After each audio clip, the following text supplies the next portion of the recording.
Bum, bum, bum, bum, bum. Alright, we're live. Alright. We are live. So, can you hear yourself alright? Yep. Alright. Test, test, test, test. I think we're good. Alright. So, So, Kanan, why don't you introduce the teams and then we could get cracking here. This is Ohio State versus Navy. We're looking at Caleb Hickey on floor. Finished with a nice double twist. Stuck landing. My other script is not running.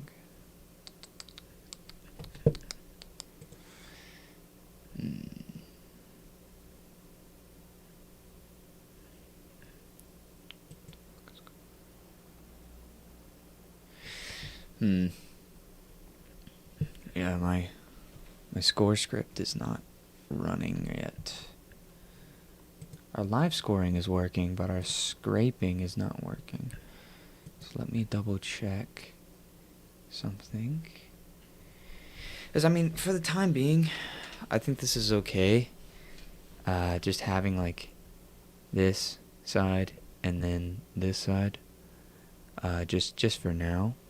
But what would be nice... Teresa Booth, $100. What?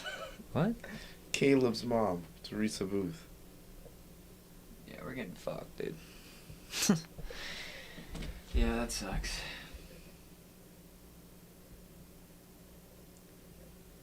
Yup. Damn.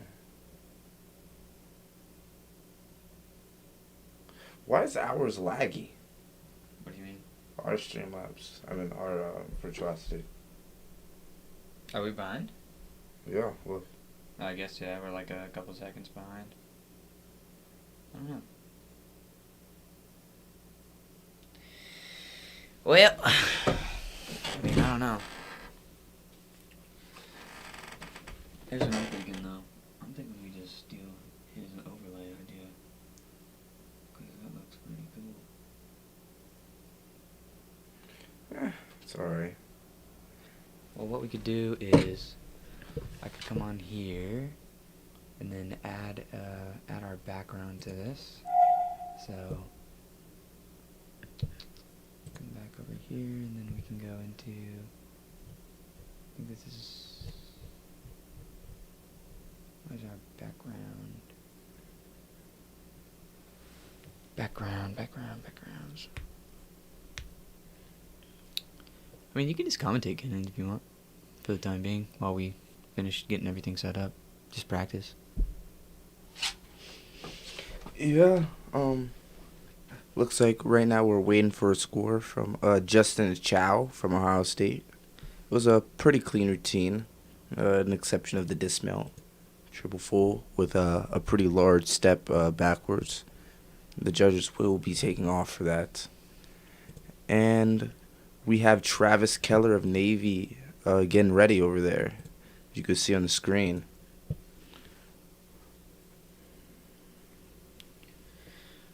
Yeah, Travis Keller, I think we've seen him. Actually, this is his debut, actually, right? So all of the guys out from Navy, this is their first competition of the year. So watching all these guys come out and be able to do big things is going to be really exciting. There goes Travis. He's getting into it. Here we go. Round off back handspring, double. Nice, pretty clean landing. I'm probably going to take 3/10 off for that step back and 1/10 off for his chest being down on his landing. Nice 1.5 to double full. Pretty clean landing, small hop. 2.5 punch layout, stick. It's looking good so far for Travis as he's going through this routine. Probably just in the back of his mind, he's probably just thinking about staying clean, keeping his chest up in his landings. I think he's had one stick throughout this entire routine, so he's definitely going to need some more sticks if he wants to try to beat Justin Chow's 13.65 and Kazuki's 13.8. Front full down the side. All right. Here we go. I think gearing up for his last pass. and full in. Large set forward. That's right. It's their first weekend out. They're just trying to get a baseline. And you see teammates happy with him. Going into it now, we have Cameron Nelson on Ohio State. And Cameron Nelson is a freshman from Ohio State. Very talented gymnast, very good in the JO program. Very exciting to watch him now as he develops into his collegiate career. And here he goes. He has some pretty big skills. In high school, he was doing layout, full outs, double A full, and some nice double doubles. So let's see if he incorporates some of that into his routines now. I actually have not seen his routines from the other weekend. So this is going to be a little bit of a blind reaction from me. But Cameron Nelson's a very good gymnast. Here he goes. Just sitting there waiting for the judges. Judges sometimes take a little bit longer than us gymnasts want. Sometimes, me and Isaac's time on the team, we used to say it was ice in the kicker over there, Yeah, every time, man. Yeah, it's like any time that you needed to go, something else needed to be done. All right, here we go. Cameron Nelson. Front handspring double pike. Stuck landing. Oh, my God. Here we go. It's off to a good start. Round off back handspring. Lay full. Another stuck landing. All right. Looks like he's going to be giving Kazuki Ayashi a run for his money for the floor title. Double layout. Another stuck landing. That's clean, man. This is very clean. Nice clean routine. He has a 2.5 punch tuck full, which is a D plus a B with 1/10 connection bonus. It's like just, I think like slowing us down. All right, nice wide arm press. And you're going to be looking for his head to be only a couple inches off the floor. So as a judge, I probably wouldn't take off for that one. But as we go along throughout the day and more casting, you'll see people that might be a little bit higher or might be a little bit lower. Just keep in mind for that. Here he goes, finishing up the routine with a triple full. Small step. That was a great routine from Cameron Nelson. Very big for the freshman. And I think there's something that I want to talk about. And for the people that are listening, about those Ohio State freshmen this year. They have Cameron Nelson. They have Jaden Robinson. It's just some really good guys. They have, what is his name? Who? I am blanking on his name. They have one other guy that's also really good, stepping up in the ranks. But Ohio is a very young team. They have a lot of freshmen and sophomore contribution throughout their lineups. A lot of Justin Achow, Kazuki, Cameron, Donovan Hewitt, and then they have their dashes of junior and senior in there with Jesse Tyndall, Angel Leone, Sean Naybarger, of course. Some of the more seasoned teams. So overall, I think that they're overall a pretty balanced team. In terms of class size, they are a little bit freshman and sophomore heavy right now, but they are getting contribution from their seniors, which is always good to see. And here we have Sam Birganduta. Sorry if I mispronounced his name. Sam B. From now on, from NEAG of Massachusetts, transferred to Mega. Actually, I think his junior and senior year, and he's rocking it on the floor every year. He is from Navy. Here he goes. Back double full. Clean landing down the side. And I want you guys to keep in mind that Navy isn't going out here necessarily to go beat Ohio State. They're going out here to create a baseline. This is their first meet of the year. Their goal for this meet is to create a very nice and consistent baseline that can help transfer them into the next meets and get ready for their conference championships. Mm-hmm. They have a very good chance of going out and beating Army and beating Air Force. Navy has definitely been on the rise, I'd say. Navy gymnastics is definitely on the rise. So if you're a JO kid looking out there, do not be afraid of thinking about going to Navy. Navy gymnastics is getting better. I know a lot of times there is like, I guess, a stigma around gymnastics in the academies. But the gymnastics quality there is definitely nothing to be ashamed of or afraid of or anything like that. Mm-hmm. As they have a bunch of good guys there, and Sam is definitely showing us that in his floor routine. Yeah, and later on today we're going to actually have some of the Army guys on to talk about their meet. And a big thing that they were talking about is, kind of the camaraderie and the level of respect that they have for each other, and how you're a teammate, but most of the time they end up working with their teammates after they graduate, which is, something that maybe the universities aren't offering as compared to the academies. And, a lot of the teams, they say that they're family for life, but it really feels like Army and Navy are families for life because, after you get out, you got to do a couple of years of service and you end up working with your guys anyway. So as you work in your career, you're still working with your teammates. Yeah, we're going to talk to a guy from Army later around 1 o'clock about more of his experience in Army and, his recruiting process and what it's like actually being there. So that's going to be very interesting. Yeah.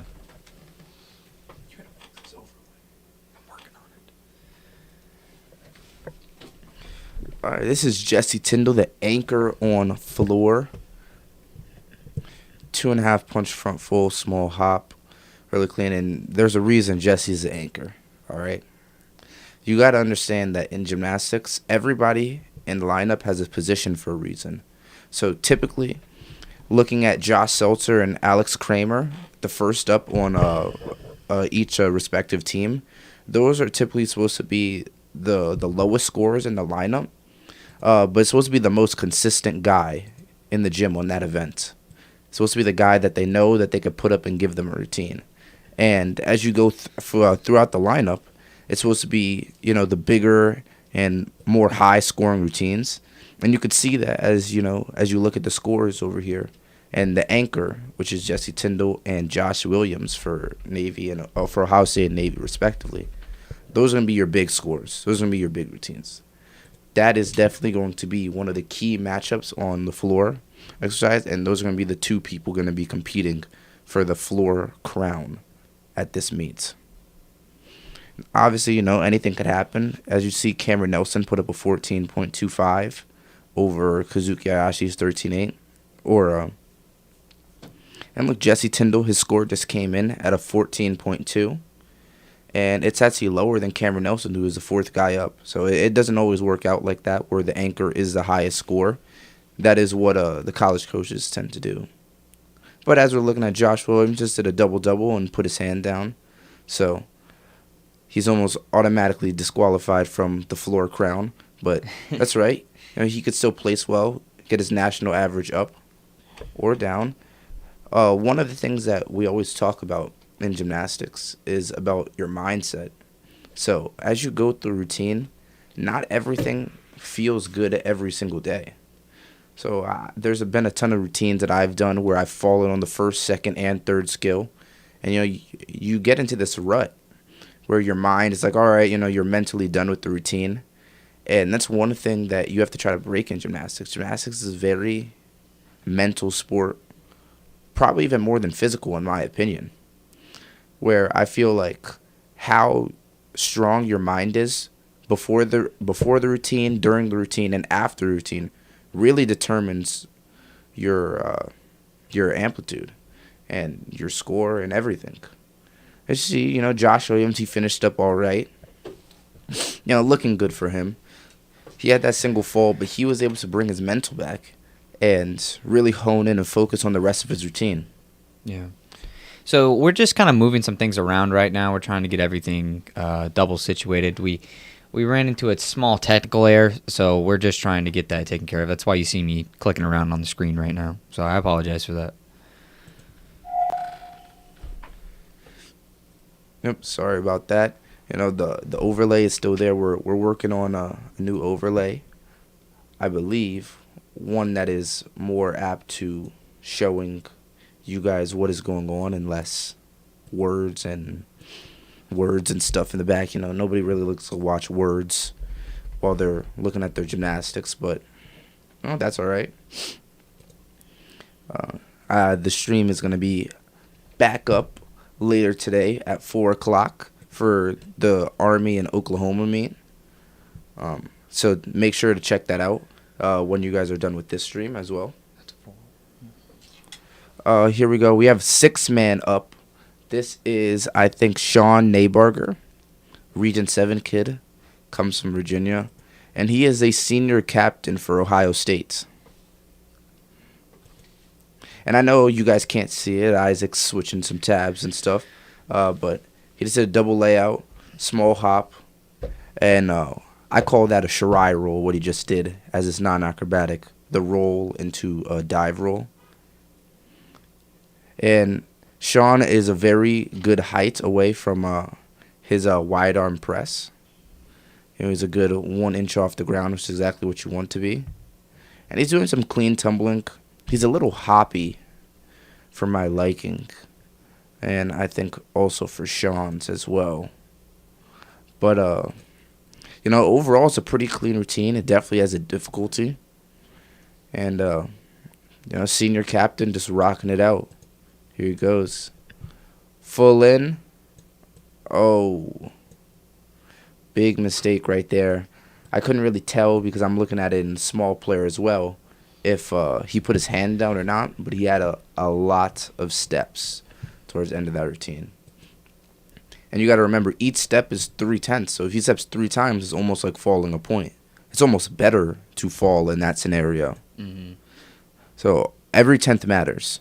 You know, somebody that's stuck every single landing and then takes 3 big steps at the end of the routine, and someone that takes 3 10 steps throughout the routine, they're going to score within the same.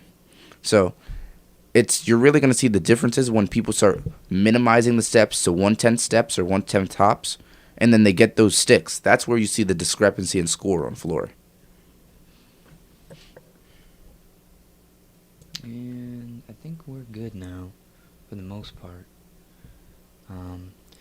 So this should be Ohio. This should be Navy.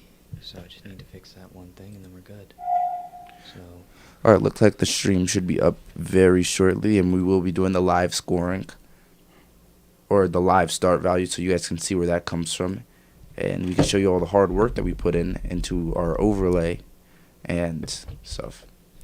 And I know there's only 2 viewers out there right now, but if you guys would like to donate to Save Men's Gymnastics and to support the Gymnastics Network and what we're trying to do here, we are a network that is trying to showcase gymnastics in a very consumer-friendly way that everybody can understand gymnastics and understand why the sport is so difficult and how these gymnasts get their numbers from, all the basic consumer questions that everybody asks about gymnastics. That is the goal of the Gymnastics Network, is to try to eliminate some of that confusion and difficulty and understanding of gymnastics. So there is a link in the bio if you would like to donate to help us out. We put a lot of time and effort into this stuff, and we don't want to see it go to waste.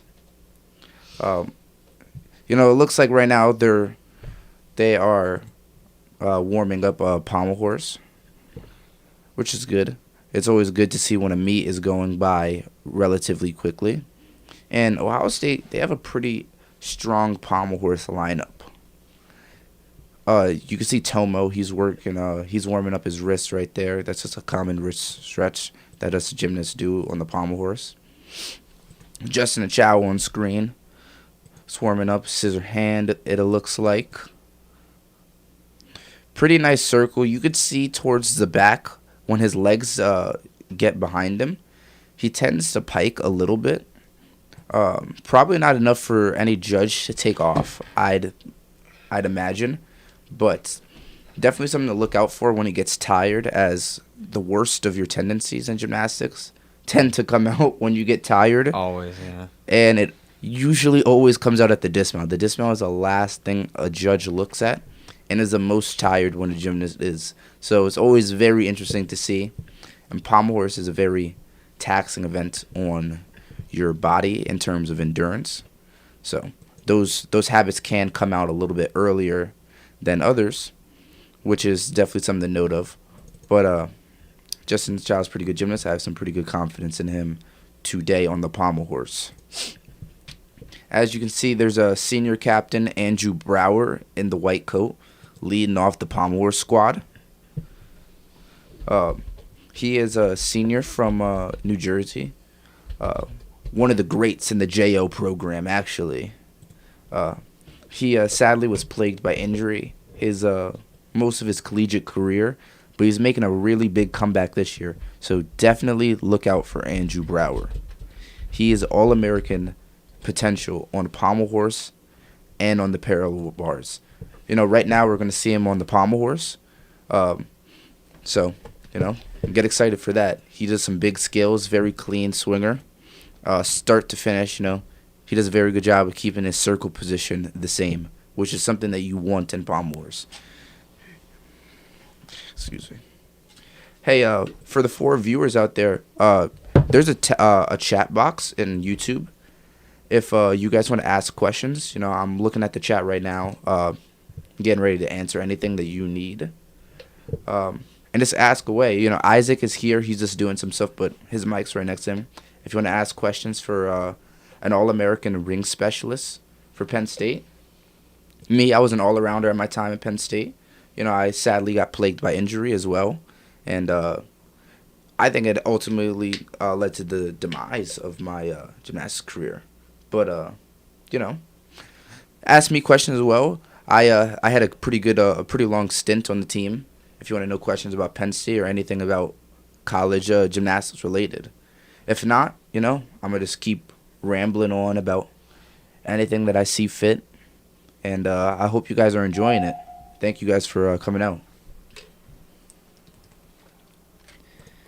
Yeah, we're just switching around some screens here. We're going to actually put this as our, this will be our different window capture here. So we had everything set, but the platform changed a little bit for us. So we're just trying to quickly adjust that so that you guys aren't missing anything.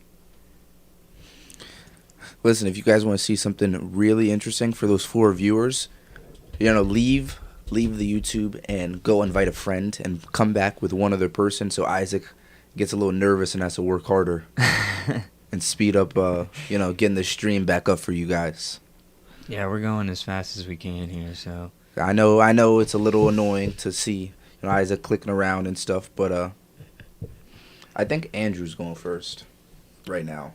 Right now? Yeah. Oh, okay, let me get back. Here, then we can watch him real quick. Oh, now I'm blocked. There, he's good. All right. Here goes Andrew Brower. He actually did come from my gym, U.S. Gymnastics, coached under Gennady Shub. So I do know a little bit more about Andrew than I would about another gymnast. But no bias here.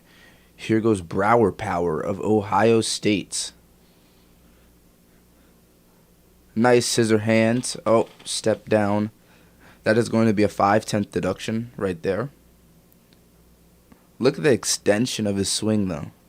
Good circle, good one pommel work, too. He's a little piked in the back, but that's all right for right now. He's swinging pretty nice, keeping his legs clean. On pommel horse, it's just about really staying on and staying as clean as possible. Yeah, and then here comes that dismount. I believe he does a travel down press, D dismount. Nice dismount, good set. Like how he kept his mask on, too. I thought that was kind of interesting. Yeah, I always keep my mask on. But, what's really good about Andrew's routine is exactly what I was talking about earlier. He did not change his circle position from the start to the finish. You could argue that he should have changed it a little bit. I think he was a little bit piked throughout the routine, especially in his flop sequence and his one pommel work. But that's always good for in a judge's eyes to see consistency. If the judge can see that you can open up more, they will take off for how you were before. Mm-hmm. So as in the gymnast eyes, as a little strategy, you can choose to play it a little bit safe and swing how where you're comfortable. But the easiest way to do pommel horse, and anybody will tell you, the easiest way to do pommel horse is for you to be as open as possible. All right, here we go. This looks like Max Gerber of Navy. He starts off with a C scissor into a B scissor. They do have names, but I just call them by their letter value because it's just easier, honestly. That is a Roth. That skill where he puts one hand in the middle and one hand on the outside, and he does a 360-degree travel. Good save. Good one pommel work. Goes back down for a dismount.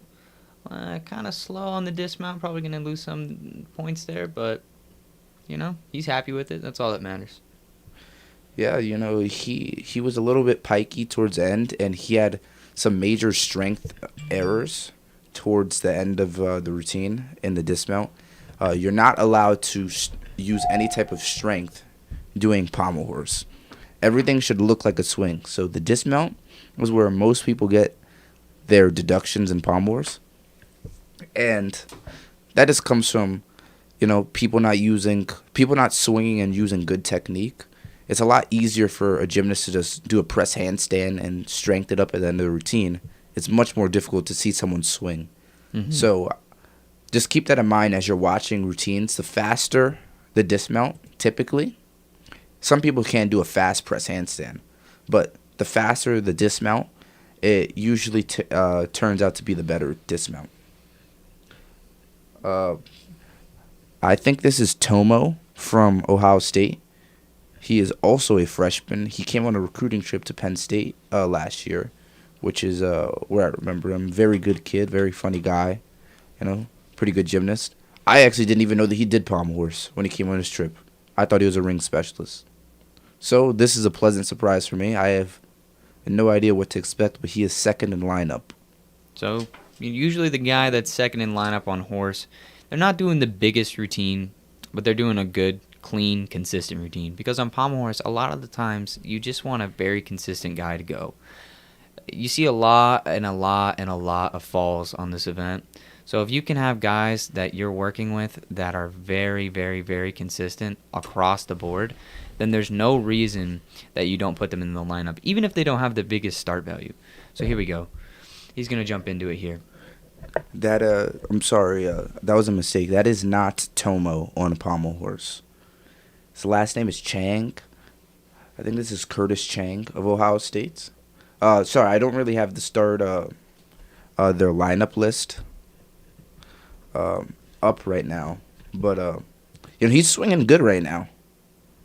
Oh, beautiful Belenke right there. Nice.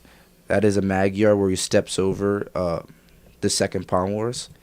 Some gymnasts call it a 1-2-5 travel, as they refer to the pommel horse in sections. As you can see, the leather part is going to be the first section where you have your hands, and then the first pommel is going to be number 2. The middle of the pommel is going to be number 3. The second pommel is going to be number 4, and then the other end of the pommel is going to be number 5. So if you hear someone say, it's a 1-2-5 travel, that means they hit 1, 2, and 5. Some people do 1, 2, 3, 4, 5 travels. Some people do 1, 2, 4. It just depends on the gymnast. I will say the 1, 2, 4 travel is the only one that is valued at a C or 3/10 worth of a point, and everything else is valued at a D. They are slightly harder, not very significant, but slightly harder. And it usually just depends on body type, is which one a gymnast would choose to do. Personally, I did a 1-2-5 travel. So I did the one that you just saw from Curtis Chang. So it's where you step onto the pommel horse and then you step to the leather again. You step over the last one. But people that are a little bit less big around the shoulders, less wide, it is easier to step into the pommel.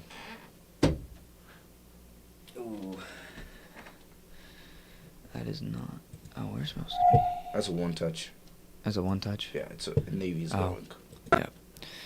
Yeah, I gotta figure this part out too. what I'm thinking for this is I need to get this over here. This is why we need more screens. But this should be full, and then we can tab out of this, go into here, and it's going left, it's going right. So let me get this big here, and then it should function. Just need to reload this page. But yeah. All right, there we go. Scoring left. Yeah. All right, so we have that fixed. All right.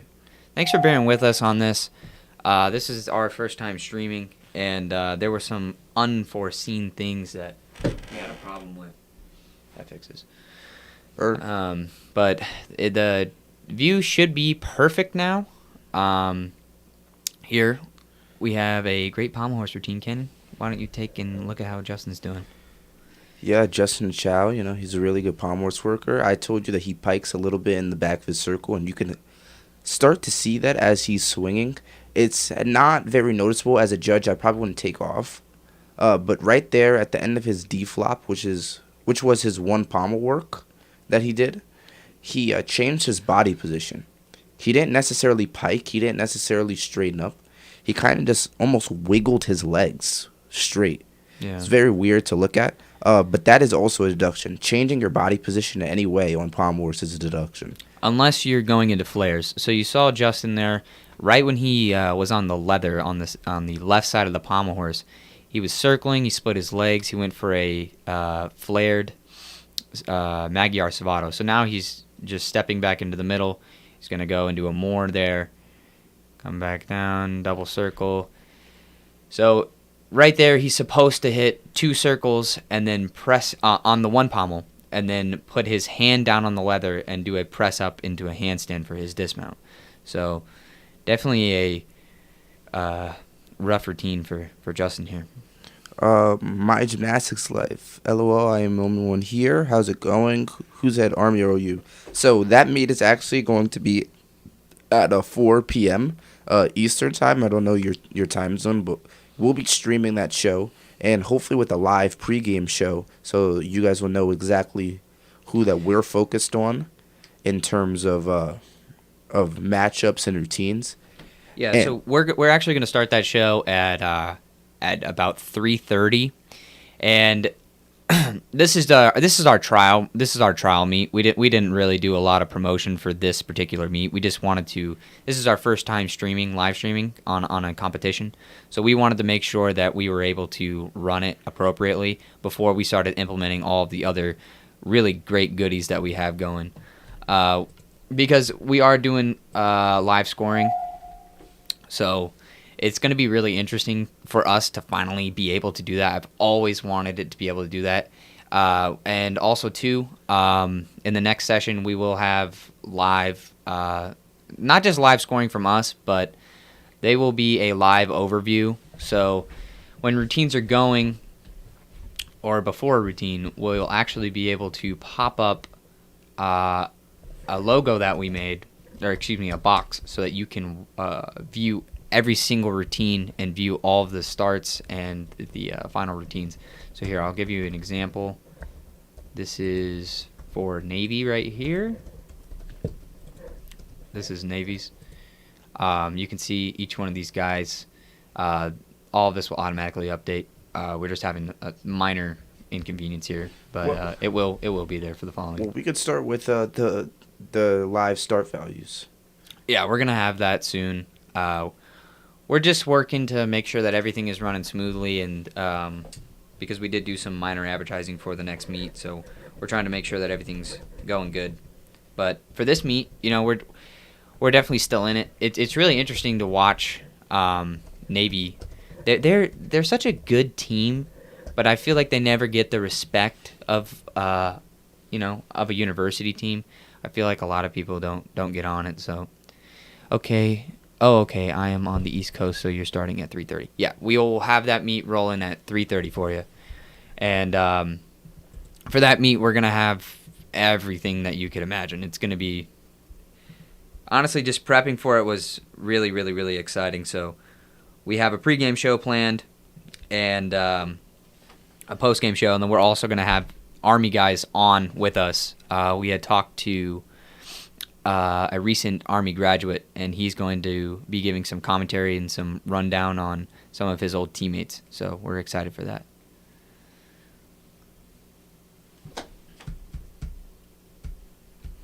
Okay. I think we're... Oh, yeah.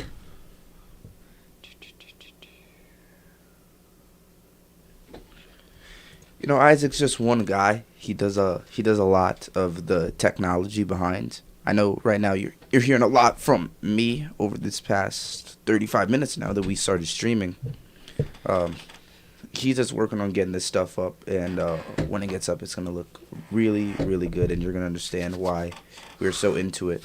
Right now, on Ohio State, I actually do not know. I do not know this guy that is going.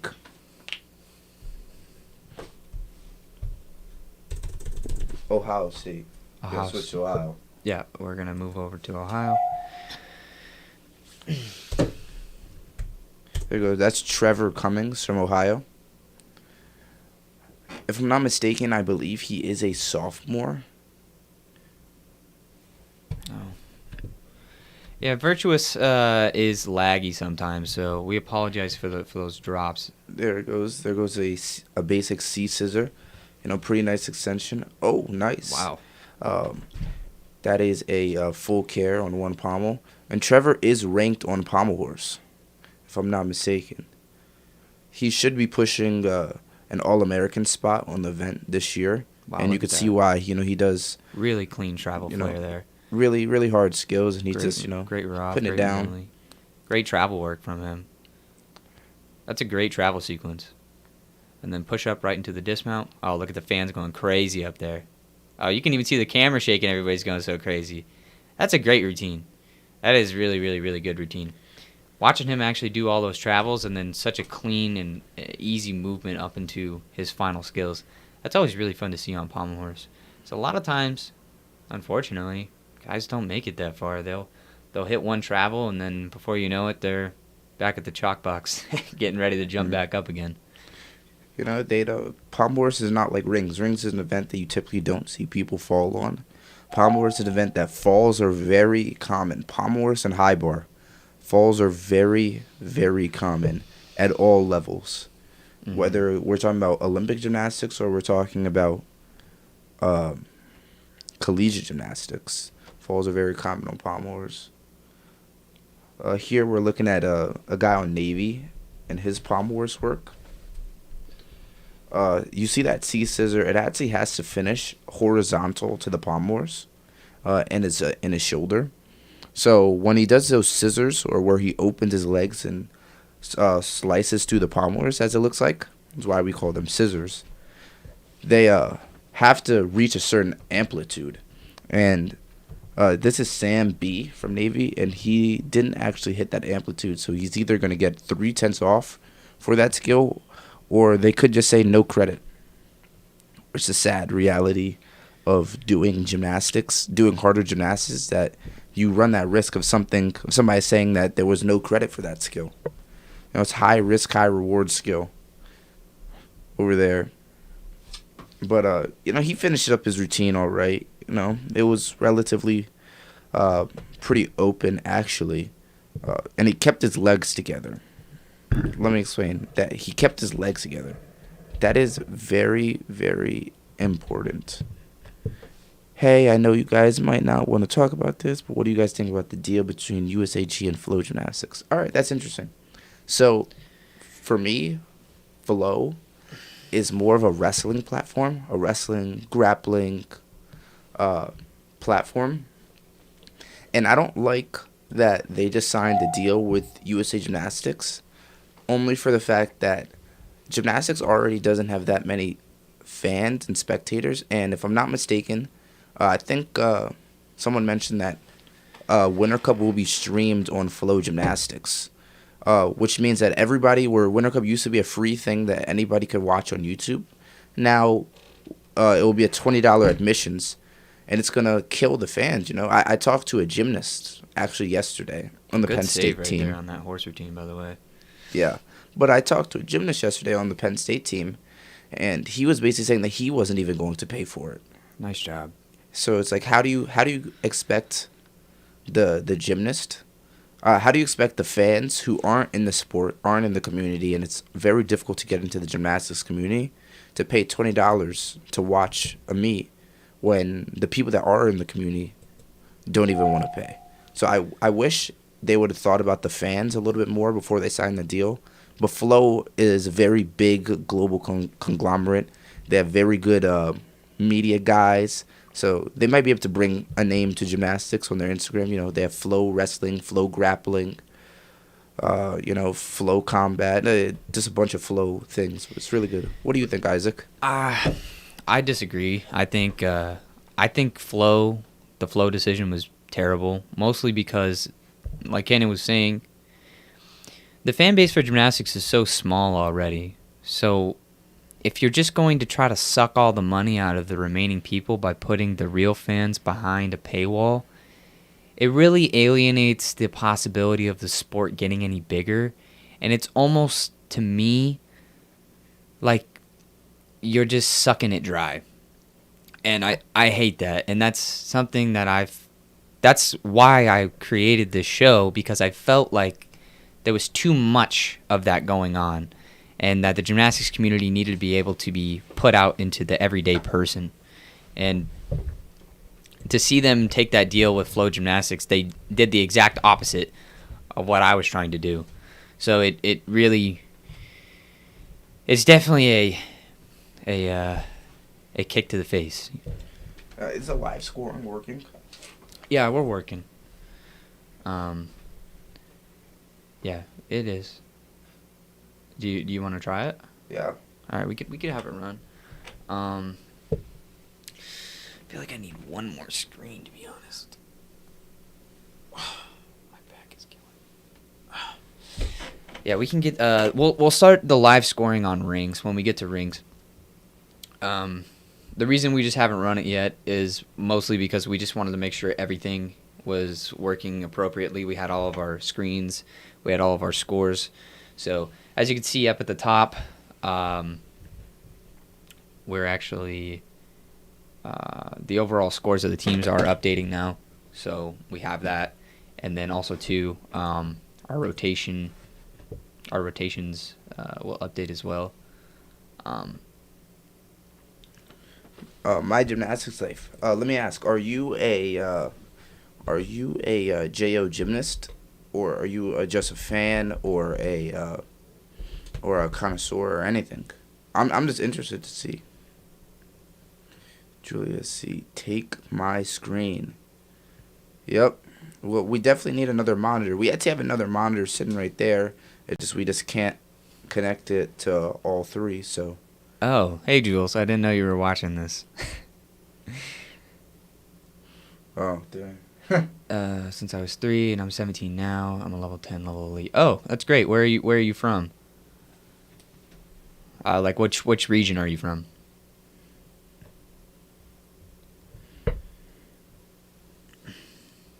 This Navy guy is low key killing it.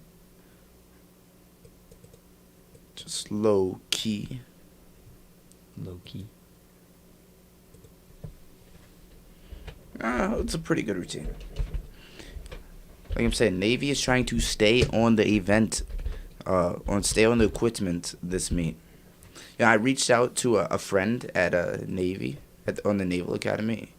He is a junior. And yeah, they going into this meet, this mindset, they want to go out and hit routines. They want to get a baseline. And they want to show off all the hard work that they put in throughout the summer, throughout this past semester that they just had. All their hard work wants to be showcased. So they're just going out there trying to have fun and get some hit routines in. So you're from Maine, Region 6. You know, I love Region 6. 6 for 6. And I remember when Dan was the region director there. Tony Beck, hello. What is going on? That is Penn State assistant coach there. Just joining us in the chat. You know, for the 5 people watching, if you guys have any questions, you know, just shoot them in the chat, just as my gymnastics life has been doing, and hopefully we can interact, have a good time, and watch some good gymnastics. Right now we see Jesse Tyndall doing a great pommel horse routine. Jesse, the brother of my old teammate, great dismount right there. Really got good amplitude, no stoppage, right into the handstand. So that's exactly what you want to see coming from a dismount on pommel horse. Yeah, you know, he had pretty good extension throughout the routine. He had a couple form breaks here and there, but he stayed on the pommel horse, which was important. You definitely don't want to give up 1 point for nothing. So it's either you're gonna fall off clean or you're just gonna stay on. That's what I think about it. You know, don't fall off the pommel horse. Pommel horse is not an event you want to fall off on. Nah, never. Never, ever, ever. You know, and it usually goes like that too. It's pretty interesting because you really don't want to fall off on pommel horse because, one, a lot of people tend to fall on pommel horse. So the best person might not even be the best person. It's usually just the cleanest person, the person that hit that routine. You know, there's some exceptions where you have, you know, pommel specialists that hit consistently. But here we got Navy going. We got this guy. He's hitting his routine. Pretty nice D-flop. D-flop into... Now we're going to see some travel work. He's got a really great circle. As you can see, just kind of like whipping around the horse there. Magyar, then he goes into a Savata, which he just did, and just a walk-up press. Probably going to lose a little bit on that on that dismount, mostly because, you know, a little bit of stoppage. We're going to be moving on to rotation 3 now, and we're going to be doing a little bit more testing with our live scoring. So, from what you could see, Cannon, do you have who is going up first for me on rings? Because I believe Ohio State is going to be leading for the ringside for us. So we're going to cut back over to Ohio. I have to look at the person. I know these people by faces and last name. I can't really see the start list. But that looks like Cameron Nelson warming up first for Ohio State. So I'd imagine that he is first in lineup on rings. Because usually that's how lineup will go. First person will warm up so they have all that time to rest before the routine. And it'll go in order like that, just because that just makes sense. You don't want to have the last person go first, as they will have the most amount of time to warm up, and the first person will have the smallest amount of time to warm up. So what's the start value on ring? So Isaac is going to be getting that up right now, and we're going to be able to go through each and every skill in real time of what their values are. So just hang tight on that one. And we'll get that explained. But for right now, your start value will start at a 12. We're just going to assume that everyone has all 4 element groups. And if they do a C dismount, we will count it as a 0.1. Only because the program is gone through Excel, back through Python, and it won't recognize the fact that someone does a C dismount, so that you actually have to take off 0.2. So we just have to manually input it as 0.1. Yeah, so essentially the live scoring will allow us to be able to judge all of the routines in real time, for us to get the start values. Because you're going to end up getting the score, we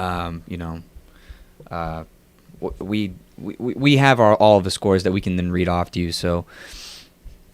And then, too, we have a special overlay that we're working on, too, but it wasn't ready for this stream. It'll be ready for the Army stream, but we'll make sure to be reading off the scores of all of the athletes. But for this, for our start value, if somebody does a D skill, as you can see, we can put the D value in at the bottom of the screen. So we'll be able to go through and actually judge people's routines and do their start values in real time now. So it makes it a little bit easier to understand for people that obviously don't know the entire code of points. We felt like that was really important, especially to get more people into the sport, because if you watch a routine and every time you're watching the routine you're like, wow, that looks nice, wow, that looks nice, I feel that as a viewer that's not as engaging, and also as a fan there's more to be desired. So I coded this up, I wrote it all up. It took me a couple of days to get it all good, but for the most part it does work pretty nice. But if I make any errors, or if I make any errors, please forgive me. But I'll do my absolute best. I was a ringman for many years, and I feel like I know my code of points pretty well.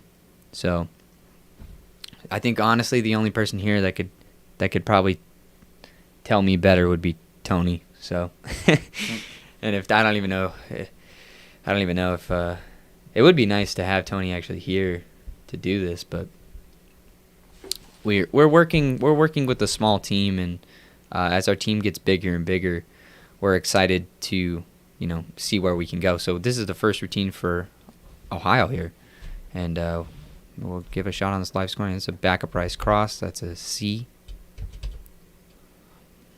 Swings down, goes into a cast.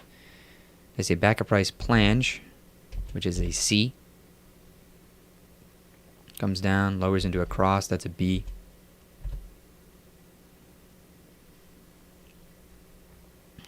Coming out of here, got a small cast into a giant, which is a C again. Coming down, it's a pike Yamawaki into a tuck Yamawaki. To a backup rise straddle planche, which is an A. From there, he goes into a straddle press, which is a B. Does one more giant, which is a C. And then a laid out, full out dismount, stuck. So that's actually a D, but we're going to give him 0.5 because the stick bonus, right? So we come through, and he has a total start value of 14.9. So that's kind of how it works. I hope it's coming in all right, and if it's too low on the screen, let us know. We're still working with the sizes of the fonts. We're still working with all the things in the area, so let us know what you thought, and we're going to move on to the next event here, or excuse me, the next routine. We have Army.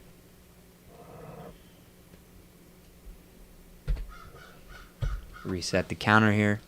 Back down to a 12, and we're going to get it cracking. So, as you can see from Navy, this is Max Andrulesko.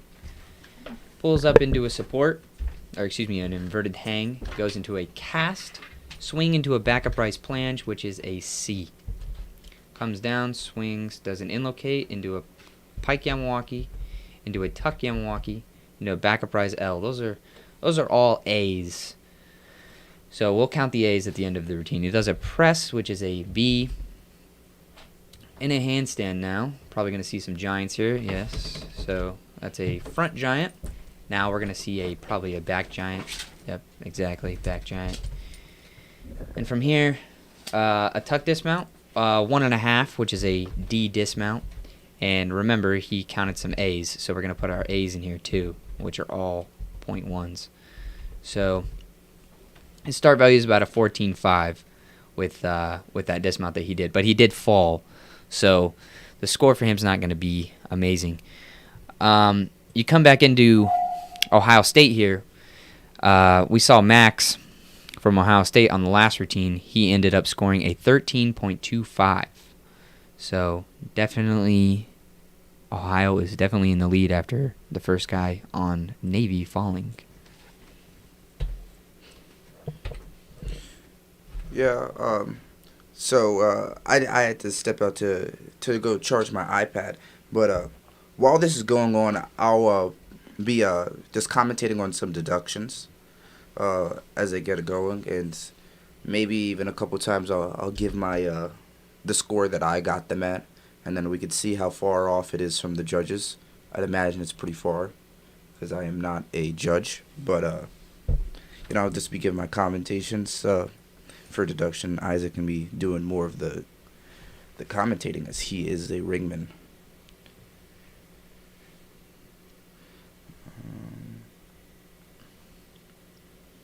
So we'll get to that question in a moment. Probably after this rotation, we can have a good discussion about that because I have a lot of things to say about that. So from here, we get a cast into a Maltese, which is a D. So Yeah, he moved a lot. I don't know if I'm giving him credit. well, yeah, I probably wouldn't give him credit either. But a backup rice planche, good stuff. Swing to a giant. Good handstand from him. Maltese, could be desired, but, good giants. Good giants for sure. He's done 2 giants now, so into a backup rice straddle L, which I believe is an A. From there, he's doing a press. Presses are most of the time Bs, so about 2 or 2/10. So now he comes through, does a swing through, which is a 2, into a double-double, which is an E. So if they give him credit for his kip to Maltese and his backup rice planche, I think the backup rice planche was they're a little bit more lenient on it, but I don't think he was better on it. His score will be reflecting of that. He starts at a 14.5, which isn't a very high start. If they give him credit for everything, assuming. Yeah. And, they probably will. I'm not going to lie. They probably will give him credit for everything. I put him at probably a 12.6. After that first routine, we saw from Navy, Giovanni. He ended up putting up a 12.4. So with the fall, that's pretty good. Moving into our next routine here, we have Cash Busk. From here, he comes into a backup rise straddle planche, which is a C. That's a hold. That is a good hold, yeah. Also, you want to be holding all of these skills for a minimum of 2 seconds. Back into a normal planche, that is actually a B. Sometimes it's just better to stay clean, especially if you see Cameron's score go down in start value. It's going to pay off that, Cash Busky only did 2 planches. Yeah. And did them very clean. Sometimes doing the clean routine is better than doing the hard routine. And with most gymnasts, that is really the case. Whoa, crazy leg split there, but he ended up saving it and bringing it back around, so. Stuck dismount too. Absolutely. So if you see these point ones that we're putting in at the end, those are mostly just counting the A's that I didn't count during the routine, because a lot of guys will end up counting a transition on rings. So I'm talking like backup rise planche or backup rise straddle L or an in-locate. But just for time's sake, it's not too great to include those, mostly because they're just A's. It's better to just put it down. So most judges end up doing it this way anyway. All right, so Yahtzee starts at a 14.4 because the D dismount he's stuck. So he would get 1 extra tenth for that. That's right. He would start at 14.4. That's almost like his raw start value. Yeah. Remember that every time that somebody sticks, your start value goes up by 1. All right. So next up we got Donovan Hewitt. Great ringman, actually. So we're just going to pull up into Donovan's page here. Backup rise Maltese. That's an E. That's a hold. Yeah, good. Really clean lines from him. Into a backup rise straddle planche. That's a C, remember. Lower down into Maltese. That's actually a D. Comes down into an inverted hang. And then probably from here we're going to see the usual cast. Yamawaki. Backup rise straddle L into a nice press. And from there he does a giant. Probably going to see him do one more giant or a swing through. Yep, giant. And then a C dismount. So like we had said, C dismounts, just with the way the program works, we have to put them in as 0.1. Good clean set while he was up on the rings. A little bit of rough landing.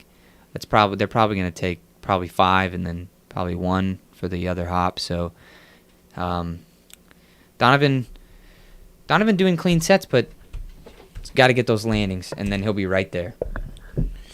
I got him at a 1.3 off. We'll see what the judges said about his routine now that we know his start value, and we're going to be able to see his ending score. We'll be able to see where the judges landed. And there's 2 judges at this meet, I believe. So it will be an average of both of those scores. But Tony, if you want to chime in on the chat, well, how much you got off on that routine? I know Tony does a lot of this like in his head mentally. He might not know. He might have a little ballpark answer. Bro, but Tony probably has that at 6 points off, knowing how he judges. Next up from Navy, we have Ryan McVeigh. Taking his sweet time into a nice cast into a backup rise straddle plunge. Seems like a lot of guys there are doing straddle planges. Down into an L hold.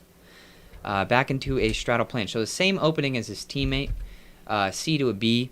Did a nice giant there. Picked up a little bit of swing, but that's all right. Comes down, swings through. Another beautiful giant. Just trying to kill that swing at this point. See how he's swinging between the rings. Pike Yamawaki into a tuck Yamawaki. Remember, that's a D to a C.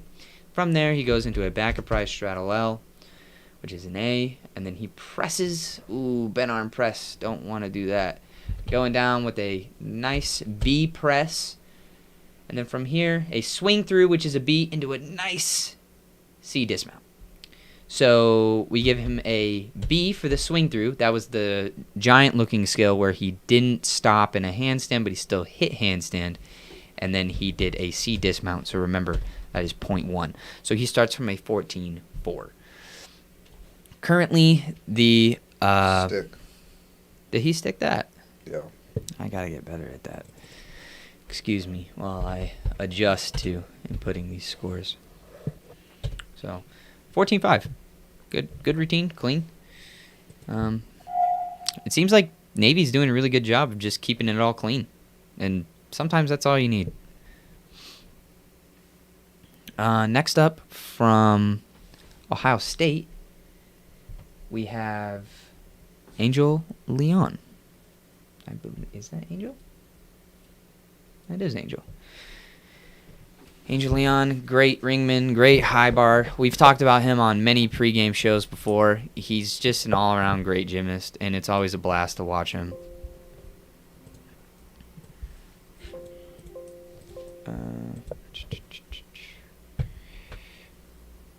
All right.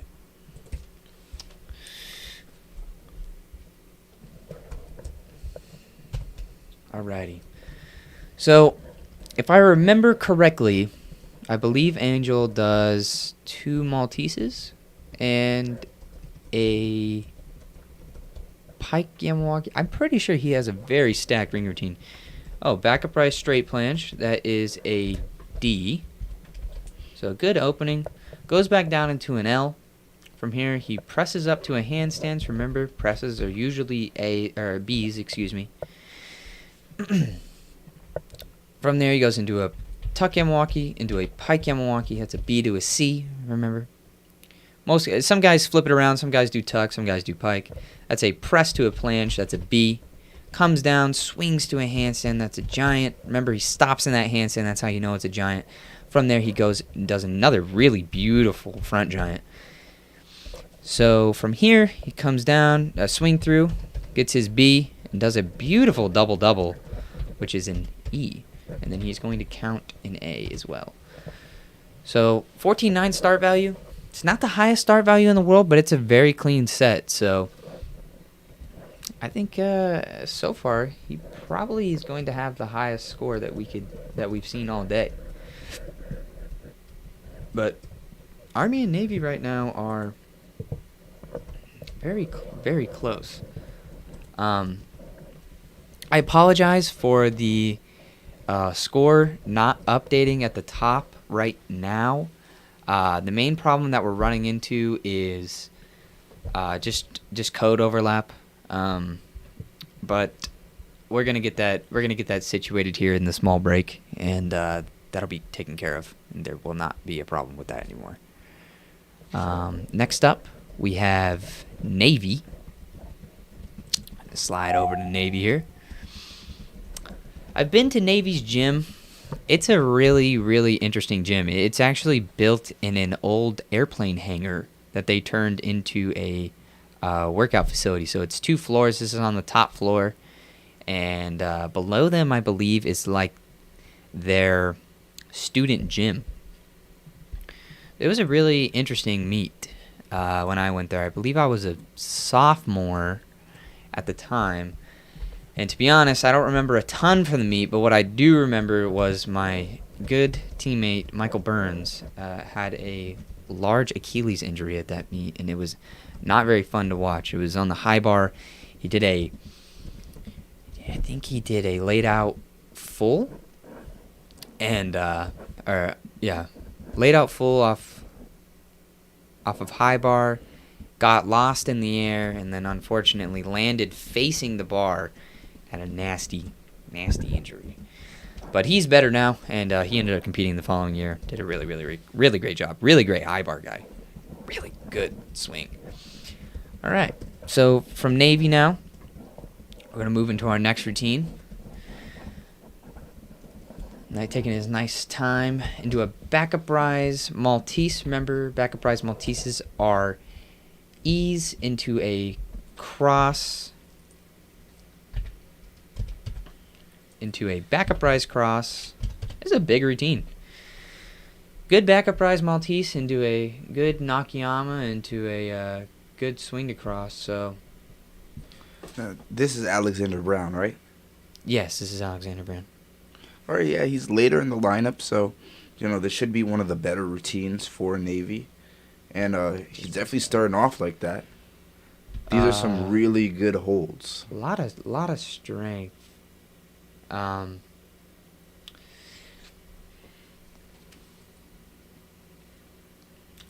So,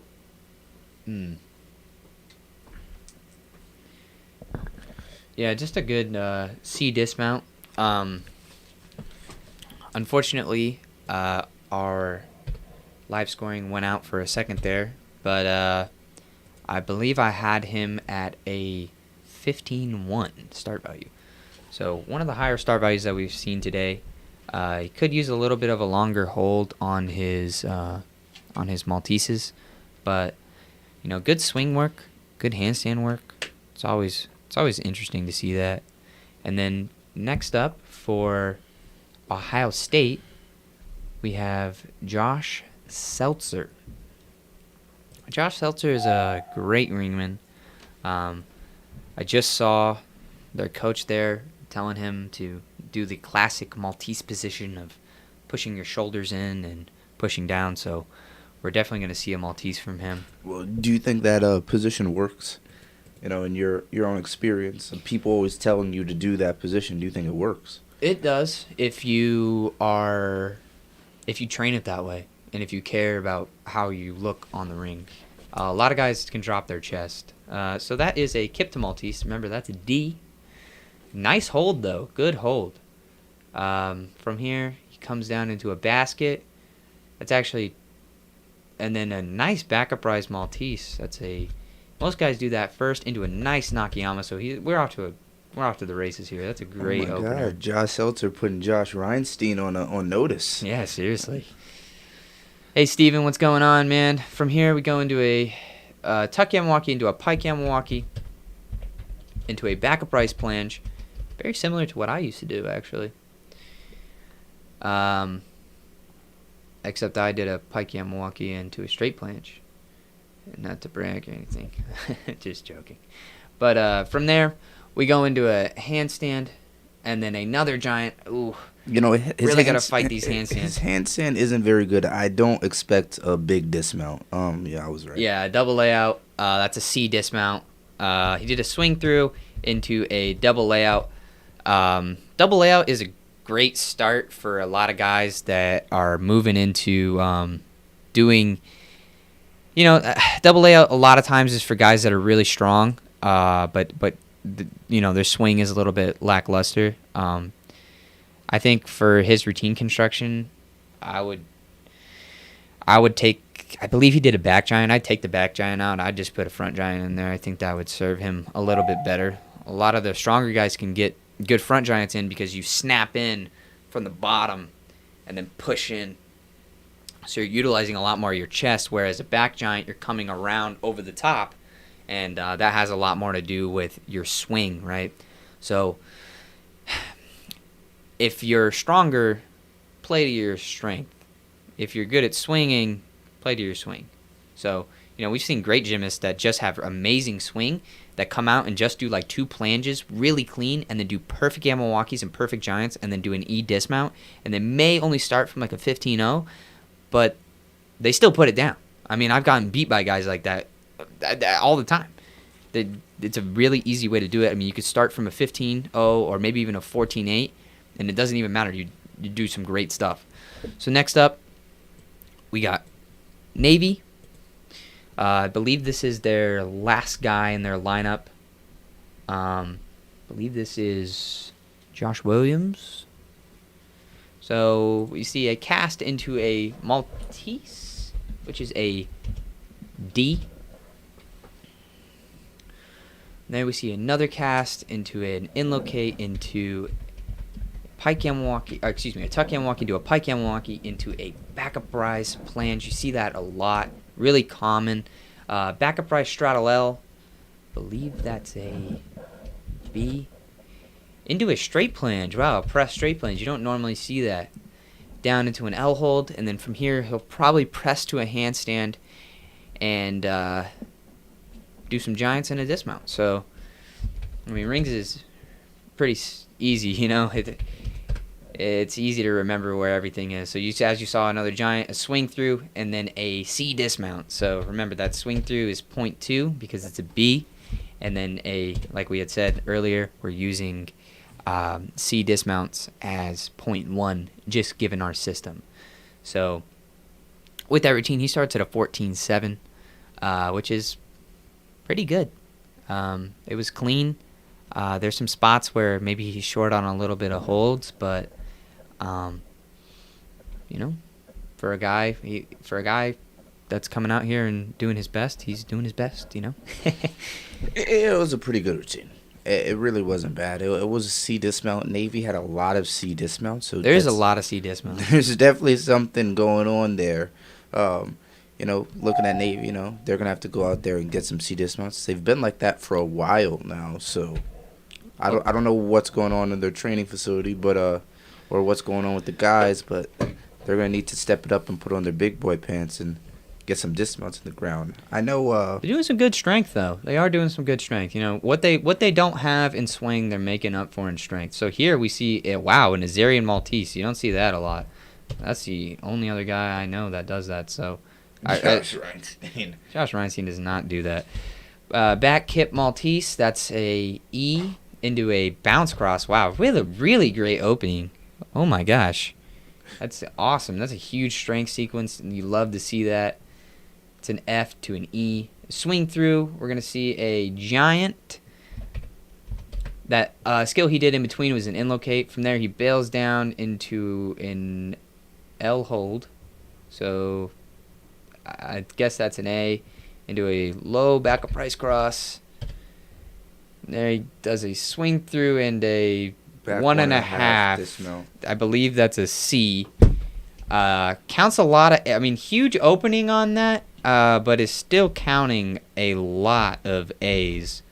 And that's the rings guy's demise. A lot of guys are really strong and literally cannot swing. They're either missing Yamawakis, one or both, or missing a giant.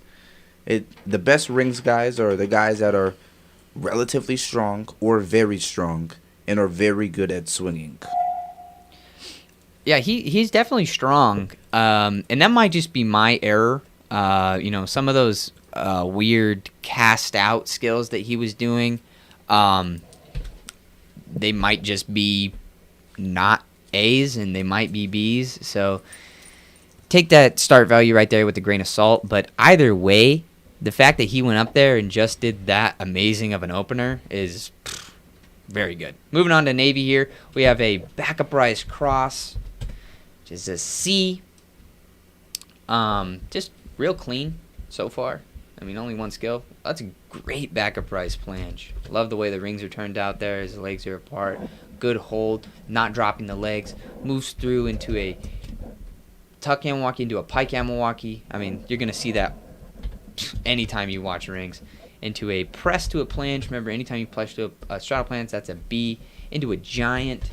Anytime you stop in the handstand, that's a... sorry, we just lost the screen. Give me 1 second here.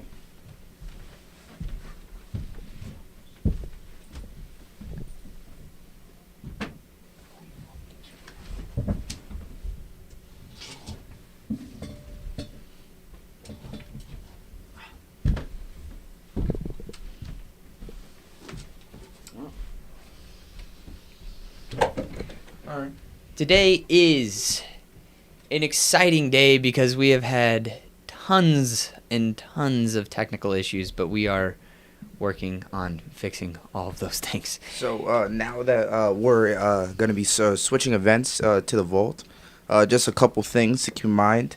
For the 12 people watching, I just want to say thank you so much. We really appreciate it. What we're trying to do here is make gymnastics accessible and easy to understand. So that's the whole point of the commentating and the live scoring and all that type of stuff. And if you would like to support, there is a donation link in the bio of this stream. There is a availability of a custom message, so we'll be able to see that, any private message that you would like to share. And if anything, you guys could DM me on Instagram, or DM Isaac, or DM the page, and we'll take a look. There goes Paul Judah in the chat. What's going on, man? Hey, Paul. Thanks for coming on the show again, bud. If you're watching the live stream and you haven't seen Paul Judah's interview, it was very good. Paul Judah is amazing at being able to communicate. So,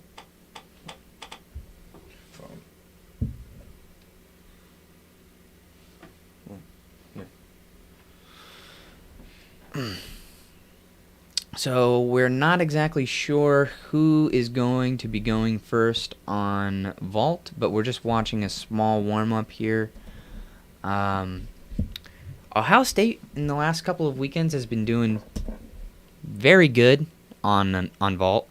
They're putting some really clean stuff down. I believe Sean Neiberger this weekend is doing a... Let's see. I believe Sean Neiberger is doing a Yurchenko 2.5 this weekend, and then I believe Jesse Tyndall, if I'm not mistaken, is going to be doing a... Oh, excuse me. Angel Leon will be doing a Kaz 2.5. So... Yeah, Paul, we'll keep you gassed up, bud. We'll keep you gassed up all the way through to infinity. I mean, I really appreciate you coming on the show, and we're really excited to watch you. And also, too, we want that interview come post Winter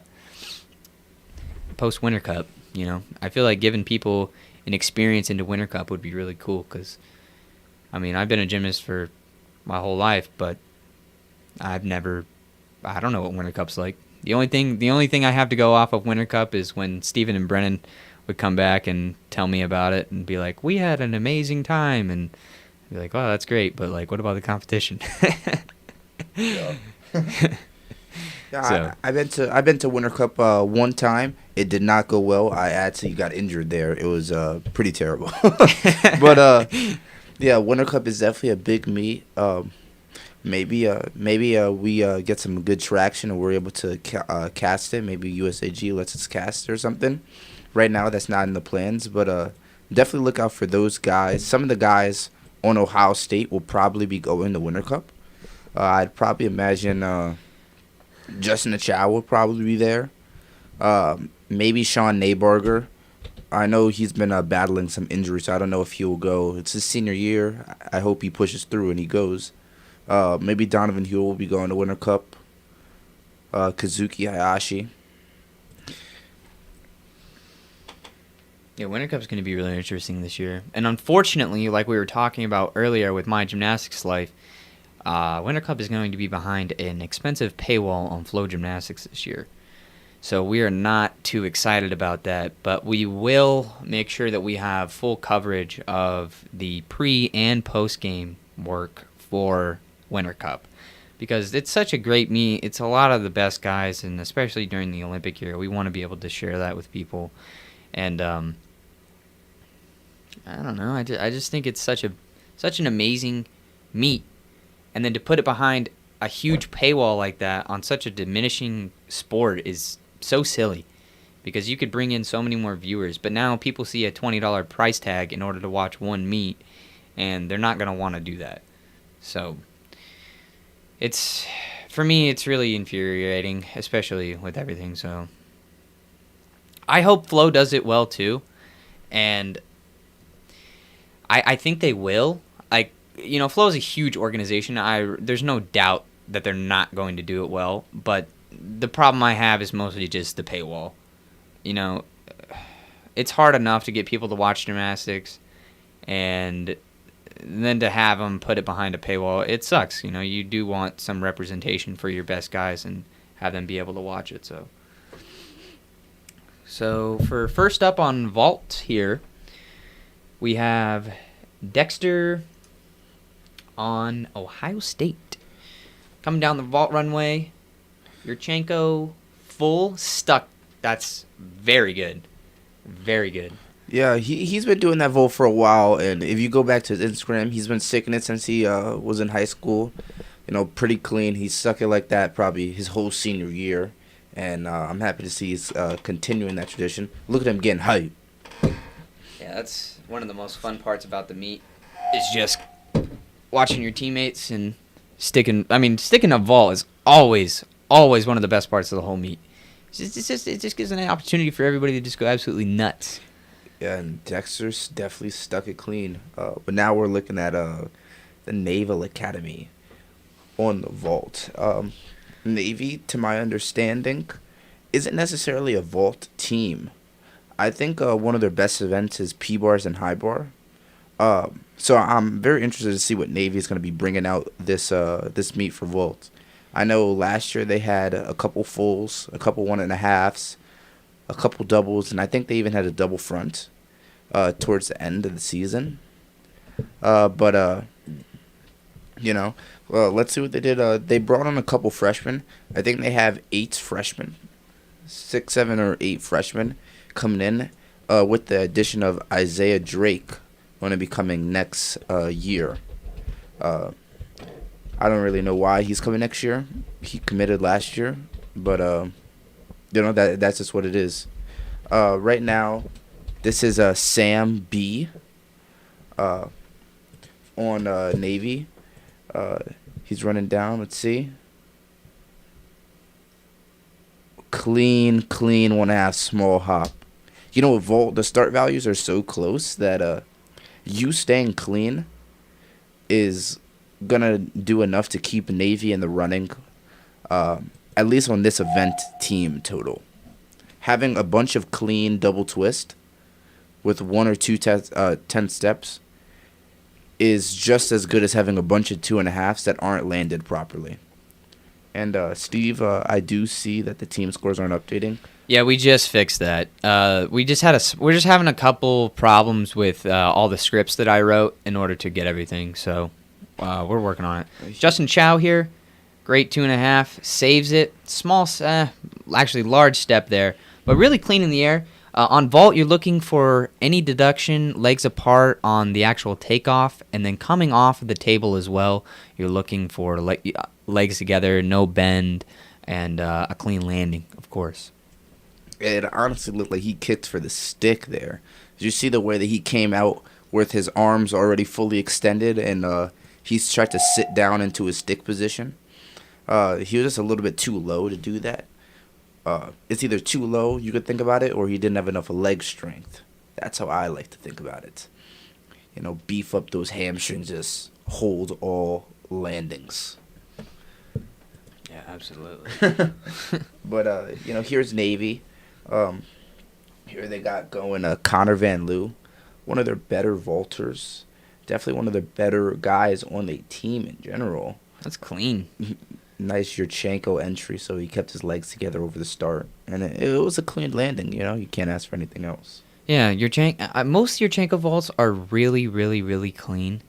But, even if you do a 1.5, a 1.5 Yurchenko is probably going to score the same as a guy that's doing a double full Katsumatsu.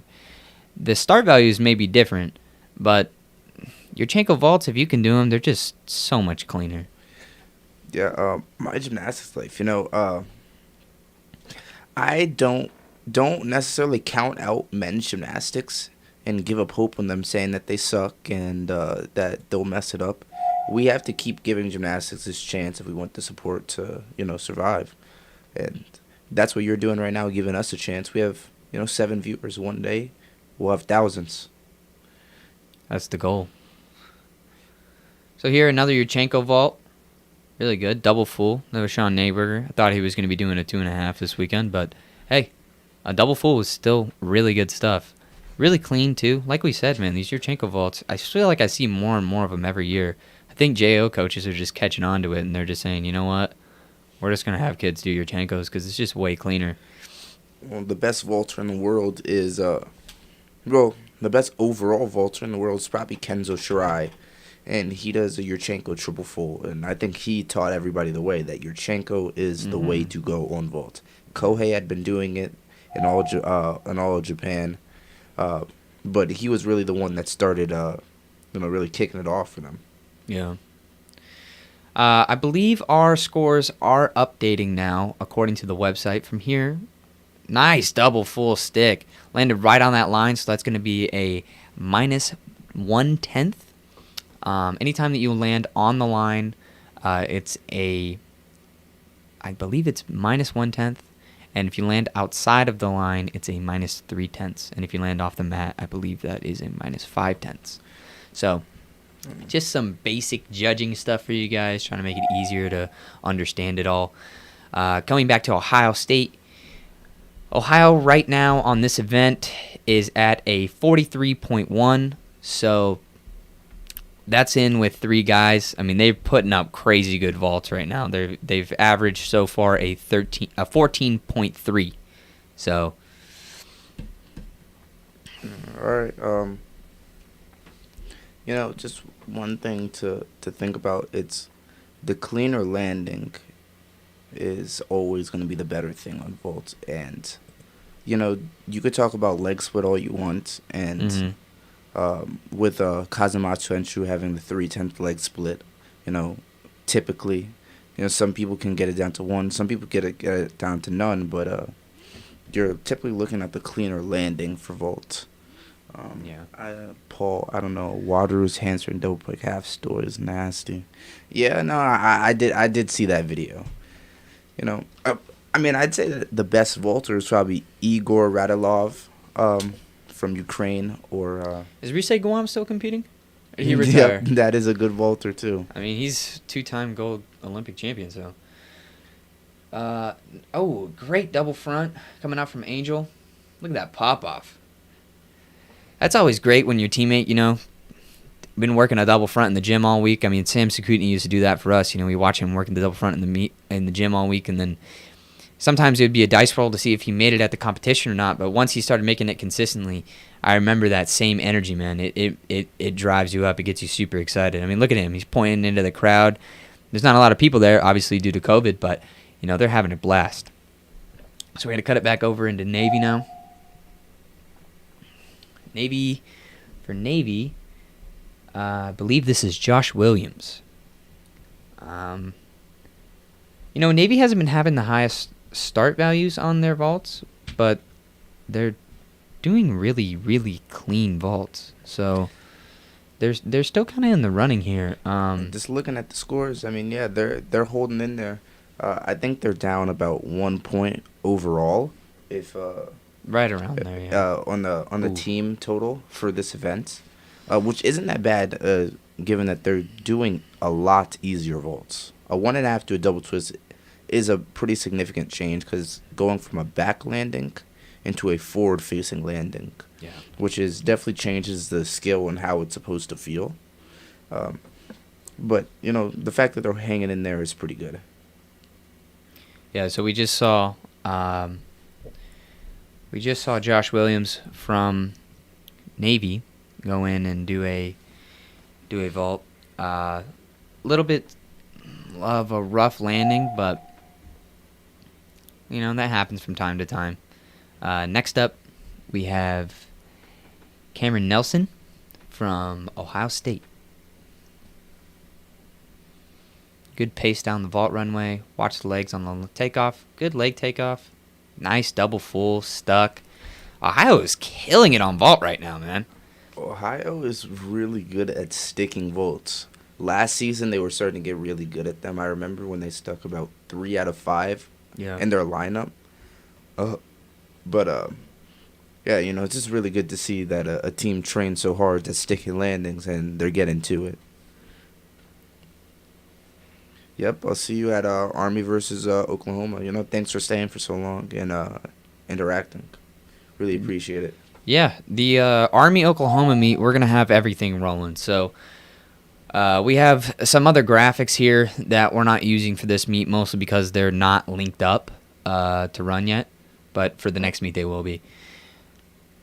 Oh, nice double full. Stays within the lines. Probably about a 5/10 step there, but, as you can see, he's really happy with it. That was... that was Josh Williams. It was a little hard to tell because Josh Williams' photo, he has his head shaved. And there he's got a little bit more hair, probably due to COVID being able to grow his hair out. They got those kids. You go to an academy like that, you're going to end up with the shaved head. I mean, that's just a fact. Never mind. Yeah, I mean, that shaved head is definitely a staple of the academy. I have a lot of people from my gym that have went there. Always come back and the shaved head is funny. Or smacking them around a little bit. I don't know. I just like joking around with that. Just smack the bald head. That is a double full on vault. And that is from Justin. Or that is from Kazuki. Yep. Sorry, it was That's pretty clean Kazuki landing. Hayashi. His chest was down, so I'd probably take 3/10 off for his chest being down during the landing. And I can't really remember, but I think it was a 1/10 hop that he took. So it was relatively clean. Definitely he could do better than that. One of my teammates, one of my roommates, or let me say, used to train with Kazuki at his old JO gym at Apollo. Very talented gymnast. He can actually do a 2.5 on the vault. So just chose to dial it down with a double full today. Last up, we have Travis Keller coming down the vault runway. Good clean takeoff, nice legs. Wow, 2.5. He's over the line, but he put it down, especially when you have a lot of 1.5s. When you have a lot of 1.5s going, it's really important to see somebody doing a 2.5. It gives everybody in the gym somebody to look up to. Yeah. And it was clean, too, So after rotation 4, Ohio State ended up putting up a 71.6 on vault, which I believe is the second highest vault score outside of OU this season. So some good vaulting. And also, Navy put up a good vault score, too. They put up a 69.75. And given the fact that they don't have huge vault scores, that's really good. So something that we're working on right now is we're getting a little bit more outreach for our Army meet. Oh, that's awesome. Look at that. They got all those cutouts. That's cool. I wonder if they're going to do that in Rec Hall. That's awesome. Look at all those cutouts. Got Navy guy, Navy. Yeah. Look, one of the dogs in there. Deadpool's in there. Another dog. That's cool, man. That's cool. I love to see stuff like that. Yeah, personally, it's a little creepy to me. You think so? I think it's cool, man. I think it's cool. Yeah, I'm all right. I'm alright. I don't need to see my parents cut out in a crowd that they paid $30 for. Sorry, I know that they're not there. But it's nice to see that Navy's trying to do something to make to give the season a little bit more light. It's very bleak. Let me say, having a COVID season, having to wear masks at a meet and having to worry about all the travel precautions and just your overall safety. It's definitely something that that the college athletes definitely don't want to have to deal with. But it's alright. Sometimes things comes up and you have to deal with them. But as they're getting underway with the P-Bars rotation, we're looking at Ohio State set up the P-Bars.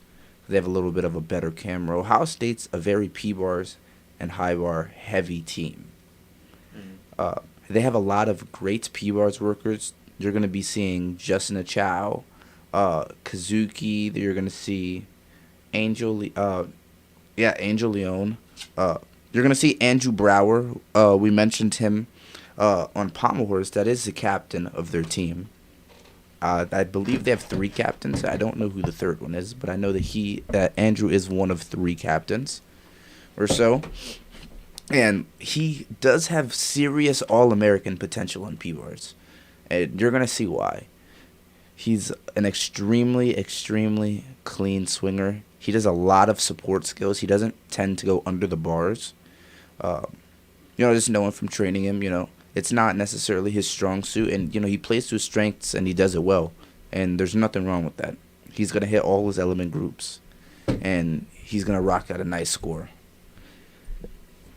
He actually can do a double back with a full twist dismount. He competed it one time. A lot of people say that they can do it. He actually was one of the people that said that he competed it at his senior year championships. Unfortunately, there is no video for that. And Andrew hates saying that there's no video because there's no proof. But he can do that dismount. But you'll see his double pike dismount is extremely high. Very kicked out of.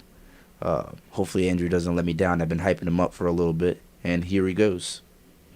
He's starting off with a free hip on the edge of the bar. That is actually a D value skill.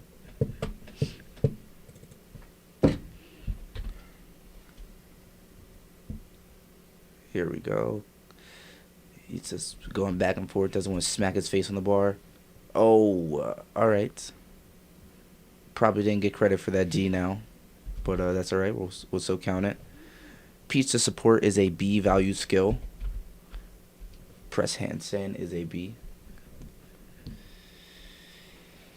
And he's a very confident swinger.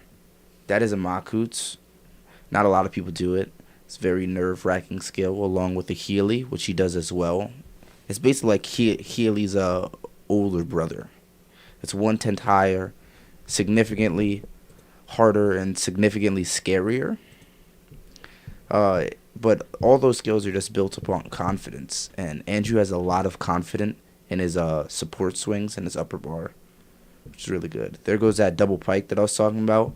He leaned back a little bit during his dismount, which meant that he kind of dumped off the bars and didn't get that amount of height that he's used to getting. But he still prints up pretty clean.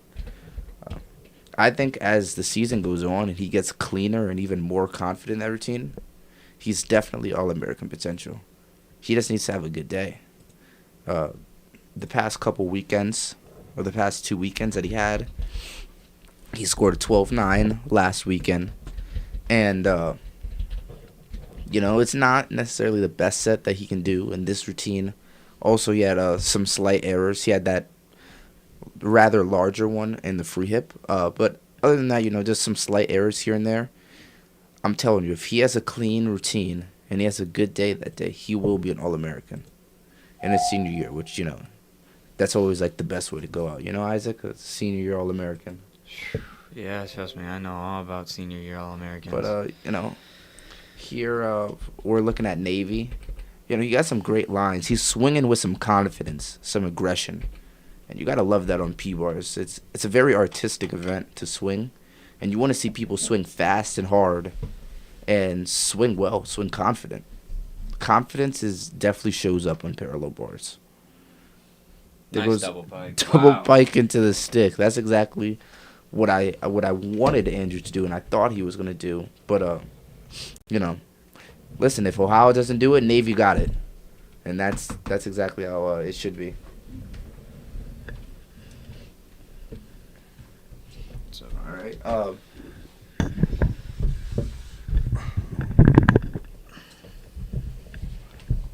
My apologies. I had to pick up the microphone for a second just to get it going. I'm gonna start doing the live scoring, as Isaac was a ring specialist, so I will probably know a little bit more than him. So.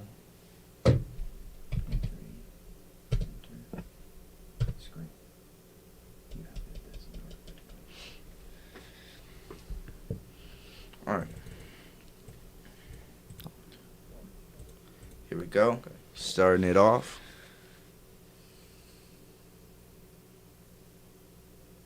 That is 0.4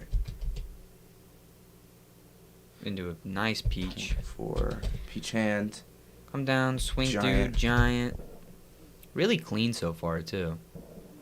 Ohio State's a really good P-Bars routine. It's DM and a quarter. So he definitely did not get credit for that, as he fell off and didn't really hold a handstand for long enough. I'm going to count it into a start value just so you can see where we would get our numbers from if he was doing this in practice. He would be counting that number.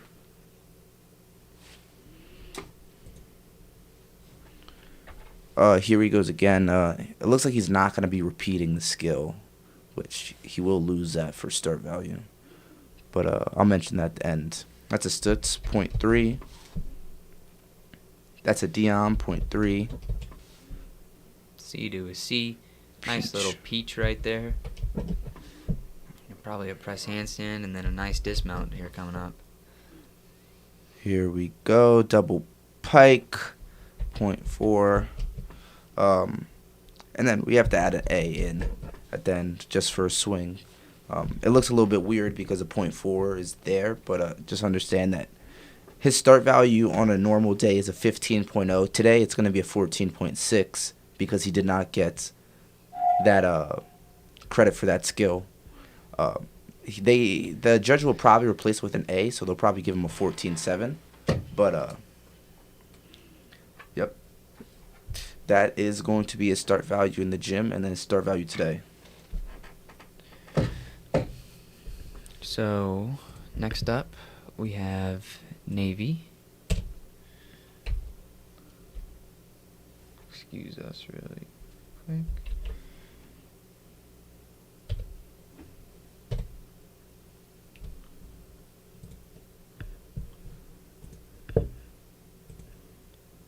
Alright, we're just trying to make sure everything's running smoothly here. He had 0.3 plus 0.4 plus 0.3 right there. Sorry about that. He did a moy into a peach handstand into a giant. That's a Diom. That is a C value skill. He's done 2 front prizes, which means that he must have fallen out of a handstand and didn't plan to do a front prize on one of them. That is a B.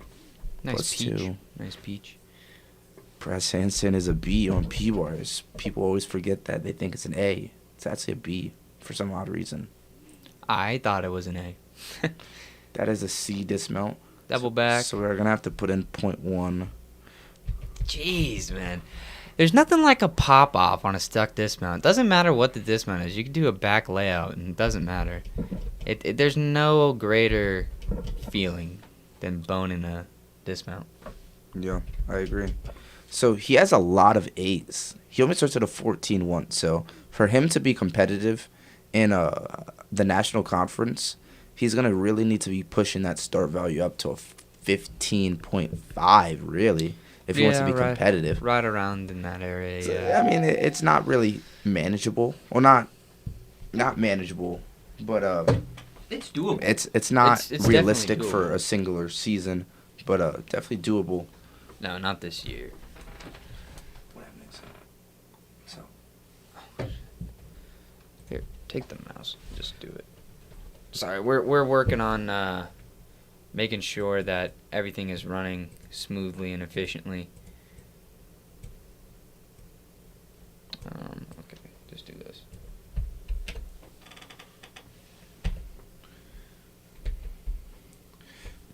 I'm not going to have to do it. You're going to have to just hold Excel.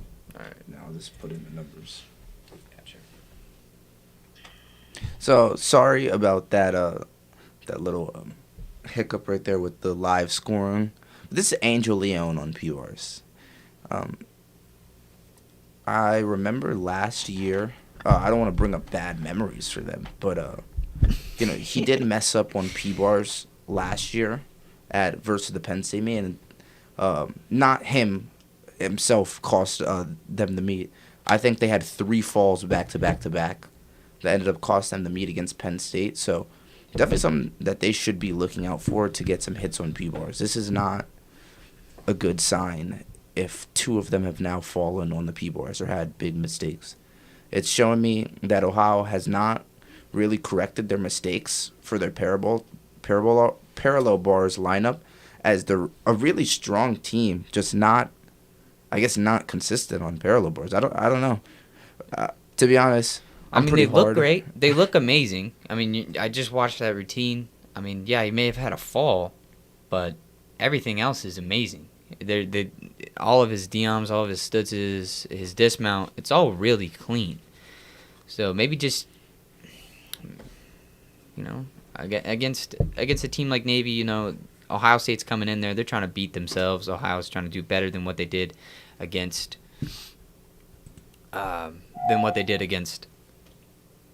Illinois. So they're just trying to come out there, do the best that they can, and they definitely did that on vault. But 2 falls on P-bars, it's getting somewhere.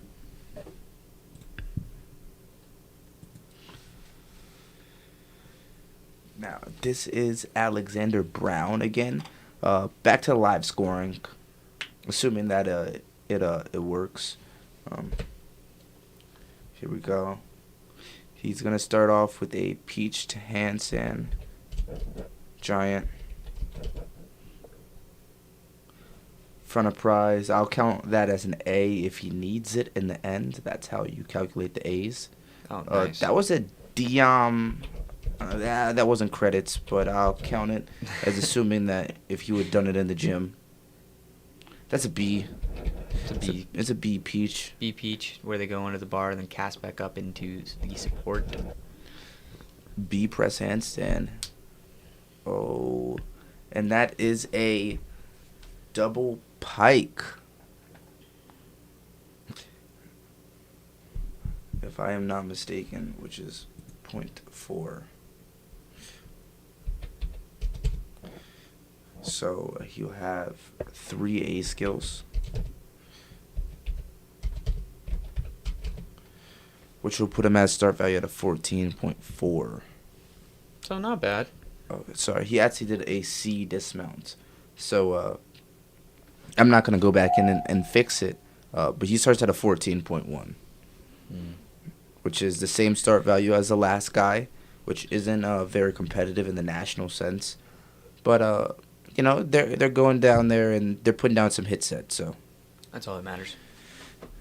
Next up, we have Justin Chow from OSU. Justin has been doing a really good job on P-bars. He's been doing a really good job this season, period. He's up there on most events, being able to score well. So let's get tap this in here. Yeah, we got to figure out. Sorry, we're trying to learn how to operate between 2 people here. So Justin with a really great routine so far comes through. Wow, that was super clean.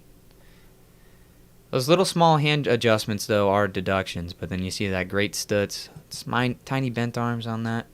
Swings down into another stutz, Front uprise into a nice handstand. I'm still, again, bending those arms. That's going to be a 5/10 deduction. Swings under. Nice peach, like Cannon was saying. That's a B. Comes through, presses. he was a little swingy in that press handstand. They might actually deduct for that. It has to be a strength skill. He's very, very, very, very clean. There are a lot of good things to that routine, but if we're talking about keeping it the flow of the routine, a lot of bent arms, there's definitely some room to improve there. Like, Justin is such a talented gymnast. I mean, he really, really, really is, and I think when the right scenario is there, he's going to put it down no matter what. And it just looks like OU is just having a really rough P-bar rotation right now. What's good about this meet is that it is going fast. Gymnastics meets tend to not go fast. And I'm sure you guys don't want to be sitting at the computer or, if you plugged it into your TV or however that you're watching. I'm sure you guys don't want to be watching this for so long. It's one of the things that I think deters people from gymnastics a lot is that it's super long. I mean, if you really think about it, each routine is around a minute. And we've been streaming for almost 2 hours now. So there's a lot of downtime in gymnastics. That's one of the things that we'd like to eliminate with the Gymnastics Network, just bringing on just natural commentary. So starting off, he had a whip it, which is a D-value skill. To a nice clean giant. Comes back up, swings through, front uprise into a nice handstand. Really clean lines from this guy. That's what you want to see on P-bars. Into a a Diam. So where he swing on one bar and then come back around, put his hand down. Beautiful stutz there. Into a peach. You see a lot of guys doing that B peach where they go under the bar and then catch and support. Just a nice press up to handstand. Remember, Cannon was saying that's a B. Swings through. Double front. Oh, not enough juice on that double front. Not enough juice. So he's going to be counting 2 A's. So, but a 14-8, that's a pretty good start. That is a good start, yeah. To me, when you see a start value between 14.6 and 15.0 on P-bars, it means that they're usually missing something. Historically, on P-bars, if you can do underbar and upper bar, you're going to be well above a 15. 15.1 to 15, to 16.0. Some of the best guys. It's usually when you see people not being able to strike above a 15 on P-bars is when they're usually missing something. And it's usually that way with pommel horse as well, actually. With pommel horse, you see a lot of people start below a 15 if they might have the side travels, but they can't do flops, or they might have the flops but can't do travels. This event's the same. It's usually if you can do upper bar and you can't do lower bar, you're below a 15. But here we go. Giant Dion, beautiful D-value skill. C giant, D to pelt, press handstand. Plus 0.3. Oh, that's a Makuts. Oh my god. That is a Peters. It's a sideways stutz. And this P-bars routine is crazy. There we go. Dismount, double front, half out. Wow. Nice. I was not expecting that. All right. So he is actually counting a singular A. I'm trying to think if he has a B in there. His routine was really good, so sometimes you have to look for Bs that they might have. But, yeah, I think he had an A in the kip. So he's starting at a 15.5. And you see what I'm talking about? He did the underbar with a giant Diam with giants into pelts. And he had the upper bar with a Makuts, Diam, Stutz. And then he had a really high-flying dismount. That's a dismount that you're going to be wanting to look out for. You don't see anybody really do that dismount. That's a huge, huge, huge dismount. Oh, look at this guy in Navy. He got the sideways stuff, or the sideways skill. That is a C. Starting off on the side into a nice front whip it. That's an A to a D. That was that to a that. Sorry, I can't really talk about the skills while reading it. Well, while putting in the numbers. Yeah, so then from there, we see a front toss. It's where he does a front flip with his legs apart. into a stutz. That's that skill we've seen a lot. People swing up, switch, and then go to a handstand. Nice peach to support. From there, he's going to press up into a handstand, and then from here, he's probably going to do a dismount. This is his 10th skill. Swings down, nice double pike, really clean. Small step, but overall, great routine. That's what you want to see from P-Bars guys, especially late in the lineup like that. That was some clean stuff. Yeah, it's kind of weird that he started from a 14.8. It looked like he was doing a lot more than he actually was. He did the kip stutz. The kip in from the side to a press handstand. That's only a C value skill. It's a harder skill. Usually taller gymnasts tend to do them. But then he had a whip it in there, which is a high value skill. You're gonna see a lot of good gymnasts do whip its. Yeah, he just was missing, I think, a back giant or a Diam or a Stutz to really put that routine to the next level. But that's all right. Here we got it looks like Sean Naybarger on the parallel bars, which is good. I don't think he did parallel bars last week. Probably was a little banged up over there in Ohio. But he's a good P-bars worker. He does the upper bar and he does the under bar. He should have a Bobzar in there, which is the skill where you almost look like a fish flying through the bar. Yeah, that's Bobzar is where you start either in a handstand or from support. You swing underneath the bar, and then you catch in a straddle position on top of the bar. So when we see a Bobzar, I'll make sure to point it out. Right there is just a nice kip to support. So press up the handstand. I'm not going to count the B yet, only because I don't know if he has 10 skills. But that is a D. I will keep in mind. Peach handstand. There's that Depelt. From there. Yep, right there's Depelt.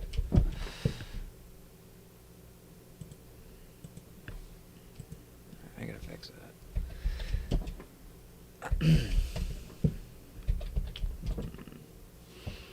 Sorry, that was a Tapel giant, Ryan Suarez.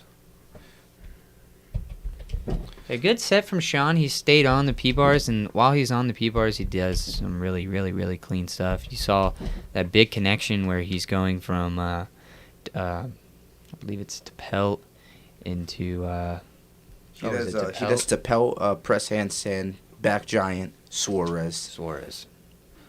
So yeah, he's getting it done. Those are the people that when you see them doing the stuff under the bar, you see them doing the stuff above the bar. They're doing it all. Like that's what people are supposed to be. It's very, very artistic. All right. Yeah, there's a lot of fluctuation on P-bars compared to other events where guys can really tap into what they're good at rather than just doing what they need to do. Same thing with pommel horse. A lot of guys on pommel horse are able to kind of tap into. Sorry, Cannon scared me, but a lot of guys on horse, they can tap into what they need to be good at rather than what the code says to be good at. Like for rings, it doesn't really work that way. But for P-bars and horse, it's always a joy to watch that stuff. Here we go. It looks like we got Darren Lutchman on parallel bars. We didn't do a pregame show for this. We did prep the pregame show for this, but we didn't end up actually airing it. This is the guy that I said to look out for. He wasn't ranked on P-bars last year, but I've been looking at some training videos, and I know him from JO. He is from Maryland. He is extremely good at P-bars. Now, I'm very sorry that I didn't do his start value for this because I'm sure it's a very high start routine. He does everything. He has a Diam, a Stutz, a Mach Koots, a peach hand, a peach half. He's literally doing all the hard upper bar skills, which you have to just appreciate on P-bars with a double pike dismount. And it was landed clean. Like, seriously, guys, look out for this guy, Darren Lutchman, on P-bars. He's going to be pushing that All-American. Yeah, that'll be interesting. We're going to make sure to have a pregame show for the next meet for Army here. We just kind of ran short on some time restraints, especially pushing forward into our this is our first live stream we've ever done. So there were a lot of things that when we started rolling, We just had some minor problems, but it's great. I'm having a great time. What's up, Ambert? Hey, Ambert. Thanks again for letting us use the platform, and it's awesome to be able to watch the meets even during COVID. So we appreciate you, man. Yeah, if you don't mind, I'm gonna step off camera for a second just to get my iPad and hopefully get some outreach going for the last event and going into the Oklahoma Army meets as well. I just don't know. That would be perfect. So we are on high bar now. Just looking forward here. Cannon got up, so they're just warming up. We're just gonna take a small break here while the guys warm up. We're checking some things right now, but I believe this is the last rotation. This will be rotation 6. It's currently Ohio State is leading by quite a bit, but like we had talked about, Ohio State's trying to beat their score from last weekend, which was a 396.4, if I can remember off the top of my head. And they have the possibility of doing that this week, especially after a great vault rotation. They had, I think, 2 falls on, or maybe 3 falls on P-bars, but, they're going to be able to come back and do some really good stuff, so we're excited to watch. If you have anything to say in the chat, or if you have any questions for us, either about this stream or the next stream, please let us know. We'd love to hear from you guys and make sure that everybody's engaged. If you want to see anything improved, that's something that we could talk about as well. For these, we will not be doing live start values for high bar right now, but we do have everything prepped for the future. So that is a Yamawaki on high bar. I believe that is a D into a really nice connection right there with a Stalder into a spin. Right there you see another full spin. Some more giants. Comes through. Nice talk half. You want really to hit a handstand when you come out of a talk right there. Comes through. Swings down. Wow, nice Kovacs. Good catch. That's a double back over the high bar. Comes through. Tkachev. Nice tap. You're looking for legs apart, legs bent in the tap part, so the back part of the swing. Now that's a quast. That's a full spin over the bar into another Stalder, and then you're going to see him wind up here with some dismount for a dismount. There you go. Laid. So that's a double A with a full twist. It's called half in, half out. It's just what we call it in the business. But it's a good dismount. It's a good set. A couple form breaks here and there, but for the most part, really clean. And good set. Kind of on high bar, like I was talking about, the thing that you're looking for the most is deductions for leg separation and leg bending in the tap swing. So the tap swing is basically any swing leading up to a skill. So you can kind of see them crank it around the high bar as they're getting ready to go in and do maybe a Kovacs, which is that double back over the high bar, or the Tkachev, which is the straddle over the bar. So anytime they're letting go of the bar, I'll let you know. So right here, we see him come down on a cast. That's a Yamawaki. Comes down, swings through into a front giant now. Does a pirouette. You're just looking for angles. Right there, that's the Tkachev I was talking about.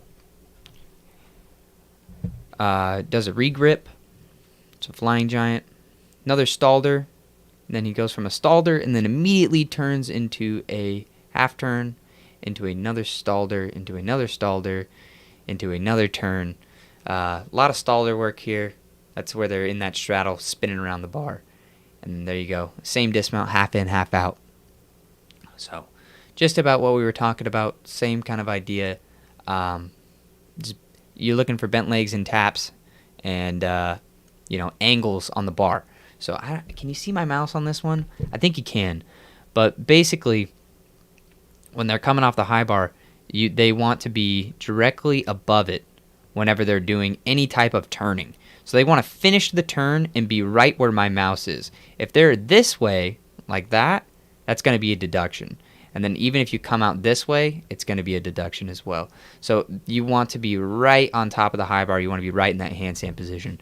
And that's on all of those turning skills. So anytime that you see them pirouette, so meaning that they still have one hand on the bar, but then their other hand is off the bar and they're turning, that's any type of pirouetting skill. You want them to finish that in a handstand. Next up, we got Ohio State. Oh, my boy Paul Burney. That's what I'm talking about. Paul Burney, he's a gymnast that transferred from UIC. Very good high bar swinger. Oh my, that was fingertips on that last hand. You know, real interesting to see him. Oh, he's doing a lot of giants, so hopefully he could put it on. Yeah, there he goes. He just got to get back in a rhythm on high bar. You know, when you see people doing a lot of giants, it usually means that they fell out of rhythm. So now doing more giants is making them even more and more tired. Like that, yeah, right there. That Tkachev was pretty close. I don't know if you guys were able to see, but Ohio State was doing a lot of releases pretty close to the bar in warm-up, which, you know, I consider myself pretty all right at high bar. It's definitely something that you want to keep in mind. Yeah, that was a great routine. You know, he had some angle deductions like we had talked about. He wasn't hitting that exact handstand position that we were talking about, but you know, that kid can swing. You know, you saw that dismount right there. That's a laid out double. So he's doing 2 flips and 2 twists, and then he stuck it too. So that's a good high bar set right there. That's a very good high bar set. If I'm not mistaken, that actually might be his debut for Ohio State. I don't know if he competed last year. If he did, he might have competed just a few times. But that was definitely a good opening to his season. Yeah. His junior year season. Next up, we have Navy. Like we were talking about, make sure, if you can see my mouse right now, he wants to finish all of these turning skills right around this area with his body. So here we go. Yamawaki again. He's going to come through, does the straddle. So watch, see? Right here, he's going to turn in a second. He's doing some extra giants here. Oh, there we go. So see how where he switches his hand and puts his hand back on the bar, he's right here. Even in that, yeah, perfectly. Right there, you can see it where he's putting his hand back on the bar. That's a deduction. You want to have your hand back on the bar and be right here. So, from there, Stalder. You want to finish the Stalder right there. Yep, see? But he turns and puts his hand back on the bar, and he's all the way down here, so that's a deduction as well. Comes through, does another Stalder, and then now he's going to crank around his dismount. Oh, that's very far. You can tell when their dismount's going to be far just by where they open their legs in the back, and that might not make a lot of sense to the consumer. But I know gymnasts, they understand that. It's where your toes are pointed is where you're going to go, where you're going to release the bar. So I'll try to show you where in Max's routine. I think Max has a pretty good dismount. I can't remember exactly. I know he does a half and half out laid out, but I can't remember exactly if his dismount is a good example if I want to show you that. Because a lot of things in gymnastics are replicated, but they almost conform to your body and your style of gymnastics. Not everybody does the same skill the same way. I know Isaac could talk about that with he competed a half and half out off rings, and sometimes it looked like a half and half out. Sometimes it was more of a full out. Yeah. And when I was doing it was a little bit more of a half and half out, but that was just easier for my own gymnastics. Yeah. But like we had talked about earlier, you know, events and some skills can just cater to your body type. So, So, yeah, like I said, you know, they were putting those releases pretty close. That was one of the ones that I saw that was pretty close. You could see he tried to push back in the tap when he did Tkachev. So you have to catch support in a handstand and push back on the bar. And it was almost like he pushed back with his body, but not with his shoulders, which isn't something that you want to do in a Tkachev. That will make you short on the bar. Yeah, we're just going to get him off the screen, you know, as he's recovering. It looks like he's all right. That's just like a pretty standard fall. Yeah. But, just taking precautions for them, you know. It seems like he might have just bonked his head a little bit, so they bring their trainer over and they're just making sure everything's cool. He's now just at the chalk bucket getting ready. But yeah, like Kennan's saying, OSU. good high bar team. All right, here Good. he goes. He's back on the bar. Oops, wrong one. Yeah, he hasn't started yet. Don't worry. He's just jumping up. So yeah, here we come through, cast back into a giant again, comes through, pushes. Remember, we want to be in a handstand on that. It's called a talk. He's also crooked, which isn't That good. too, yeah. Oh, that is pretty early. You know what? Oh, Yeah, I mean, it was a little bit of an earlier spike, and he did a good job of not putting his ankles on the bar and being in front. He pulled the bar down really hard. He towed down. It just wasn't enough, you know. When you do it like that, your rotation ends up almost creating like this like weird flip. It's like where you're flipping against the rotation of your body. When you do a really good Kovac and when you see it done well, it almost looks like they're floating in the flip. When you do it like that, it's like you're fighting yourself to flip, and it can make the catch a little bit inconsistent. But I'm sure Max has it down in practice. He just maybe a little bit second meet jitters. yeah. Also, too, you know, after that first release, he missed his first release. I believe it was the Tkachev. And, you know, after you miss your first one, you go down on the mat, and it looked like he crashed pretty hard. And then to get back up there and then do a high-flying skill like a Kovacs, and then to crash again, I think they're actually going to call it. And I think they're going to take him out. So I think Angel Leon is going to be up next for them on high bar. Yeah, they might have given him some concussion precaution just because he fell twice up to his head. We have the Ohio stream up still just in case he gets on, but we're going to be showing the Navy. Yep. The Navy overlay right over here. Yeah, and as you just saw, this is something that we're going to implement into the next stream that we have. But we have an event overlay here that will have the team and our event that we're currently on, and then each name of all of the people, so you'll be able to see who's actually going before, and then the follow-up to the previous routine. So there'll be a score here, score here, score here, score here, you know, all the way down. And then the bottom one, where the black box is at the bottom, is a total event score. And then obviously at the top, we're going to have our rotational scores as well. So you'll be able to view all of that.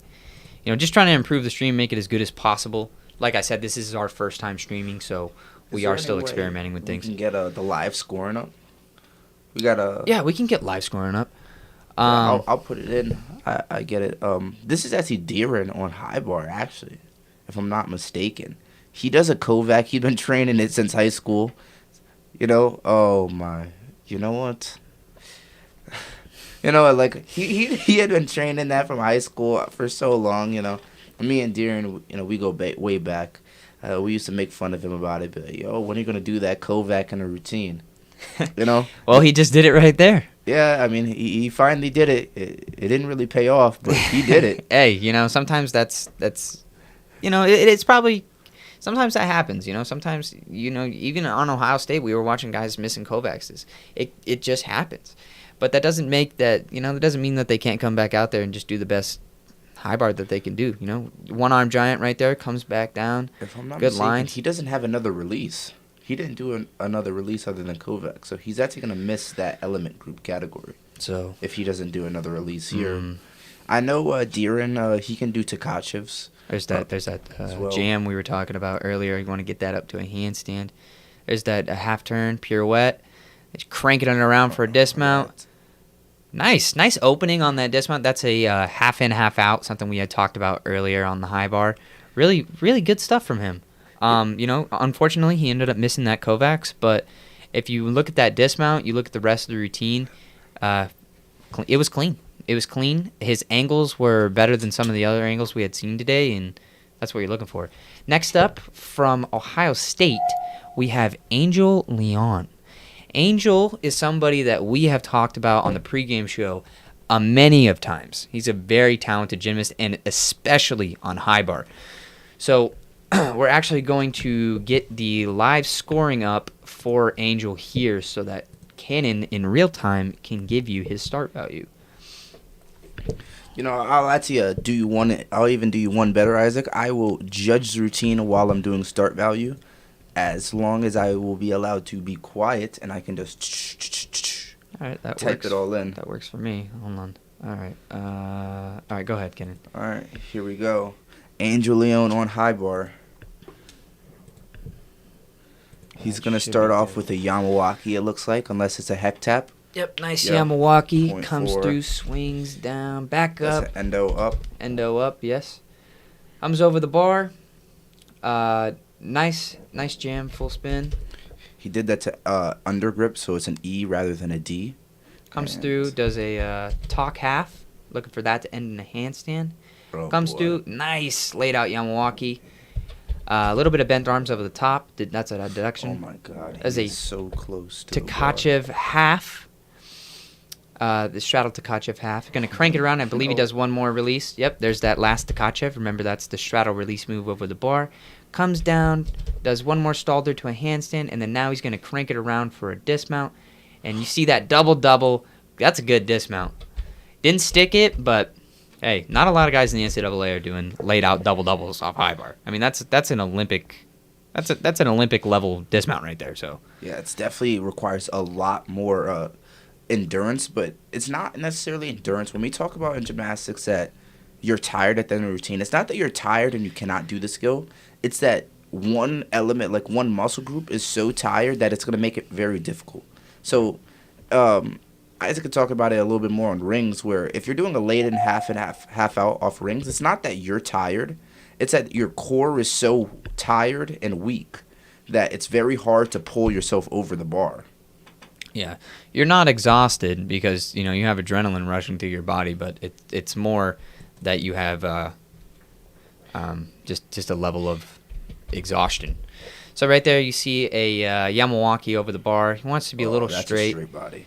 Oh, That's a a straddle. Straddle Tkachev. Oh, and to a connection bonus, All right, so I'm gonna which is a Tkachev half. Comes down, pushes, does a talk full spin into a stalder. Wants those to end in handstand. Comes up, pushes, comes around. Nice right there. Stalder to handstand again. And then a dismount. He is yanking that bar, but he was going for it. That was a good routine. I'm not gonna lie. That was pretty nice. I don't know why the start value system just glitched out, but I have met 8, 12. I gotta count it back up. I'll manually count it up and tell you what his start value was.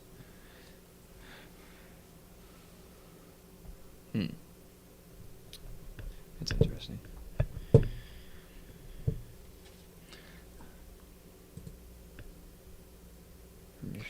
Did not. Yeah, just as he's getting it up. There we go. We just want to say, like, as the stream is coming to a close, thank you guys for joining. There is a donation link in the bio if you choose you would like to donate and support men's gymnastics, and you like what we stand for. There is a link in the bio if you would choose to do so. Obviously, it's completely optional, and we're just happy that we got these 8 viewers, and we're watching some good gymnastics. Yeah, and like we said, for the next rotation, we got even more stuff to come. This was just kind of our test run to make sure everything was working. We didn't really do any advertising for this, so we wanted to really get it in and have guys promote it. So for the next one, I believe this is Justin. Really clean high bar. That's a Coleman. That's a tucked double back with a full spin over the bar. I believe he does a Kovacs. There's that floating that Cannon was talking about. Bent arms over the top, though, that is a deduction. You don't want to do that. You always want straight arms. There's a handstand. Nice pirouette there. That's kind of what we've been talking about. Push up, turn into another stalder, into probably a stalder half. Yeah, stalder pirouette. You want that to be a little bit more towards handstand, and then now he's going to crank it around for a dismount. There's that. Oh! So he starts at a 15.3. I just did a start value, but pretty big fall in the dismount. He's been doing that dismount for a while, so it's a little bit uncharacteristic of him to fall. But 15.3 is a high start on high bar. You're only gonna see it you're not gonna see it really get much higher than that. You might see a 15.6, 15.7, 15.8, but in collegiate high bar, people aren't really doing stuff like that. So to see Justin doing it, getting a 15-3, that was pretty nice. And two, his lines are so good. Most guys that you see that are doing routines that big, they're all over the place and it's sloppy, but he's got clean legs, clean lines, good handstands, good dismount. I mean, right there, you saw double-double. Landed a little short, but, he's going to come back next week, and I'm sure he's going to hit that just fine. So as you see here, we got Navy starting off with the Yamawaki. Looks like he's winding up for a Tkachev here. This is no, that's a Kovacs. This is Cash Busky, I believe. So he's an All-American on high bar. Oh, wow. Look at that. Oh, my. That was a Coleman. He's not getting credit for it because he didn't swing through the bottom. But it does go on as 0.5. It's an E-value skill. So he did the Yamawaki, Kovac, which is arguably the harder element. Because you can't see the bar, right? When you're flipping, because you're flipping over the bar, and then you have to look back and try to catch the bar blind. As compared to when you're twisting, you can look at the bar the whole time. Same thing with, funny enough, I'm going to compare everything to ring dismounts because that's all I know. But when you do a ring dismount, a double layout is actually harder than a half in, half out. A double layout may be a C, and a half in, half out may be a D. But the difference is, with the double layout, you can't see the floor the whole time, and then you have to really arch your back over in order to catch the floor in order to spot that landing. Whereas with the half in, half out, you're spotting the floor the whole time. That's another reason that guys that are doing double doubles compared to half in, half outs off high bar, there's a big swing there because it's a much harder skill. So just jumping back up into the high bar here, he might repeat that Coleman. We'll see. No, it doesn't look like it. Does a flying giant to regrip, and then goes into a pirouette. Like we said, looking for those handstands. Really want to be close. Oh, and that was pretty good. That was a really good jam. Swings through in the eagle grip. Oh my gosh! He just slipped. He just slipped. Yeah, the live reaction. As you can see, the anticipation here is out of this world. Looks like he's cranking it up for a dismount. Yeah. Woo. Well, you know what? Hey, stuck dismount. He put it down. That's all that matters. After watching that and watching him slip through on an eagle giant, that is not something you want to do ever. So, good for him for being safe and getting through that routine, and then putting it down at the dismount. That shows that he can go through pretty much anything and still do a good routine. So, yeah, his start value seems a little low. Well, remember he didn't do. Did you count the Coleman? I did count the Coleman. He's counting a lot of A's. I think after he fell, he probably took some things out of his routine. Yeah. He is an All-American on the event. Yeah, he definitely starts higher than a 14.6. If anything,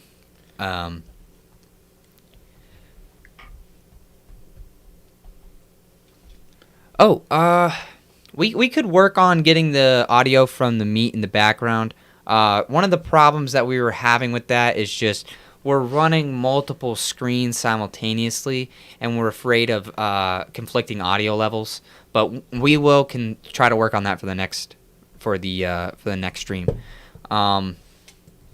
Here we have Jesse Tyndall. He just starts off with an endo to a full spin. It's a B plus a B. There. Yeah, Jesse's a great high bar swinger, just like his brother, my old teammate. All these guys in Canada, man, they put it down. Look at that. Laid out Tkachev, great. There's no deduction there. Straddled Tkachev, great. Maybe a little bit of bent arms over the bar after he caught it. Comes down, swinging, quas 1.5. That's awesome to see that. A little bit late on the catch, but that's all right. Comes down, swings, nice handstand.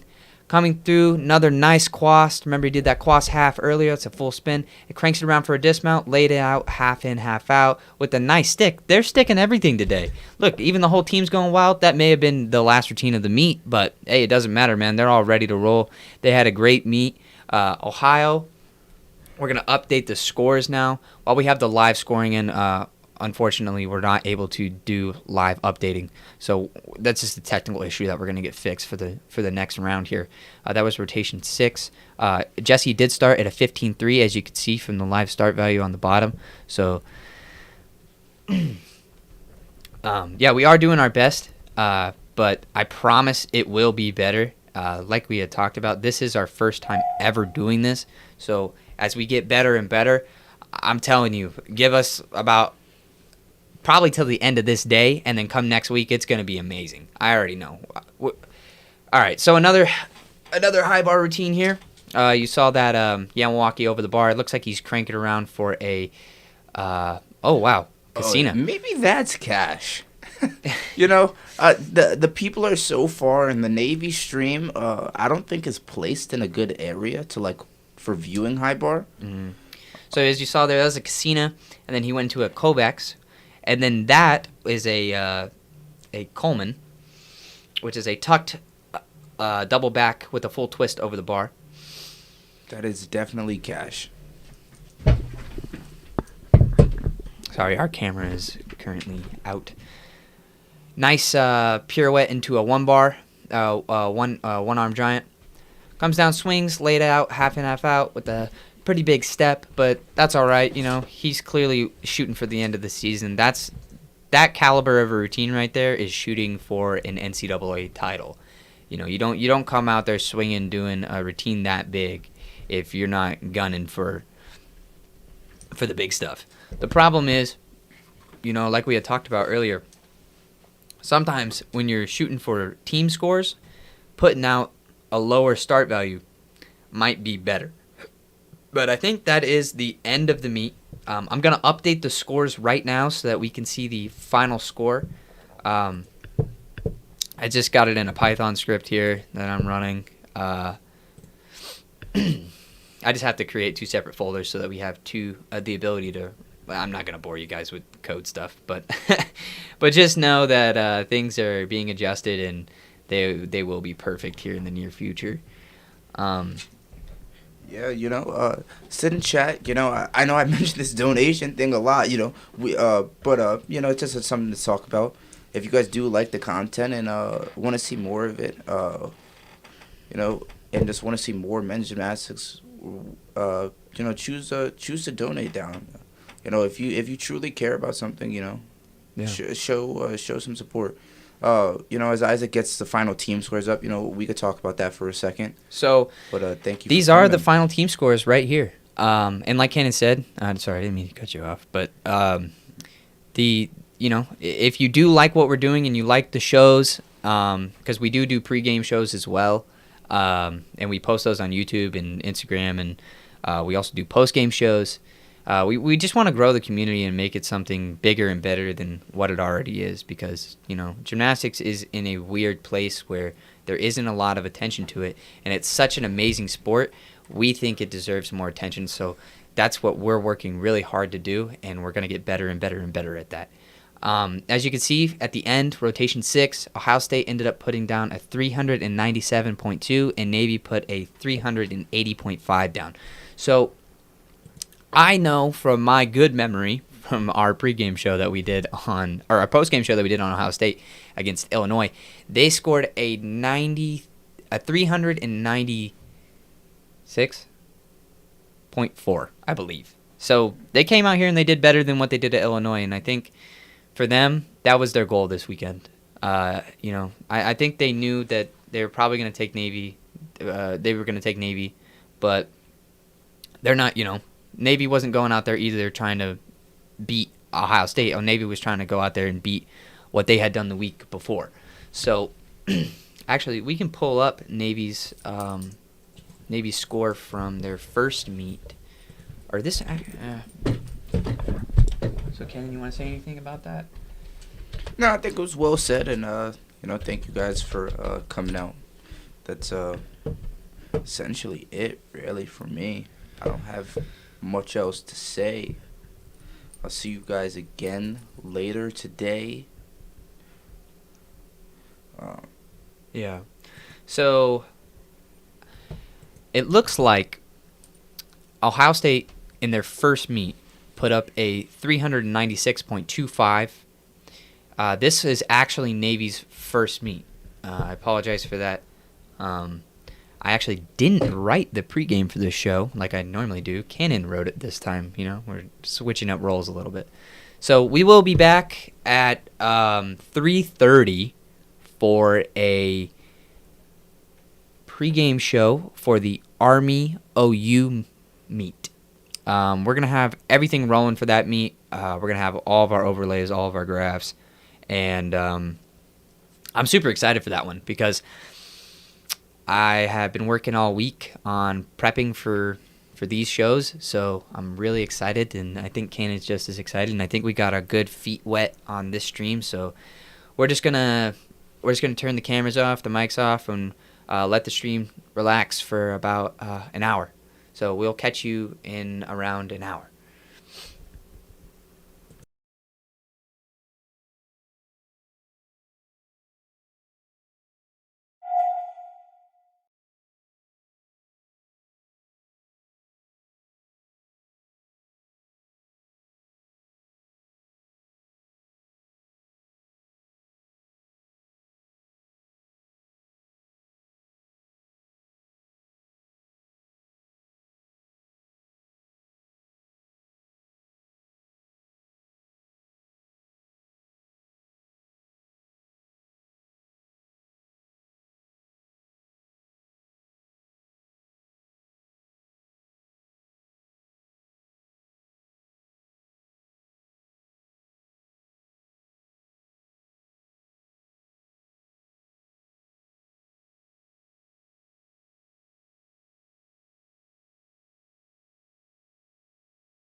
Hello, hello, hello. Thank you for waiting around. We're just setting our camera up and we will be right there very shortly. Is it muted? No.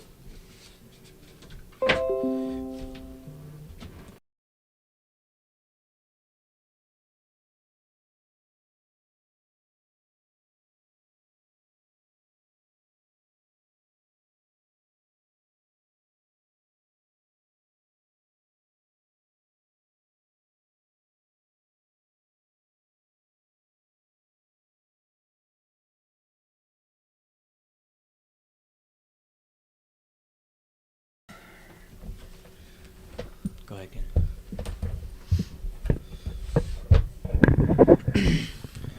What's going on, guys? Can you hear me? Can you guys hear me all right? Can somebody type in the chat that everything's going well? And then I'm going to get undergoing with the pregame show. Sorry it was a little bit later than 3:30, you know, just same difficulties. But just let me know that you guys can hear me all right.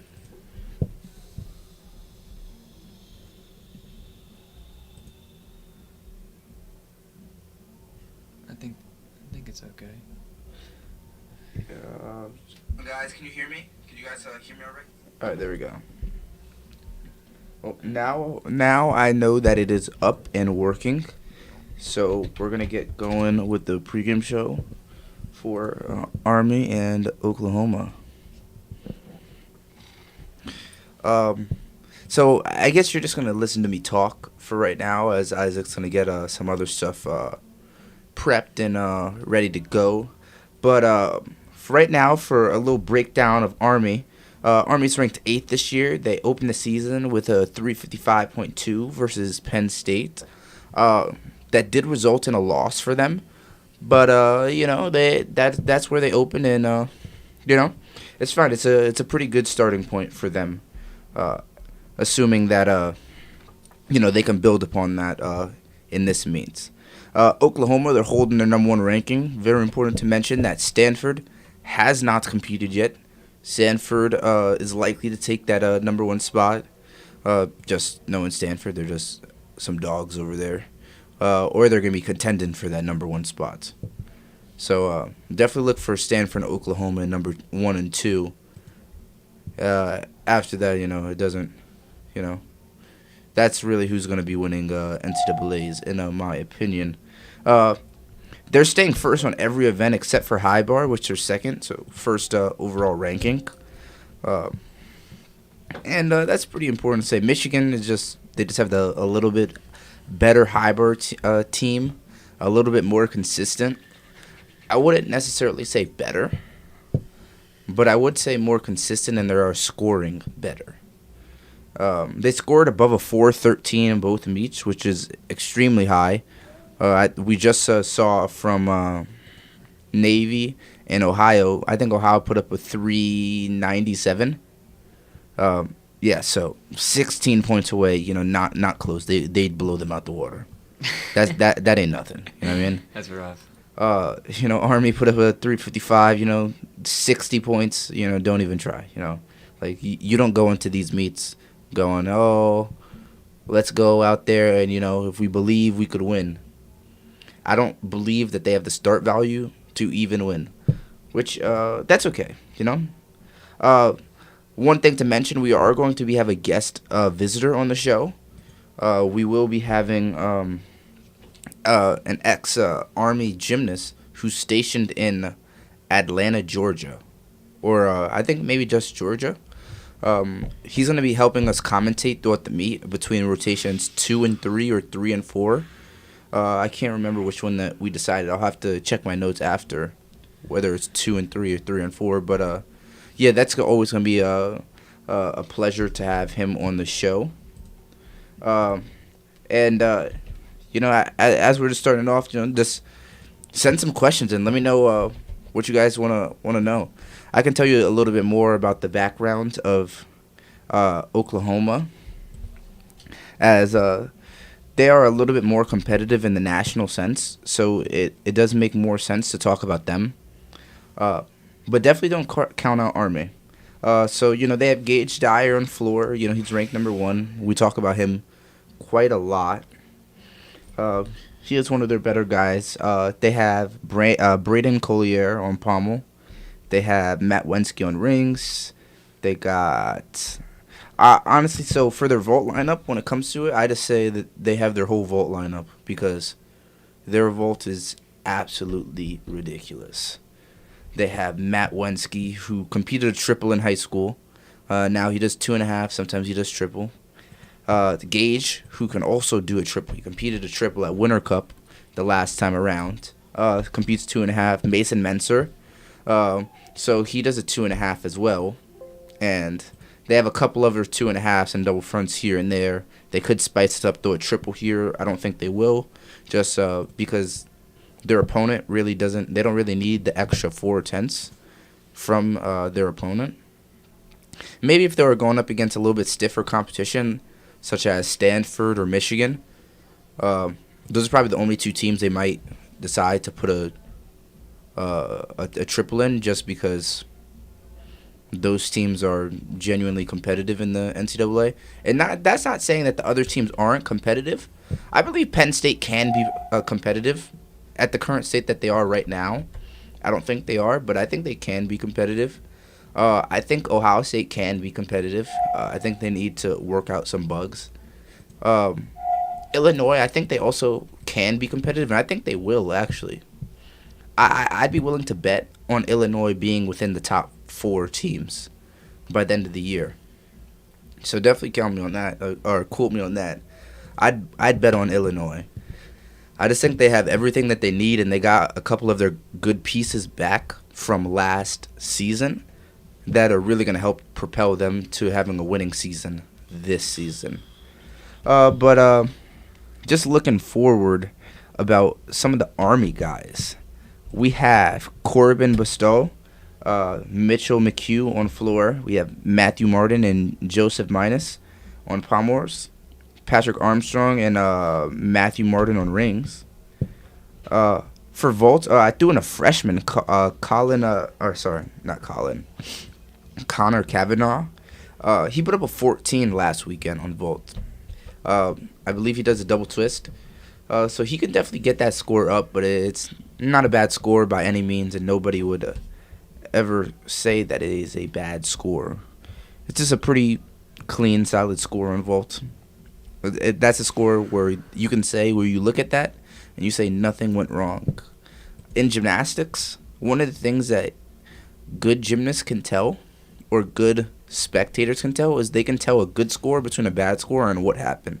So when I see someone like Connor Kavanaugh put up a 14 on vault, it tells me, hey, nothing went wrong in his vault. Nothing went so wrong that he scored probably below a 13.5. And there's certain scores, and as you learn gymnastics, you learn the baseline for scores, where a hit routine will almost always, at this collegiate level, get a certain score. And it varies from team to team. Some teams are just better than others. Some teams are, working on getting their way up there. But in general, some scores are easier to tell which one works, or which one did their job, and which one might have had a couple mistakes as they went along. But moving on, we have Patrick Armstrong and Kieran Regan on P-bars for Army. And on high bar, they have Calvin.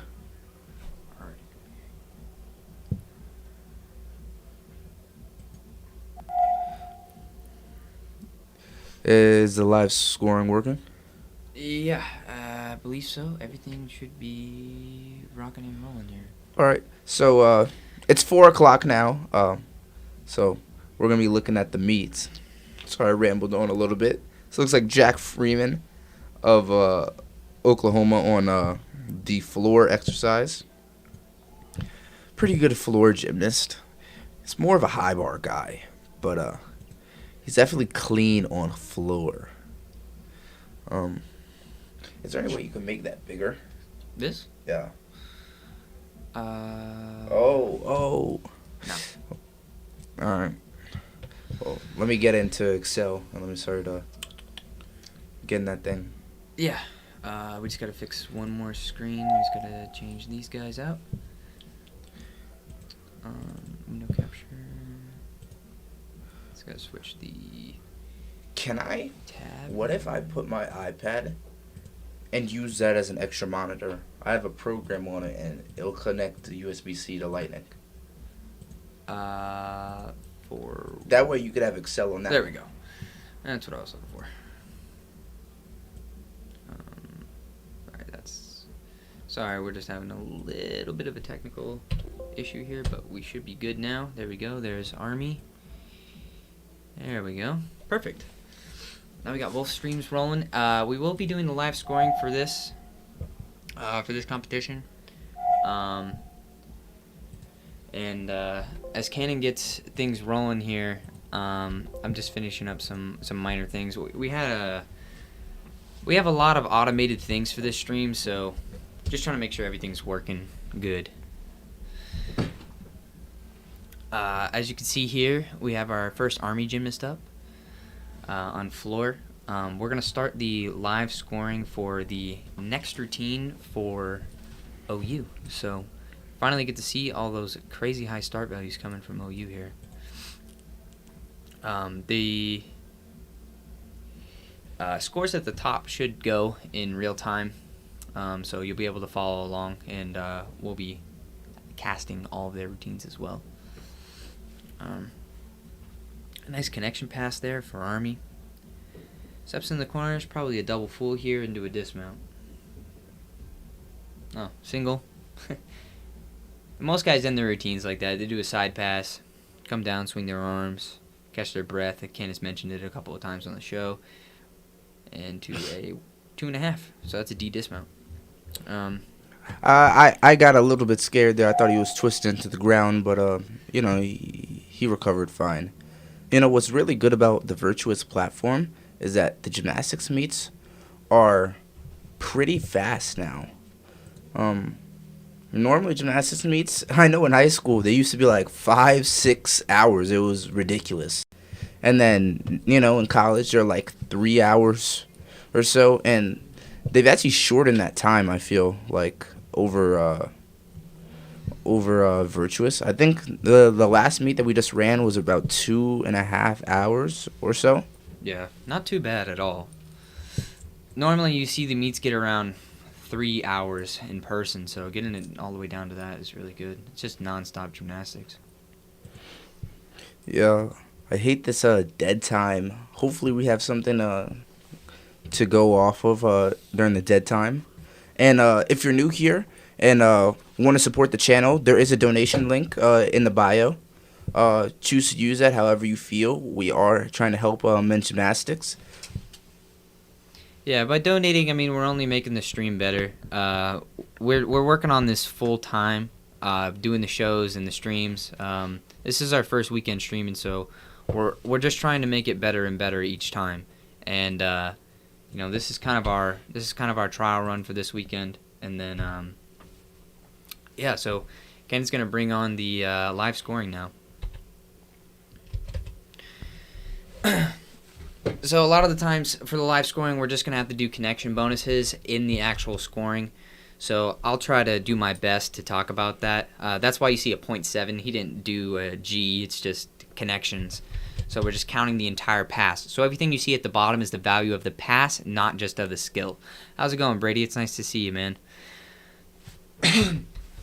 So yeah, OU just has a lot of start that they're able to bring to the table. I mean, we've talked about it on the show over and over again. They're ranked number 1 for a reason, and these guys on floor are absolutely insane. I have their overall start value actually for floor on my laptop. I'll pull it up in a couple of minutes here, but I mean, watching OU this season, it's been a real treat. I mean, even in the past they've been amazing, but watching them this season, it's just exceptional. I mean, look at that triple full. Doesn't get the stick. Might have stepped out a little bit. It's hard to tell from here. If you step out, I believe that's 3/10. So, as you can see, Cannon did the start value here, 15.5 for that routine. So he might start at 15.6. With the whole live start value system, I can't tell how many skills he actually had. Yeah, we're new to it as well. but, But we're uh, getting better at it. We're getting better at it. We're getting better at it. And each time we're just going to get better and better and better. So, next up.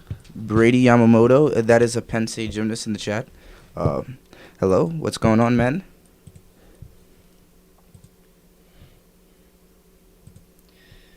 Yeah, so, okay. That's that. All right. I think we're ready to rock and roll here. Scores are going to update as they come in. You gotta have that ready. Yeah. Every time. Yeah, we're working on it. All right. Live. What I need is for this to be in a separate file so that we can run that. Why don't you just commentate for a minute and then I'm gonna fix this. Just commentate. All right. Well, this is a leadoff guy for Army, so they're just looking for a hit routine here. Nothing too crazy. Just make sure that he stays on his feet and not on his bum. That would not be good. But he's doing a pretty clean routine. I know, it might not be the most head-to-head matchup. Army versus Oklahoma. Everybody knows it. There's no reason to hide it. But he's doing a good job. And let's just focus on the fact that Army is getting better. And look at that stuck dismount. And that was stuck cold too, I'm not gonna lie. That was clean. That joint was clean. But as you can see at the top, that running total is updating. It says rotation 6. We'll change that to rotation 1 whenever Isaac gets a chance. I don't really handle much of the computer stuff. Yeah, so the way that we run this stream, it's just me and Cannon. And a lot of the stuff that we have is automated. And then on top of that, we have a lot of other things that aren't automated. And we're really just trying to get our feet wet here. And we appreciate, you guys bearing with us. I mean, we're trying to give the best experience that we can give here. So we're going to have the live scoring back up here so that you can see these crazy start values from OU.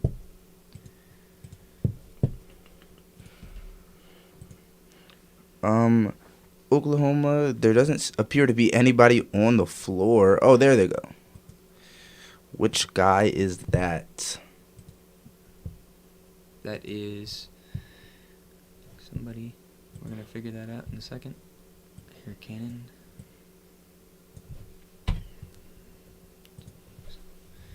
Go ahead. Nice double-double into a small hop. Steps into the corner. You really want to see stuck landings on floor. That's what you're looking for on almost every pass, except, the small transitions. Like right there. That's perfect. You can't beat that. It's a connection pass, so he's doing a skill and then bounding off the floor into another skill. Same thing here. That's a connection pass, right? So he's doing 2 skills. He's doing a back 2.5 to a punch 1.5. So huge routine. It's crazy just seeing McAllister Arena in empty. Oklahoma does a really good job, and their fans do a really good job of coming out and supporting, showing their support for this team. So it's really probably sad. It's really sad seeing the stands empty. Yeah, it is weird. Wow. Yeah, that's Spencer Goodell for sure. The way that he flipped, I can tell. It's that J.O. knowledge, man. A lot of times you can easily tell. Yeah, I couldn't tell all until that. The way that he landed, everything. That is very Spencer. But back to Army. We'll get the live scoring back up. We might not be able to do every single routine just because of the nature of it and just us being alone. So we're going to try to get that up as frequently as possible. Or at least get consistent enough where you know when it's coming. Yeah. Like where we will do the first routine of every guy or the last routine. Yeah, we'll definitely do the last first, maybe not every time, just because how we're managing things right now, but we are getting better. So, all right. All right. Well, here we go. Starting off. Let's see what he got in store for us. Round off back handspring, double back. All right, it's an easier landing. I could just calculate the start value in my head. That's a C. To a that's an A. So he is at 7/10 because it would have the C from the first skill plus the C plus A. 7. That is a B.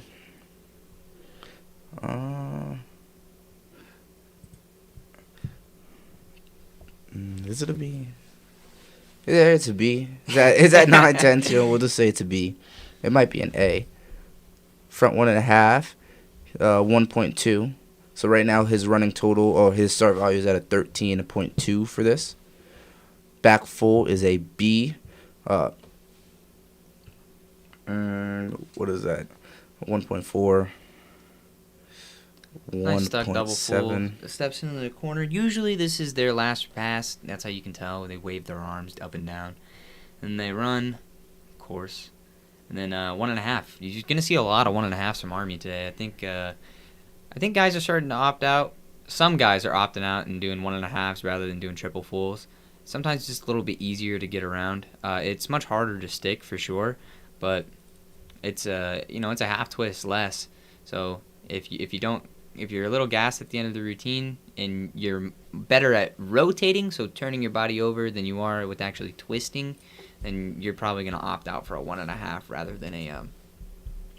than a triple full. Triple full can be hard to get around sometimes.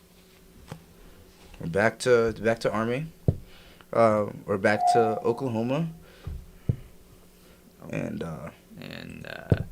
Isaac is here breaking stuff. All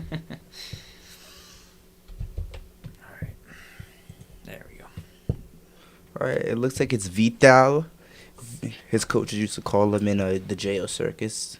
Go Vital. Vitaly Gumeris here. Here we go. Front 2.5. It's E value skill 5/10. He did it very clean. Pretty nice landing. Double stuck.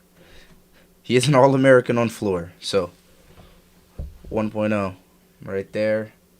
Double full. Clean. It's kind of weird. Most people don't do just front double fulls and don't punch out of them. That's all right. 1.4, 2.1.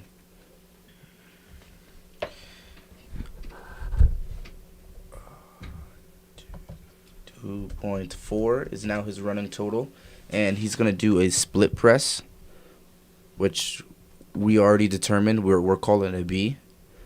So 2.6 is that his running total right now for a start value. 2.9 is now his new running total, and then he's going to finish with a D dismount, so he will have a 15.3 start value on this routine. And the best thing about Vitaly, he's extremely clean.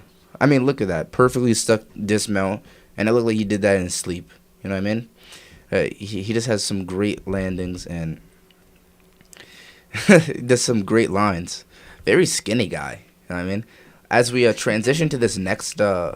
As we transition to the next guy for Army, and if you don't know already, we have both the streams open, so I can see Army at all points, and I can see Oklahoma at all points, assuming nothing changes. This next guy is definitely on the thicker side. He looks like he's more of a rings guy than a floor. What are you talking about? Look at those legs, man. That guy's built like a truck. He's ready to roll, baby. Yeah. I don't know. We'll find out if he's a floor guy right here.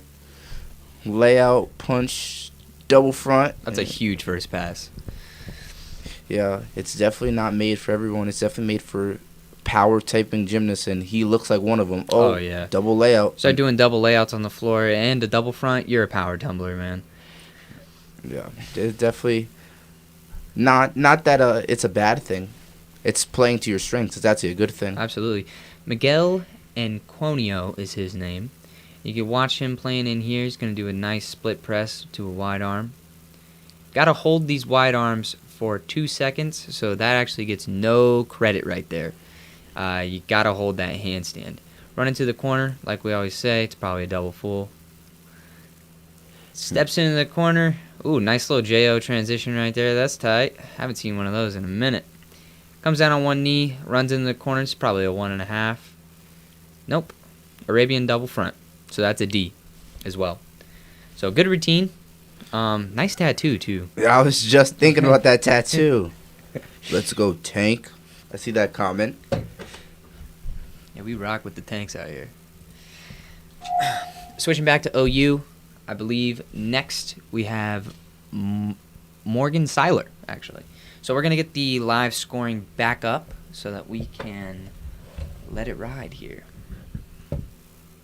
Okay, it's riding. Alright, you should be good. 3. Yep. Alright, so we have live scoring. Again, that is Cannon's duty. My experience on floor is not good enough for me to judge in real time as I was a ringman. Trust me, I spend all day working on this show and working on other shows. So trying to get everything situated. I'm very happy that we've been able to get this far. So we see the step into the floor, real clean lines here. This is Morgan Seiler. He's ranked pretty high this season. So right there, we saw a front punch double into a 1.5. Double. Easy, light work for this guy. Almost a stuck dismount. Or almost a stuck pass, excuse me. Do a round up back handspring, 1.5. Punch. I think that's a 1.5. Rolls forward. Nice little transition work here. So currently his start values are at 13.8. So we're going back into the press world. As Cannon was saying earlier, press is usually a B. Rolls forward, steps into the corner. I really like this guy's transitions. He makes it look so effortless, so clean. And 2.5 punch full, which is a crazy pass. Side pass here, double full, stuck. I mean, this routine's ridiculous. And then this guy's probably going to end out with a triple full, given how much twisting he's been doing. But we'll see if I'm on the dot here. Nope, I was wrong. Arabian, I was actually an Arabian half out, which is something that you don't see very often. So basically, an Arabian is a double front flip that takes place from a round off. So you start in a round off, do a half turn, throw for the front flip, and then normally you would just do 2 front flips. But with this guy, since he's so good, he did a half out. So he did his double front flip, saw the ground, halved out. It's a big dismount right there. So he starts from actually a 15.6. Next up, we have Army. This is Mitch McHugh. Big first pass for our Army guy here, Mitch. You can see right there, double full, punch 1.5, really good work. Runs back into the corner, double back. I think that's supposed to be a double right there. Yeah, no. They just have a lot of double backs. Oh, really? All right. Yeah, I think that was intentional. So you see this again, nice transition work from these guys. I think they really ingrained that. Remember, you got to hold that for 2 seconds. Yeah, that's a hold right there. So he got credit for that. Steps into the corner, goes down, one more pass. You go 1.5. Or excuse me, is that a 2.5 or 1.5? 1.5. 1.5. Back double full. Usually that's the indicator that the dismount is right around the corner. Gonna see him go. Do a great job here. 2.5 dismount, but unfortunately didn't make it around to his feet, so he is going to take a fall there. But good start value, starts at a 15.5. That's in contention with OU, and as we saw earlier, Morgan Seiler, he ended up putting up a 14.45. Vitaly Guimaraes from OU, 14.45. Spencer Goodell, OU, 13.9. I mean, these guys are, like we had said, OU is the best floor team in the country right now. So watching these guys put it down, this is This is real time. This is big time for them. Next up, we have, this is Gage Dyer. Gage Dyer is the #1 floor guy in the NCAA right now, so this is going to be a real treat to be able to watch. Gage steps onto the floor, runs, front double pike, really great stuff. Small hop on that.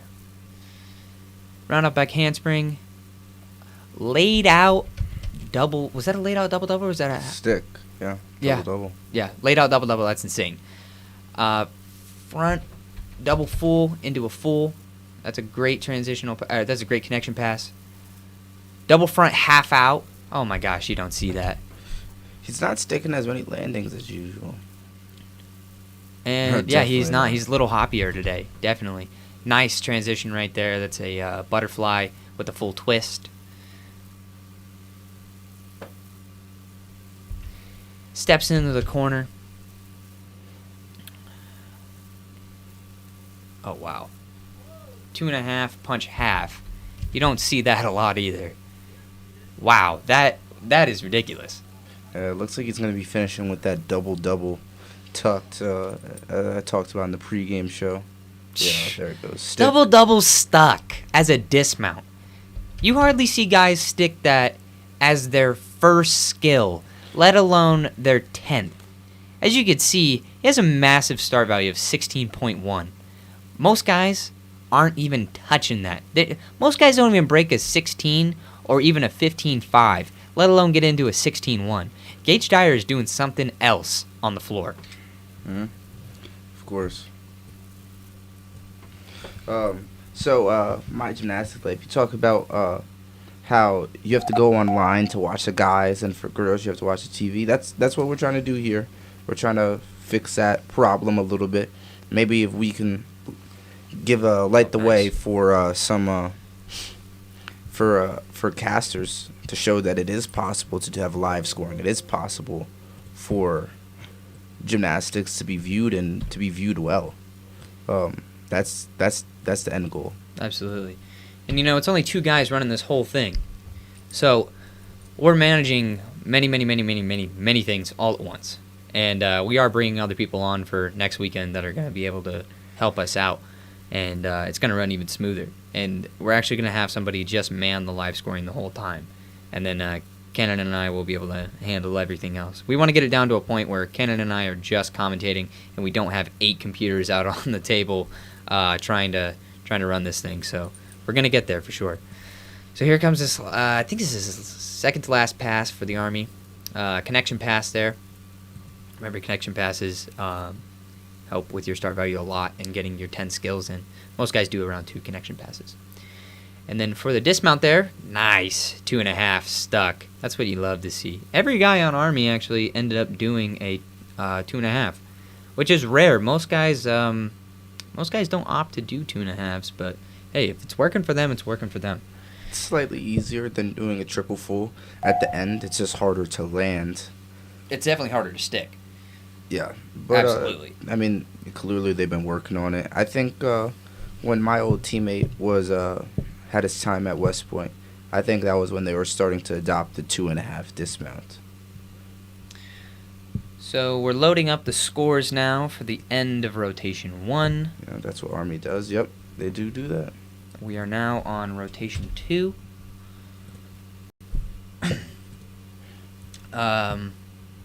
Gonna just take a moment here, and the scores should be up. So, wow. So OU 71.3 on floor, while Army putting down a 62.25. 71.3. Have we even seen that yet? That looks like a vault score, not a floor score. Yeah, so every good team should be around the 70s on each event, and Oklahoma's showing their colors, and they're putting up 70s on floor, and not just 70s, 71s. Yeah, that's some high start value with a high score. I mean, they're executing like crazy. Gage Dyer ended up putting him a 14.95. The last guy from Army Matthew Davis, he ended up putting a 13.8 up, which is respectable floor score, especially with that stuck dismount. Currently, OU leads by 6 points and 6/10. So, like we said earlier, Army is not looking to come in here and win this meet. They're trying to just do better than what they did the first week. So, I believe we'll pull up some of Army's scores a little bit later, but as of right now, we are commentating. All right, that should be running for you. So we do have that surprise of the Army gymnasts coming on to the show. So hopefully we could get that done in the second or third rotation. I don't know what time he's scheduled in, but he might be able to help commentate or I guess talk a little bit about some of the routines and end. It's very hard to do real time commentating. But yeah, he will be on, so stay tuned for that. This rotation or the next rotation. Yeah, I'm going to get him set up right now. So, Cannon's going to do a good job of commentating on horse, and we're going to bring the Army alum on so that he can have a little bit more discussion with us on his prior Army team.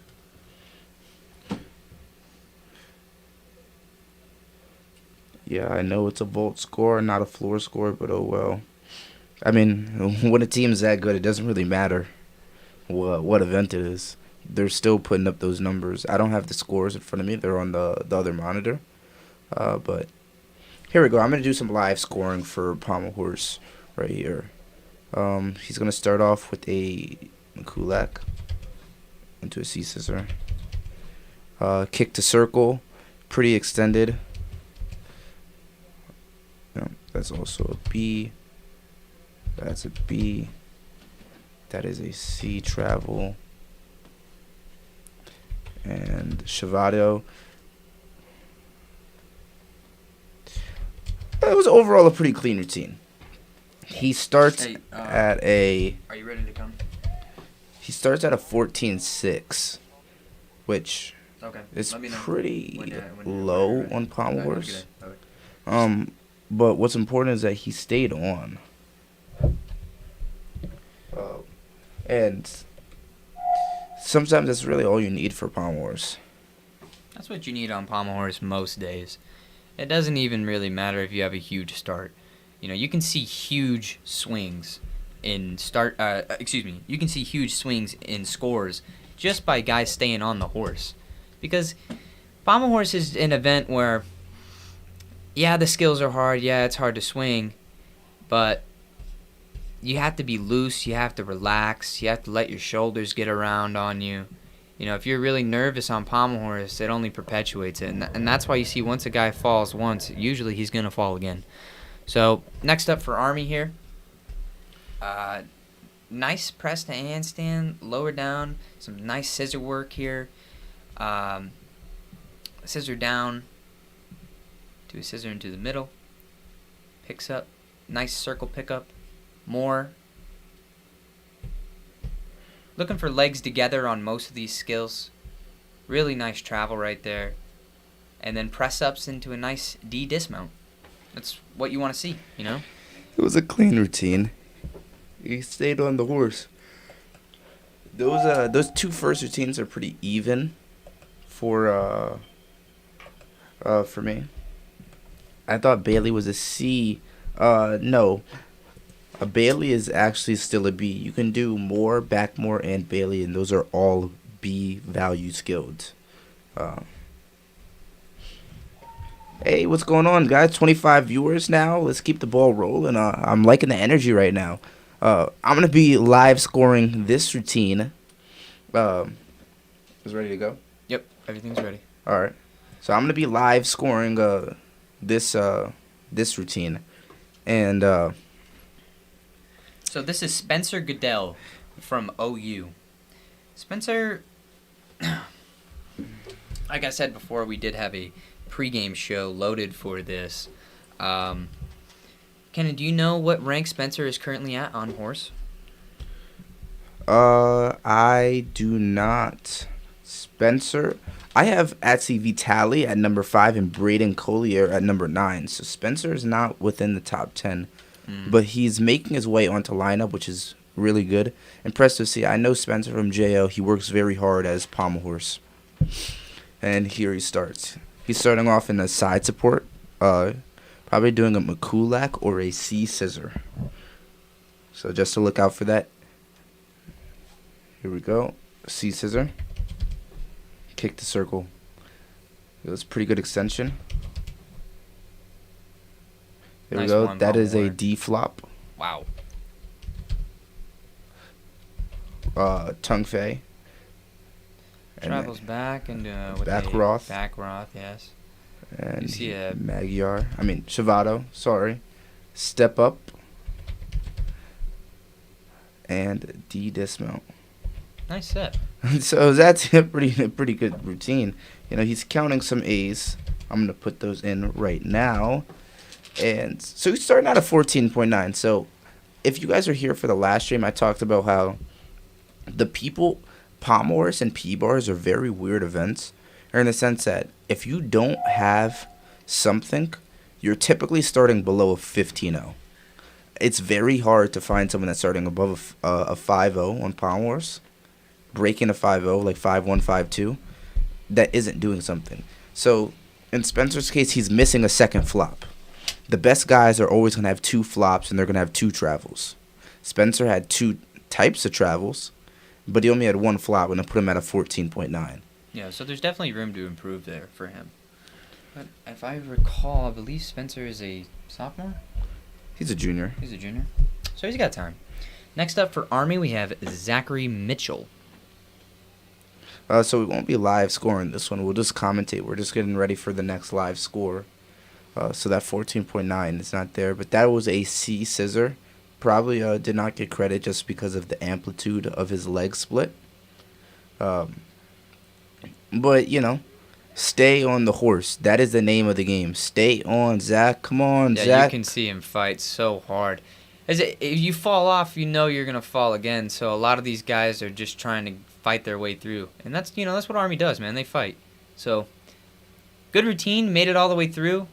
Don't want to stop before you do that press right there. You want a continuous motion up from where they're straddled. I don't know if you can see me in the camera here, but right where they're straddled up on the horse, they want to push that all the way up to a handstand and then immediately go into a turning motion for that D dismount. Next up for OU, we have Morgan Seiler. Just saw him on floor too. Yeah, he's in that recruiting class with Vitaly Gumeres and Spencer Goodell and Mason Menser. Overall, you know, in all honesty, it wasn't really a strong class when they came out. They had Vitaly, and Spencer wasn't the Spencer that you see today. Spencer had never made national team at that point, and I had never heard of Morgan Seiler. But, you know, they definitely stepped into their roles. We all knew Vitaly was going to do that. That's why he was recruited so high.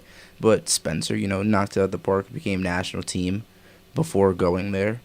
And Morgan just stepped up and, you know, just came in here and just started working everything. Yeah, and he's done a great job this year so far, on horse and on floor. So you can see the one palm will work there. Sets back into the middle. I believe that is a T-flop. D flop. Travel down. Nice. I think that's a woo into a. There we go, and D dismount. Yeah, so you can see a lot of travel work. Dumps back the travel, comes forward, hits that dismount. But like I was talking about with Army, they have to get their legs up as fast as possible, because if you're drooped like that and you stop and you hit the horse, all of that is the deduction. So even if you start really high, unfortunately, it's still not gonna bear that well for you. But Oh yeah, so I made a mistake. Instead of putting .3, I put a 3.0 in the scoring. So it ended up just glitching a little bit. yep. But he starts from a 14.6. Next up for Army.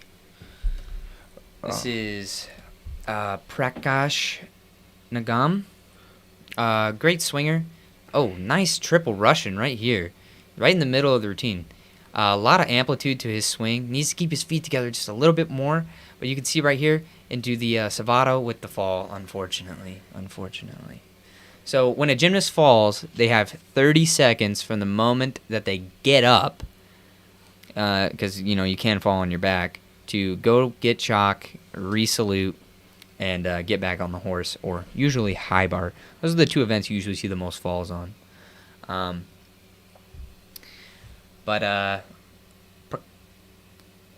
Prakash here, I apologize if I'm butchering your name, but he can swing for sure. Triple Russian dismount, it looks like. Yep, just to get off the horse. I mean, that guy's got some amplitude to his swing, for sure. Normally, you don't see guys that are swinging like that. Normally, you can see a little bit of a slower circle, but his circle is really, really, really fast, the way he's just getting around that horse. Yeah, it's definitely important in pommel horse to have some sort of aggression, but what's more important is that you find your own natural rhythm. So particular for me, I'm a bigger guy. I'm around 170 pounds. I'm 5'9". It was pretty hard for me to move quickly on the horse. So it was more important for me to make sure that every step that I took with my hands, I was supported and ready to go. So next up, we have Zach Nunez from Oklahoma. Yeah, he's a freshman. He came out of Cyprus. Overall, pretty good guy, pretty good recruit for Oklahoma. He's definitely stepping into his role, and he's just really, this year, he should just be filling the gaps that they have. He's not really a breakout gymnast in my eyes right now. I mean, we'll see in a second. But he's not really a breakout gymnast in my eyes. He's just filling the gaps for this year, and then he's going to come back next year, I'm sure, banging. Yeah, with most freshmen, they're fillers, right? So you come on a team, you fill the position of the senior, and then it's your job as you get older and older to move in and be that breakout gymnast that Cameron's talked about. This is an amazingly clean set. You see that Magyar into a Savato, step up, push. See how he didn't stop on that dismount, and then nice into a turn, into a rotation. So that's what you want to see. That's exactly what you want to see right there. And 15.5 start value, that's no joke. That's a big start value, especially on pommel horse. A lot of times you're seeing guys around the 15.0 mark on horse, so he's definitely ahead of the curve. He's actually at a 15.8. I missed a skill trying to put something in. Oh. Well, 15.8, that's even better. That's actually insane. You don't ever see that. Next up for Army, we have Graham Shaw. Here goes Graham Shaw. Good one pommel work here. Most of these guys you see, they start their routines with one pommel. Good save right there, good save. A little bit of a leg split, but it doesn't matter. Nice woo. Come around. Woo right into a triple Russian, it looks like. Or maybe that was a double. Turns into the middle. Nice scissor pickup. Nice scissor work there. Those are all Bs. Swinging around. Nice little more. That's a B. Then a travel down into what appears to be a triple Russian dismount. Oh, he's fighting for it, but... Yeah, they're not going to give him dismount credit for that. He's going to have to go back up there. Yeah, I think they're going to have him either repeat that skill or maybe just call it. It's looking like he's walking away, so I think they might just call it. If not, I'm going to have to give him a C dismount credit because he only did a double Russian. Mm-hmm. Yeah, that's what it's looking like. Well, that's his start value. 14.0. It's not the highest in the world, but it's all right. Yeah, that OU set was absolutely insane. Zach Nunez, the guy you just saw, at OU. He scored a 14-0. Really clean, really clean routine. That's only about 5/10 lower than the highest scoring. Oh, excuse me, touch my microphone. That's only about 5/10 lower than the highest score we've seen all year from Ian Skirky. Next up, we have Vitali. Vitali is a amazing gymnast, especially on pommel horse. You could expect to see a huge routine here. Kenan, why don't you commentate this one for me?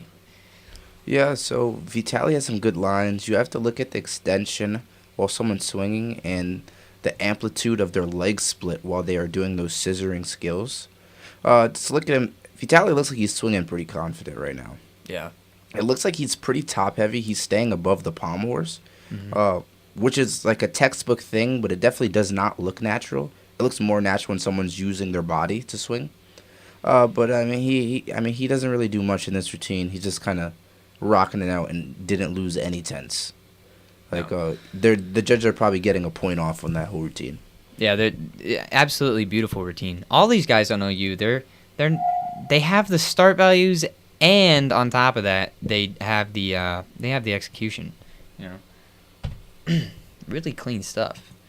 Army here, they have had a couple of rough routines so far, but I'm thinking they could turn it around here. We have our next up for Army. This is Matthew Davis. I actually know Matthew. We were mutual friends through a teammate. My old teammate was team captain at Army last year, and he was pretty close to Dave. So, or Matthew, excuse me. Good routine so far. Good scissor work. Do a circle pickup here. This is what a lot of guys do. Usually start with a scissor, and then it comes back around with a Stockley and I think that's a Bailey. Travel down. Step back into the middle. Come around. Really good form there. Probably one of the better dismounts we had seen today so far from Army. That's exactly what I'm talking about. Keeping your legs so that when you hit the horse or when you're getting ready to go for that dismount, you're not stopping. You're immediately going right up into what you need to go up into. Yeah, so he starts at a 14-1. It's pretty low. It's pretty low, but I mean, once again, he stayed on the horse. And you'll see as you start watching more and more gymnastics, it becomes very problematic when you see people not staying on the horse. So in my time at Penn State, we had one rotation where all of our pommel horse specialists fell. Actually, all of our pommel horse specialists fell, plus 2 extra guys, and we had a 1 hit out of 6. And when something like that happens, the team that just hits or stays on the horse tends to win because we're putting up 11s and 12s, and they're just putting up consistent 13s as they go through their rotation. We're putting up 11, 12. We might have 1 14. But it doesn't matter because we had all those falls. Yeah, as you can see here, this is David Sorrento. Beautiful routine so far. Very good travel over the horse there. Probably going to go into that was a Savato. Now into a Woo. Wow, Woo that late in the routine. You can see the tape on his arms. Nice dismount. That's exactly what we've been talking about. That really clean, quick up dismount. So starts from a 15-4. It's pretty good, really clean stuff coming out from David. And then for the last routine of rotation 2, we have... He's Canadian. Matthew Martin. David Sandro is a Canadian gymnast that they recruited. Very good gymnast. He was on the Canadian national team. I don't know if he is anymore. But here goes... Army with Matthew Martin.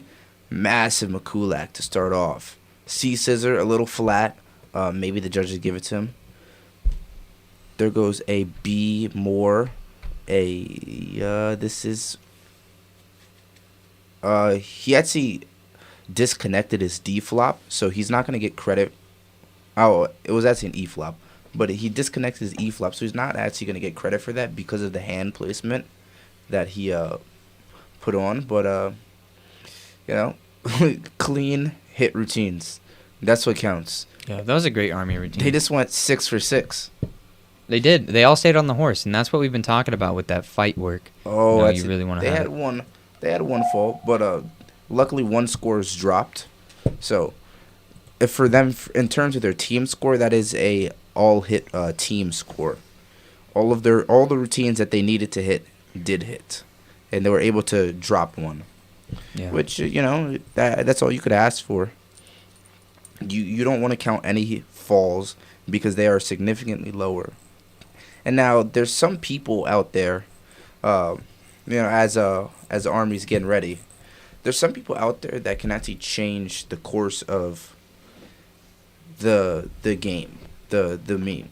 And those people are the people that have such high start values that if they hit, it's a massive momentum swing, and if they miss, it's not that bad of a score. So every team has a couple guys like that. Yeah. Every team. So for us last year, it was Steve and Netarasic on Pommels.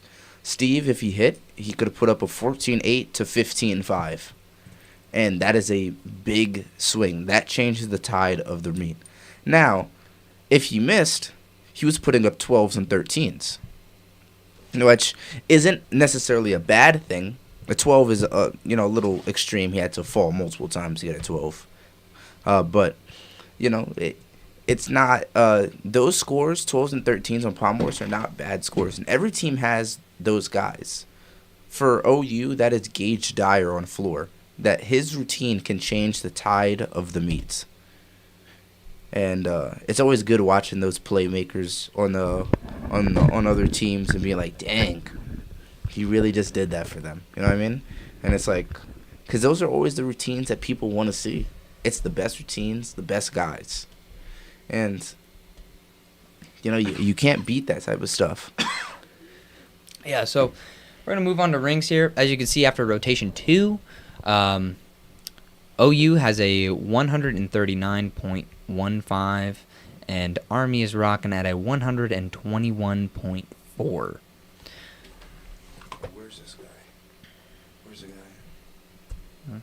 Where's the guy? He said he got called in for something, so he's not going to be able to make it. Get Josh in here. Josh said he'd come on. All right. Rings. All right, well, this is the time. So, now we are on to rings, which is my favorite event by far. I was a ringman for 4 years at Penn State, and, I love the event. I think it's the most fun event. I think it has the most... it definitely doesn't have the most variety, to be honest. But that's what makes it so cool. It's like, the guys that can really do the stuff can really do the stuff, and the guys that can't really do the stuff can't really do the stuff. So I'm definitely excited to watch OU because I've been looking at all their scores every week, and the stuff that they've been putting down it's absolutely nuts. So I believe I actually have a special guest for you. I have a special guest. I have Penn State gymnast Josh Reinstein. He's going to be joining us. Josh is my roommate, so it's really nothing for him to come down. Sorry, technical difficulties, but it's nothing for him to come down and come cast with us. So, Am I in the screen? yeah, yes, you are on the screen. Here, Josh, come sit right here. What it was going on? I'm just trying to watch rings, man. Why do I have no... You unplug them on. Stream is still up.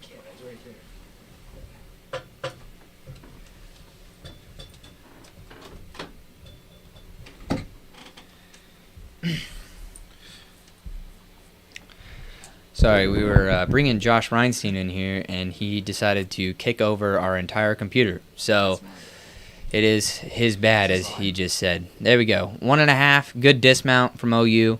Apologize we couldn't get the full start value on there for that, but we will get it for the Army guy here. 1 second. I'm just gonna be doing a little bit of camera work. I'm gonna be fixing the camera angle so that you can see Josh. So for Army first, we have Declan Henriques. Henriques. Yeah. Henriques.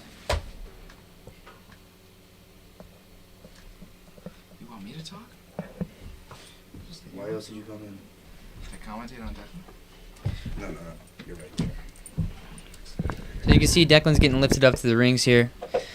I don't know where Declan is ranked currently, but what I do know is that Army guys have been known to put it down on rings. So see a pull to inverted hang, kip forward into a Maltese, lower down into a cross, that's a B. Swings down, goes to another inverted hang, don't want to hold that too long, casts, back upright straddle planche, that is a C. Comes down and does an L hold. We're going to add up all those A's at the end. Rolls forward, inlocate into a front giant, which is good. You love to see front giants. Most guys do them. Then that's a back giant. That's also a C. Remember, anytime that you stop in a handstand, that's a giant. Comes through, back upright cross. Very good. He came in a little bit high on that back uprise cross, but he's definitely got some strength skills, especially for the first guy up for Army. I That's told pretty you. good. These guys He was put in- it down. He was in quarantine for 2 weeks recently. So With the double bag. that's a pretty good routine. Oh, yeah, Not gonna lie. you have a special relationship with Declan, right? Yeah, Declan's my old teammate. Oh, all right, nice, yeah. So he starts from a 14.2. Double back dismount doesn't really allow him to start super high, but I'm sure if he gets a D dismount on there, he's going to be rocking. All right. Who's the next row? You. All right, let me get that set. All right. Rings is my jam. Yeah, I love the rings too. Josh over here is a ringman at Penn State right now. It's his first year. Sorry, it's his second year. Sorry, he's a sophomore. And Josh is looking to make an appearance, hopefully maybe against Nebraska, I think is the meet after this next one. Yeah. Maybe, Josh, you could talk about some of your training and how it's been going, and how Oklahoma's looking. So we have Alan Camus up right now. Does a kip Maltese, that's a D.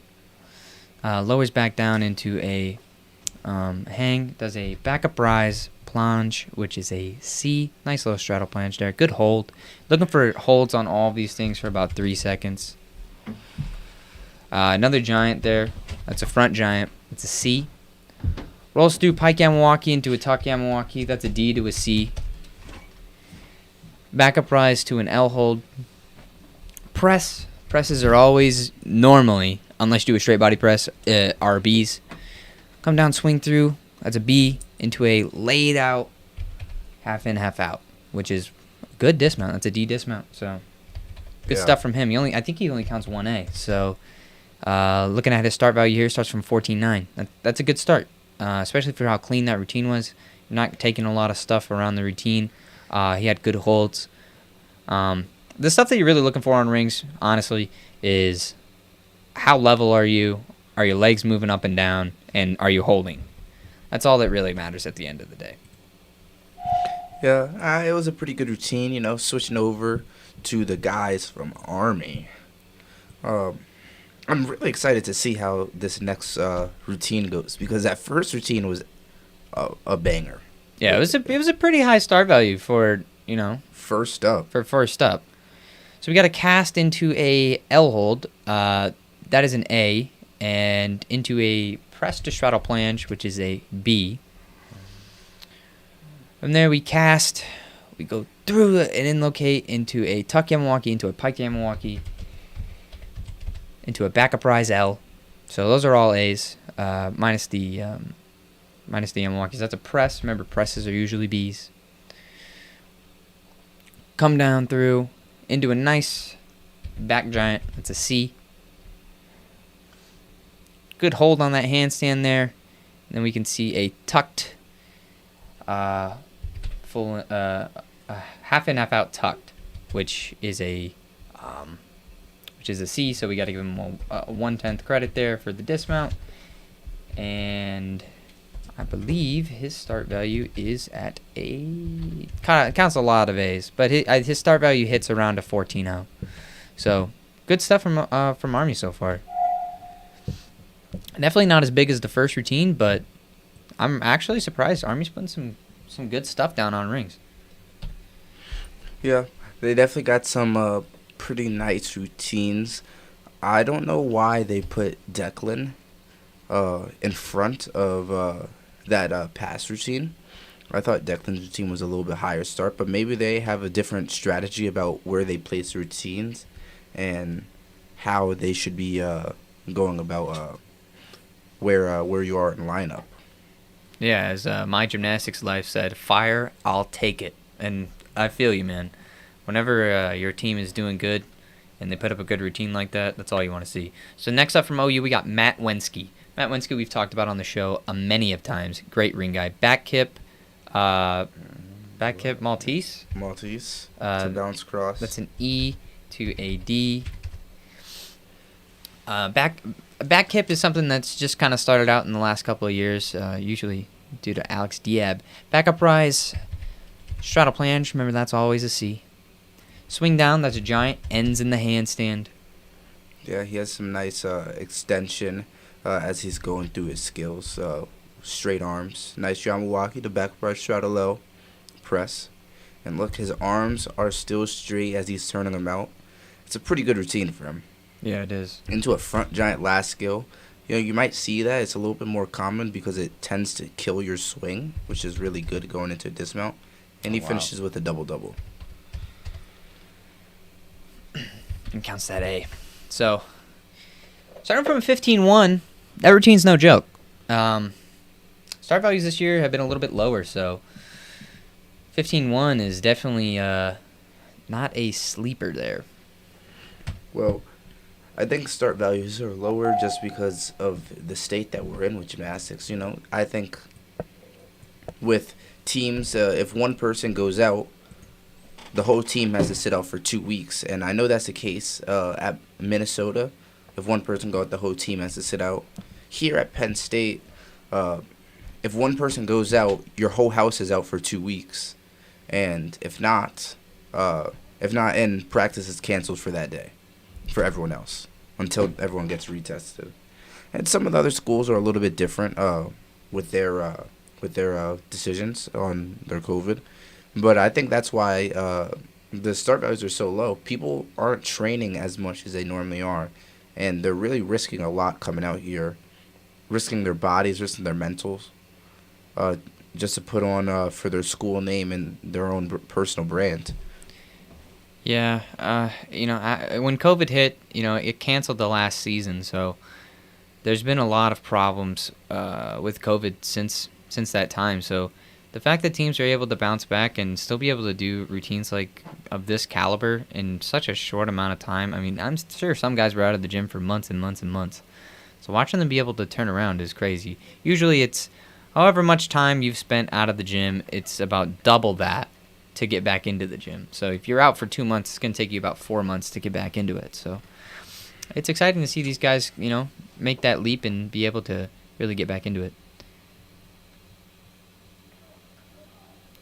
I want to see Air Force take on Army. Air Force is doing great so far, but Army will school them. Yeah, I'm taking Air Force in that potential duel. Yeah, I might have to take Air Force as well, mostly just because we've watched a couple Air Force meets. Those guys are putting it down. Garrett Bronton over there is doing an amazing job. So we got a kip to a Maltese. That's an E. Or excuse me, that's a D. Just talking about this current state for the military schools. I think Navy, for the past couple years, has been the closest to the NCAA conference on truly being able to compete with the people in the Big Ten, being able to compete with Stanford, being able to compete with Oklahoma. Almost recently, ever since Air Force has hired Navy's old coach, I think they hired him about 4 years ago. Yeah, right. They've had a complete revival of the program, and I'd say this year, I think Air Force might be closer to the NCAA than Navy. They might have overtaken them this year. Army's still working on figuring that out.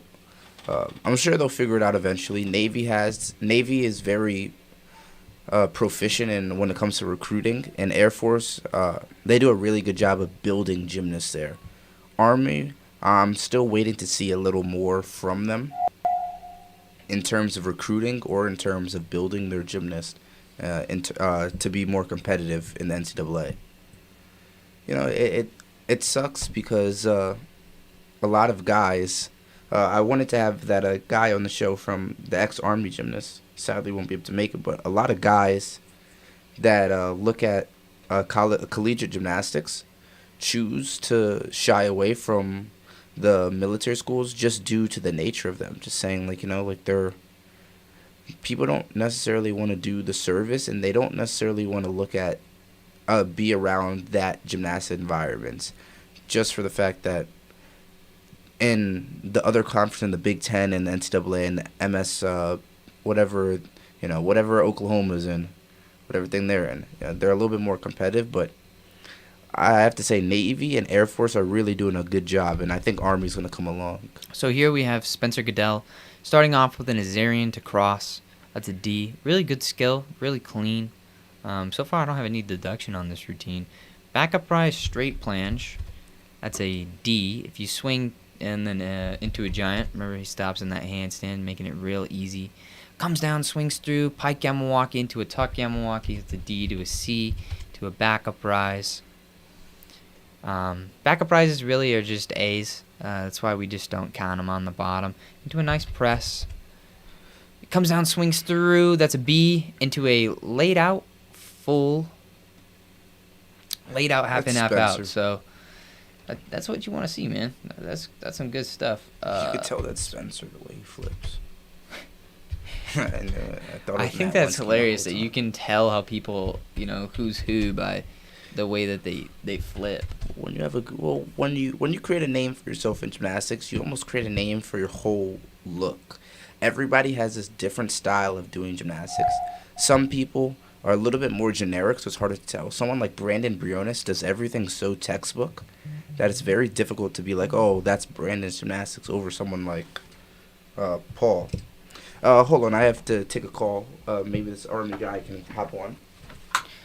So for here, we have Army next. Yep. This is Matthew Martin, starting off with a press to a planche.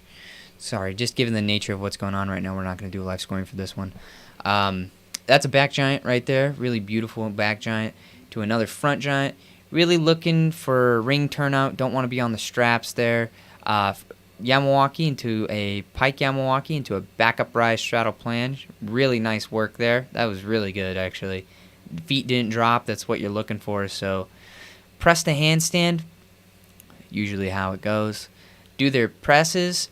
Swings through with the double back again. The second guy at Army to do a double back. Big step on the double back, but the rest of the routine is pretty clean. And I always enjoy routines where, the strength is big, but the swing is small. And that's exactly what that was. I didn't know about the Air Force injuries, but I'm sure we'll cover that in the upcoming days here when we start talking about Air Force. When we start talking about Air Force meets, because we do pre-game, post-game shows for all of the Air Force stuff. So next up, we have Vitaly Gumerez. He is from OU.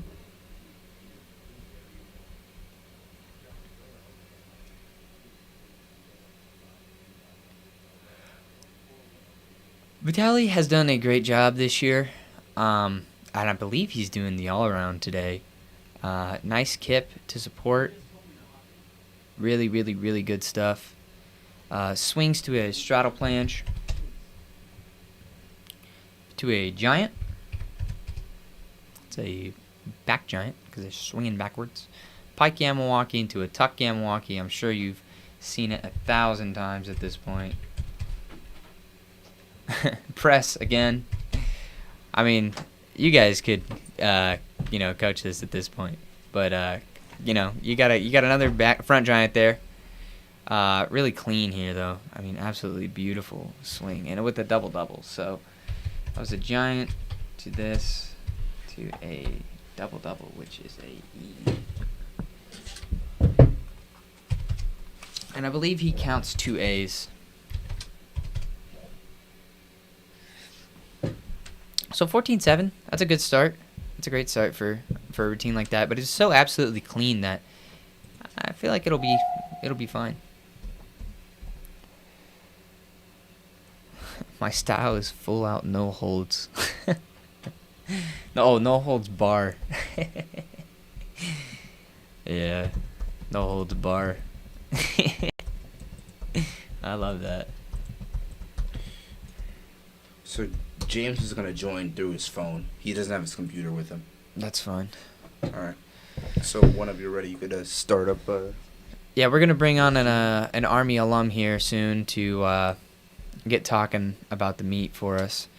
Nice press to straight body planche. Comes through into a backup rise planche. Really clean. No feet drop there. Nice giant. Really solid lines from this Army. This is Kieran Regan. To in front giant. That's great. You don't want to see any wobbling there. Tuck Yamawaki into a backup rise.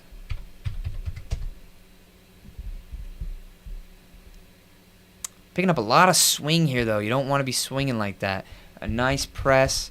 Yeah, he's doing the swinging rings, but I'm sure he's got it.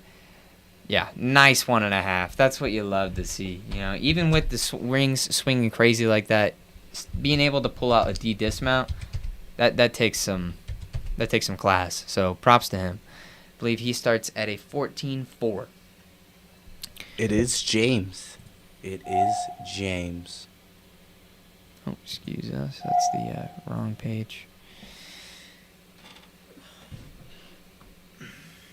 Who is going on? This is David Sandro. We saw him as well in the anchor spot for Pommel Horse. All right, yeah, he's looking pretty good. What's interesting about this is that David's from Canada, and I know I mentioned it before, but in the NCAA, coaches tend to reach out to international gymnasts just as almost like a hope that they come here, and every once in a while they tend to. David Sandro is one of those people that they got him to come here.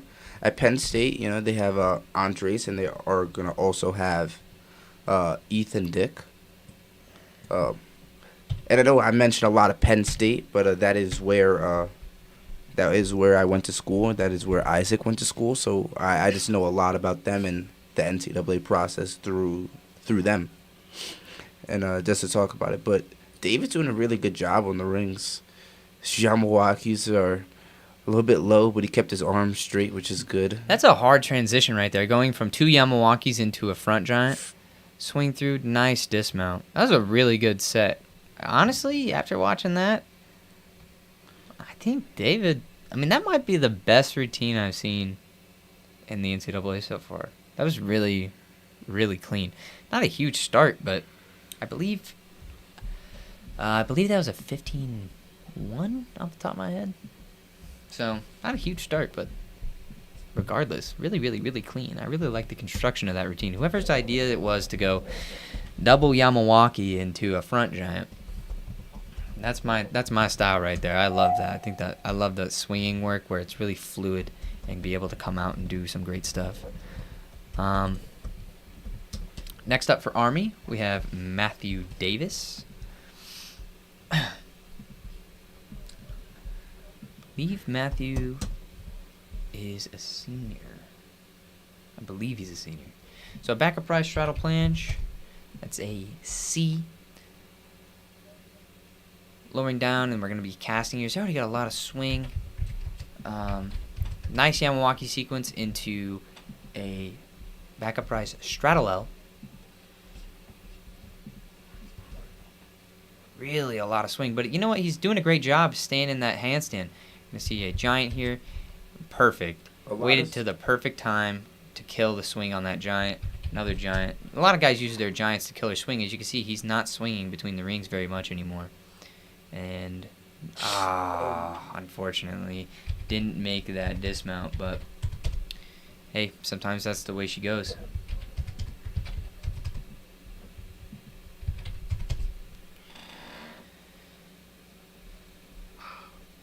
14.5 start value. Not bad by any means. Next up, we are going to vault. Vault's always a fun event. OU is currently ranked number 1 on vault. They are absolutely insane on vault, and that's not an understatement. They've just absolutely put it down this year on vault, and we're excited to see what, if they can update that for, they can keep that momentum going. We've seen a lot of teams today do really good vault stuff. In the last meet when we watched Ohio State, they did an amazing floor vault rotation as well. So I'm sure that something in the air today maybe where guys are just putting it down. So as you can see, we updated the scores here. Oklahoma is currently sitting at a 205.850, and Army is sitting at a 185 even. So we won't be live scoring for vault, mostly just because of the nature of it. It's so quick, but we'll make sure to let you know what we think of the vaults and the caliber of these vaults. So Hey, sorry, I'm just trying to get James on. He got called in to do something, so he wasn't able to hop on to the Zoom right away. And now, when he said he's allowed to get on, I can't find him. So Okay. I'm gonna see if I could just contact him real quick. If not, it's all right. We'll move on, and maybe even get somebody else. Who knows?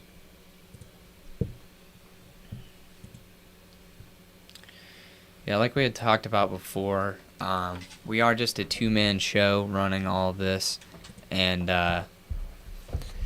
we have a lot of things that we're trying to implement, but we don't have a tech guy with us, so it's kind of all on our own.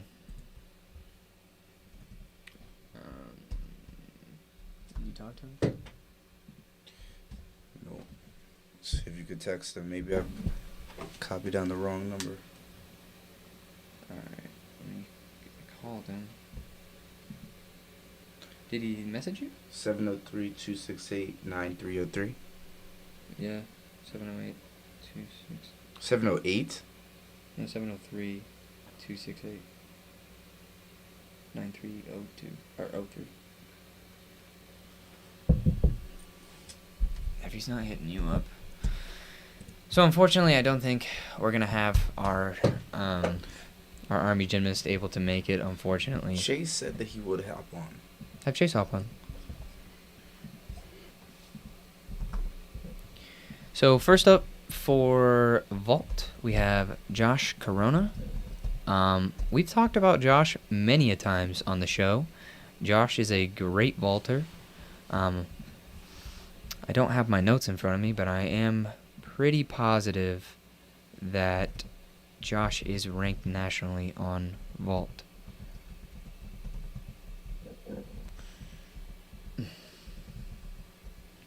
Josh Corona.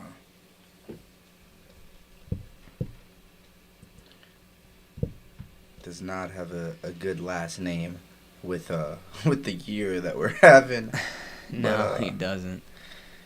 But yeah. if I am correct, he does a Kazumatsu 2.5.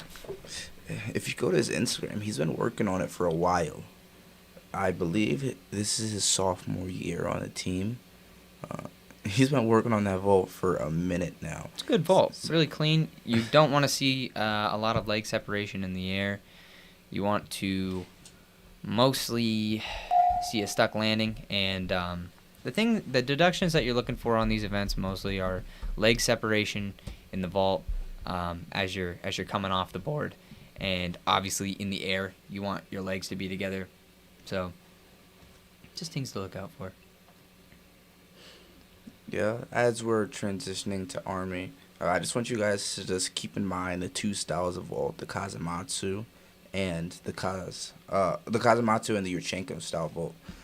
My mistake. There are other styles of vault, but those are going to be the two most common. You're not really going to see many people do handspring vaults or any half-on vaults. Yeah, right there, you saw Kazumatsu vault. That was Corbin Barstow from Army. Good vault.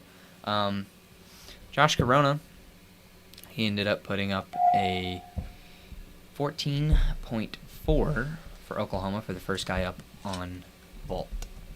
Next up, we have Mason Menser. I believe Mason Menser is a floor guy as well, so... Yeah, Mason Menser is a floor guy. I think he just does floor and vault for them, but he does them pretty well.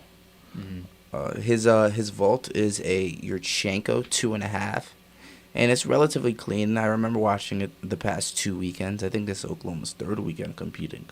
They've been getting a lot of practice in before Stanford, and they're gonna need it. But it's relatively clean in the air and relatively clean landing. Let's see if anything changes or my prediction's correct. Yeah. There you go. Yeah, that's basically gymnastics for you. I mean, unless something goes terribly wrong, it's very, very predictable. Yurchenko 2.5 with a small step. Yeah, you can see from the Yurchenko, really clean in the air, really clean on takeoff.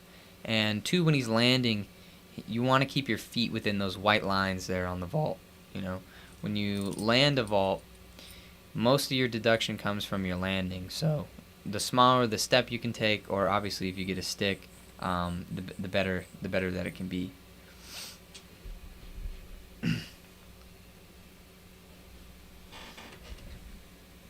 I have to go take a phone call. I will be right back. Cannon is going to be commentating and switching the stream.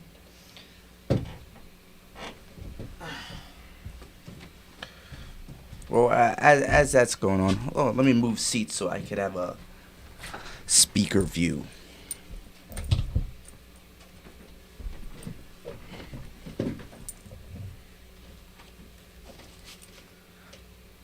What's up, guys?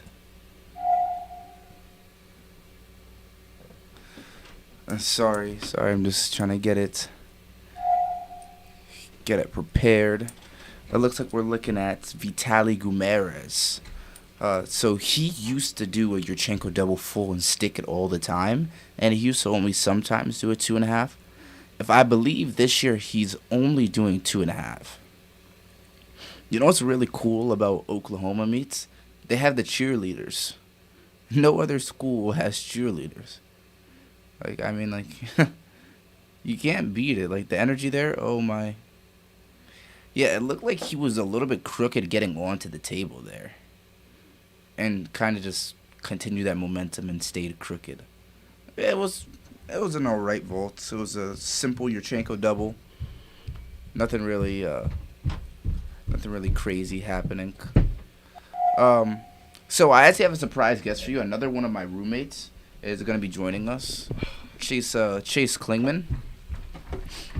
Can I hear myself? He's a sophomore on the Penn State team, and sadly he just got injured, and he'll have surgery Monday. But he is here with us for right now, and he's gonna help commentate for this vault for the vault show while James is either getting ready or not coming on. So here on Army we have Graham Shaw. He just does a full twist, nothing crazy, just a little 3/10 step, and Chase, if you'd like to introduce yourself. I made it the big player. What's up, guys? I'm Chase. I'm on the Penn State team, sophomore. Do pommel horse, floor, high bar, P-bars, and I can't wait to see Penn State kill it this year. All right, nice. All right, so Chase, right now we are looking at Spencer Goodell. He does a big front handspring double front. What do you think about it? Front handspring double front, that's a hard vault. I mean, it's a risky vault. It's hard to land, but if you land it, it's a really high score you're going to get. Yeah, so what's important about a front handspring double front is making sure that before your hands leave the table, your feet are above your head. And what I mean by that is, I'll explain with my hands after the vault, but his feet should be should be leading his head, and that will essentially whip his body into a front flip, and make the vault significantly easier. Other than if you don't do that, then you're using straight power. So yeah, so he was a little bit early going into that double front, and I'm gonna explain right now. Basically, when you hit the vault table, if this is the vault table right here, and somebody's running, if you hit the vault table, you want your feet to be above your head. Spencer fell on that vault because his feet weren't above his head, and it didn't give him that whipping motion that you need to make a double front. Yeah, it's a risky vault you saw there. I mean, if you landed that, it's a high score, but it's a blind landing as well. So you just have to feel where you are in the air and hopefully land on your feet. But unfortunately, he was not making it on his feet. This is Matt Davis with a pretty big 1.5. It looked like he stepped over the line, which is a 3/10 neutral deduction. So there are deductions on the vaults, but there's something called a neutral deduction. If somebody chooses to do something that isn't allowed, there's neutral deduction. That is going over time on floor or stepping over the line, and that is a 3/10 deduction. We'll kick it back to OU as Isaac comes back into the live stream. I'll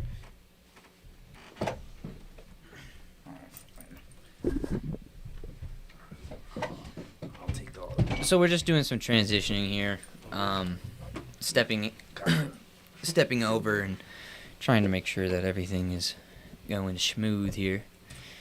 Thank you for sticking with us. This is our first time live streaming. We have a lot of features that unfortunately I'm super upset about that have not been able to be implemented, but hopefully for the next stream that we're gonna run today, we have all of that up and working. I'm very diligent on all the stuff that we've written, so I'm hoping that it's good. Here we see another cause 2.5 stuck. Wow, that's crazy. That's absolutely unbelievable. Matt Wensky putting it down. It seems like every weekend Matt Wensky just knows how to put it down. I don't understand how Matt Wensky is so good at gymnastics. Every time I watch Matt Wensky, my brain is like on explode mode. These OU guys are insane. I don't understand how the team got so good. They're just blowing everybody else out of the water. I'm really excited for next weekend when it's OU versus Stanford, because I think the whole time my mind's going to be blown. I'm not even going to be able to commentate that meet because I'm going to be popping off the whole meet. Yeah, Matt Wensky, that's just what he does. Matt Wensky has been like this his entire career, throughout his Cypress days and throughout his early stages of college. And, throughout his whole collegiate career, sadly, he's plagued by injury, or he does well and then he gets injured and then he's out. That's not going to be the case this year, knock on wood for him, because he is killing it this year. Yeah, the guy's just absolutely putting it down. He's putting it down like crazy. And it's not just on vault, it's on every event that he's done today. He's doing a really good job. Next up for Army, we have Connor McCavanagh. If I remember correctly, he does a Kazamatsu. Kazamatsu is really just a fancy word for round off. It's anytime you do a round off.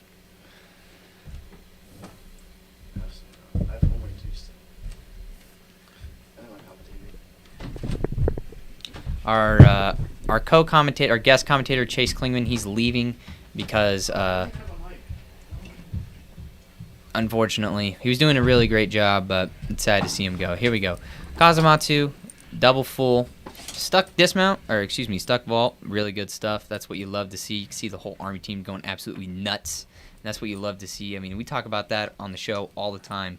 Sometimes you don't have to do the biggest vault. You don't have to do the biggest routine, but you can just stuck dismount. Your whole team's going to go nuts. Going back to OU. Next up, we have Gage Dyer. I'm sure you remember him. #1 ranked on floor. Absolutely insane. So, I believe I've seen Gage do a triple full, but I don't think he's going to be busting that out this weekend. I'm sure it's going to be a Kazamatsu 2.5. So, it's going to be really interesting to watch that. I mean, if Vitaly's only doing a double twist, there's no reason for him to do a triple full. No, there's no It's reason much to. safer to have someone go up to a 2.5 than it is to have someone go up to a triple. Expect Gage to do this 2.5, and it's probably gonna be pretty clean. Maybe he does a triple, maybe he doesn't. Fingers crossed. I kind of hope he does a triple. I think that'd be pretty cool to see. We haven't seen it. Maybe get some extra practice in before going up against Stanford. Yeah. Oh my God. There you go. That's exactly what we were talking about. And from his pop-off, you can tell nobody in the NCAA is doing a triple full except him right now. So, we didn't think he was going to bust it out, but he busted it out. So that's a vault. That's a big vault right there.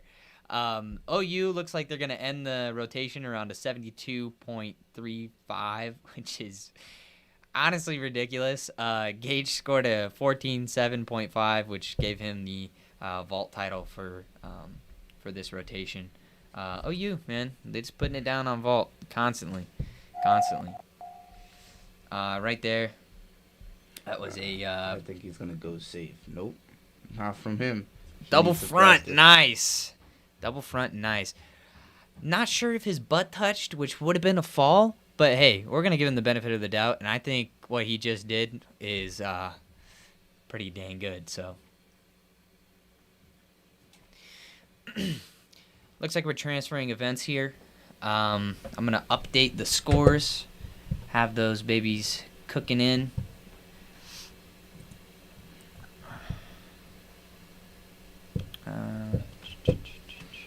So it looks like we're going to move on to rotation 5, which is going to be P-bars.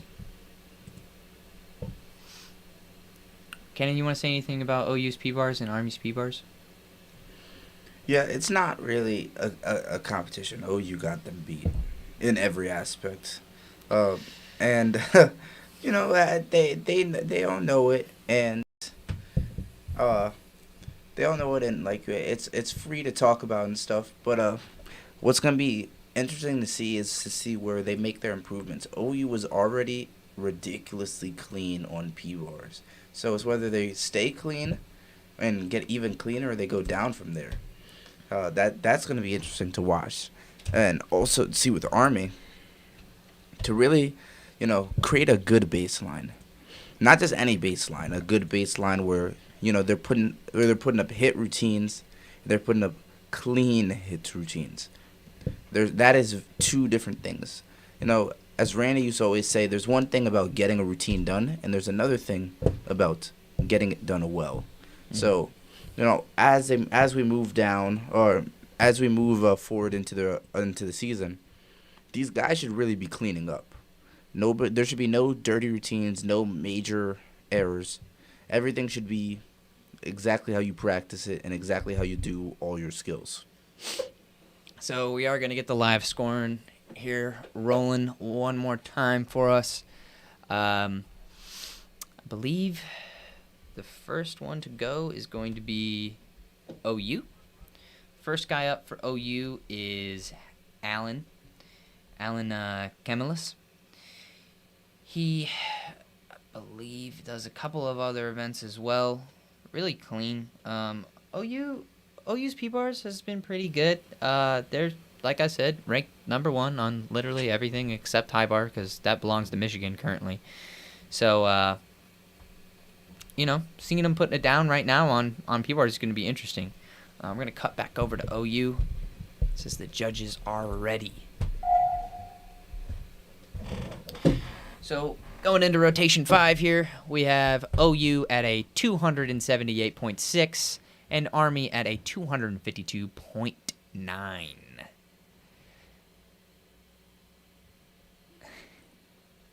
Okay, P-bars, you think so Army can sneak in there? Don't count them out yet.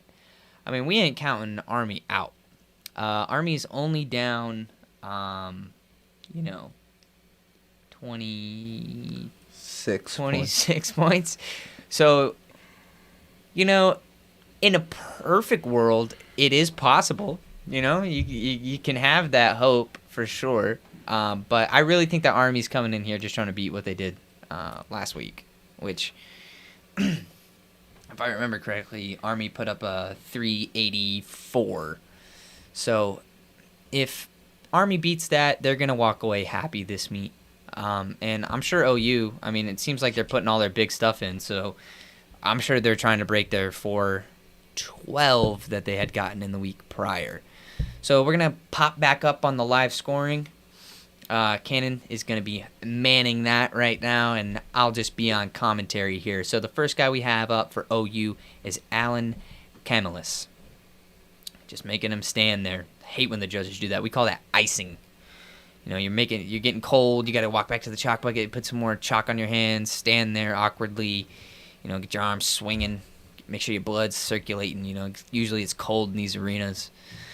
I've actually never been to OU's arena before, but I know Army's gym can get cold, especially because they're all the way up there in New York. I think the last time I went to Army it was actually snowing, and it was not fun. It was cold. And trust me, it ain't fun competing in the cold. So here we go. It's a kip to support up to a nice handstand. Most of that's just an A. We're not really going to show it. Peach to handstand. Great skill. Looking for good handstands here. Nice moi to the middle.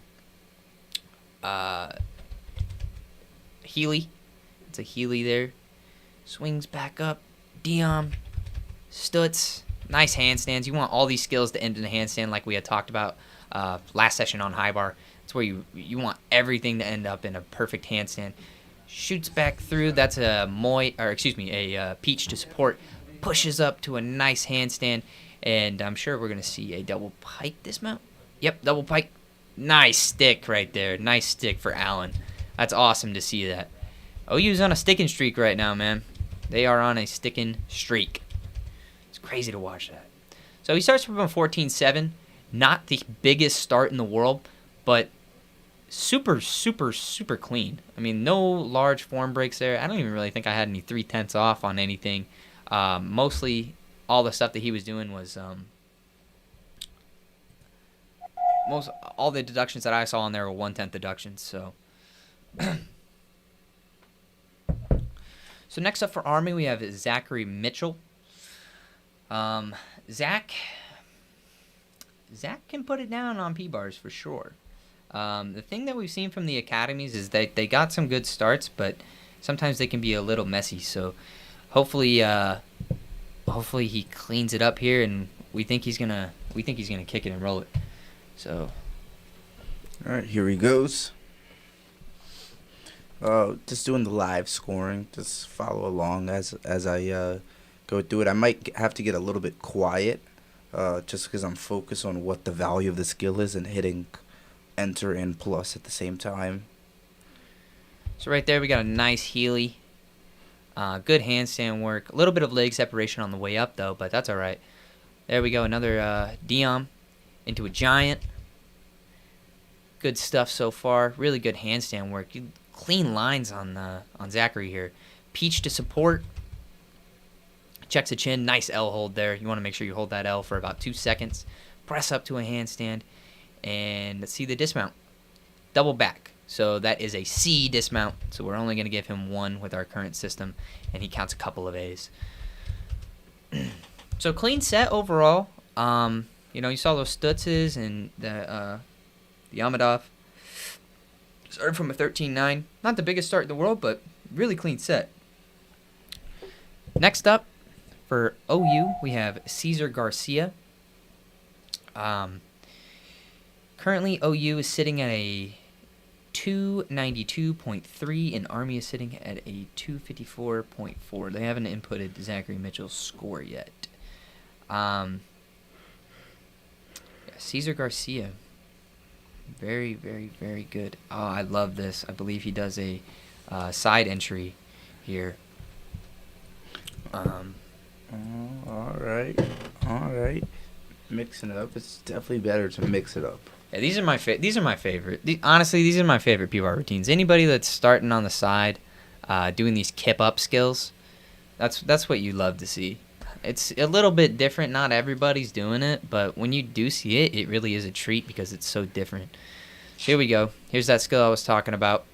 He's gonna press up into a handstand and then pirouette into the middle. Great handstands. You're looking for good lines. Wow, what a nice tap. Dang. That was a Bobzar right there.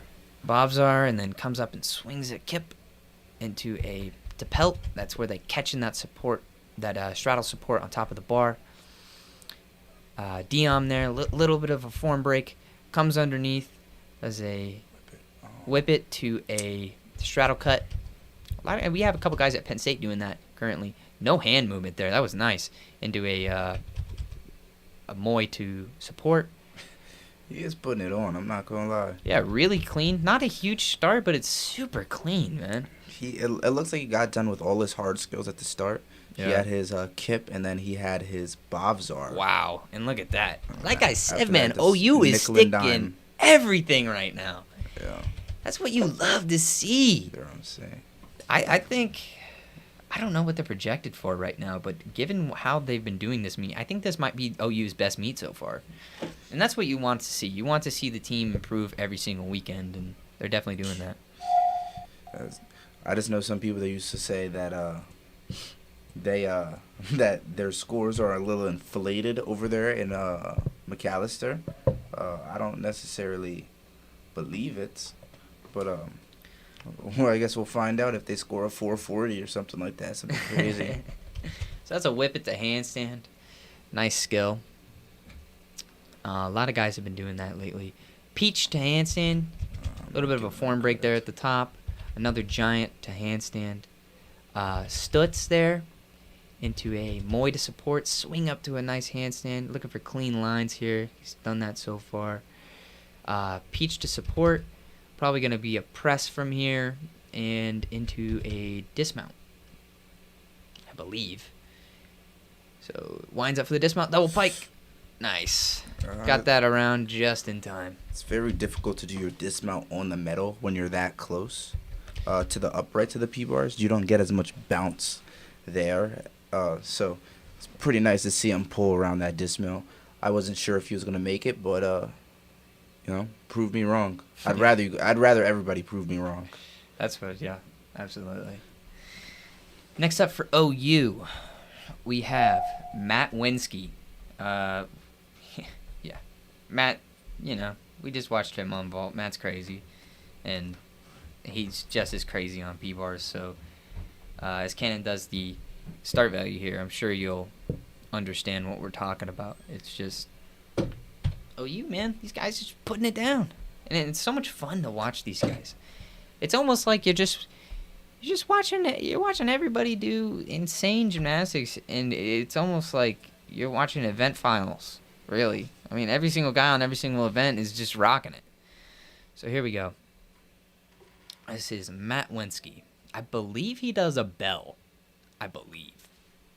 Which is something that not a lot of guys are doing. So I'll point that out when the time comes. So nice little mount, jump up to the bar, press the handstand. That's a B. Peach to one bar. You don't see that a lot. Nice peach to handstand there.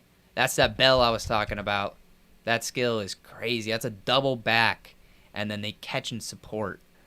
So from there he goes into a Stutz. Diamondov. A lot of guys do that. Commonplace. Nice giant. Really clean there. Into a Suarez. It's a backflip with the half turn. Catch and support. Swing down. Double pike. Stuck. What the? That's 3 routines in a row. That boy nice. I think I could see OU sticking every single dismount right now. And that would be absolutely insane. I've never seen a rotation where every single guy is sticking in a dismount. And to see 3 guys in a row, especially on P-bars, do that, that's awesome. He starts from a 15-3. That's a no-joke routine. And then to see that, come out, that's nice right there. Yeah. Definitely, they definitely do not like losing to Stanford because they are coming out here and they are putting the NCAA on notice. Yes, they are. This is Jackson Popple. He, I have him run through here. Nice peach to support.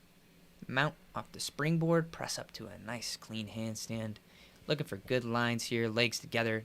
Oh, not supposed to bend your arms there. Not supposed to bend your arms. That's a confidence skill. So he Yeah. clearly got unconfident at the end and clipped the bar and had to bend his arms, or chose to bend his Yeah, arms. walking a lot on the P bars right now, but that's all right. He's still on the P bars. That's what matters. Swinging up to a nice handstand. Look like he's got his balance back into a double tuck dismount. So, not a terrible routine, but he definitely, after missing his, it seemed like Cannon said, he got a little uncomfortable on that Healy. That's where they're in a handstand and they fall forward and then do a half twist and then put their hand back on. So, after he bent into that and then basically did a straight press up to handstand out of bent arms, he's probably a little gassed. So, moving back over into OU here, we have next up Spencer Goodell.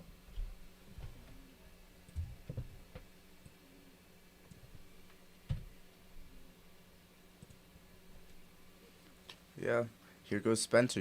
We've seen him on floor, palm horse, rings, vaults, P bars. And you know what's crazy? His best event's actually high bar. Yeah. So his best is yet to come. He's just winding up. Remember, there's been three guys so far on OU that have stuck their dismount. So if we could get 4 in a row, that would be pretty cool. I don't think I've ever seen that.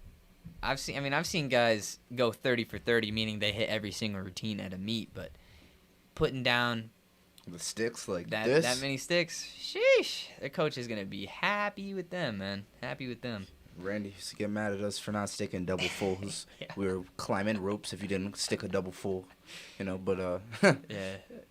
yeah, it's pretty embarrassing to not stick a double full, and it's impressive to stick your dismount. Yeah, absolutely. Yeah, man. Spencer's done 4 other events before this, but the thing about him is the kid don't get tired, man. So there we go. Nice. He got that Let's keep up the OU support. DNA. Yeah, seriously. That's a Healy for sure. Yep. Yeah. Right into a Healy. Clean line there. No deduction. Peach right up to a handstand. Giant. A little bit of a bent arm catch on that giant. There's that Suarez. Excuse me. It's a backflip and a half turn in between the bars. Yep. And then you catch. It's a more to support there. It's pretty difficult. It's not difficult to do a Suarez. It is difficult to do it well, and Spencer did it well. There we go. Another to pelt up to a straddle. See a lot of guys catching their straddle position there. And then a double pike. Good stuff. Well, it broke the streak, unfortunately. But, hey, it was still a great routine. No large deductions. Good double pike dismount. And that's exactly what you want to see there. That's a 15-3, guys. I mean, it doesn't really take much on P-bars to put up high start values. It just takes a little bit of everything. So like I talked about, you have to go under the bar. You have to be above the bar to really push those higher start values. Anything above 15-1, 15, they're doing everything. They're going above and below. And here we go. We have... excuse me, sorry, haven't eaten today. Kieran Regan on for Army. Starts with the kip. You can see he's a little shaky in his handstand. That right away tells me that he's a little bit nervous. So I'm gonna be looking to see if he bends his arms early on in the routine, just because that's a pretty good telltale sign that someone's nervous on P-bars. Yeah. But it looks like he settled in. That one handstand was just it.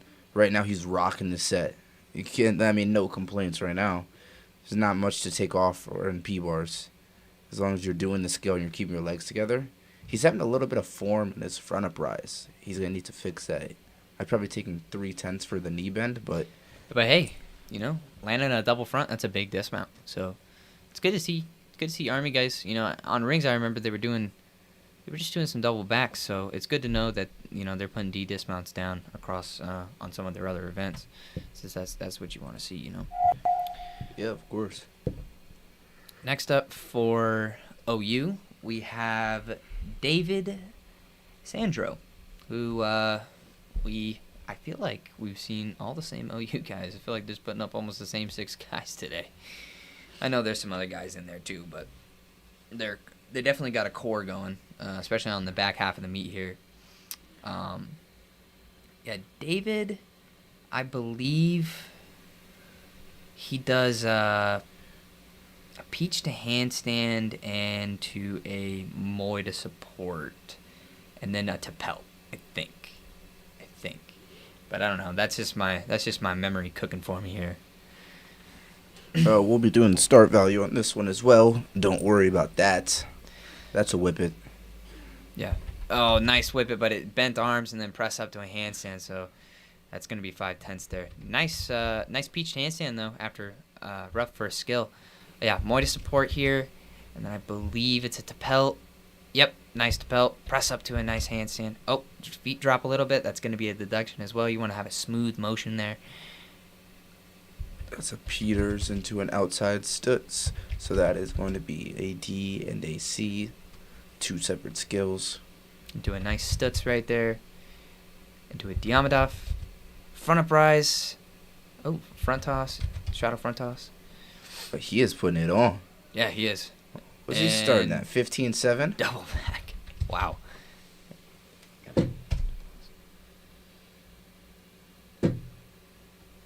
Oh, our live scoring has failed again. Yep. Yeah, 15-6 for that. So that's no joke.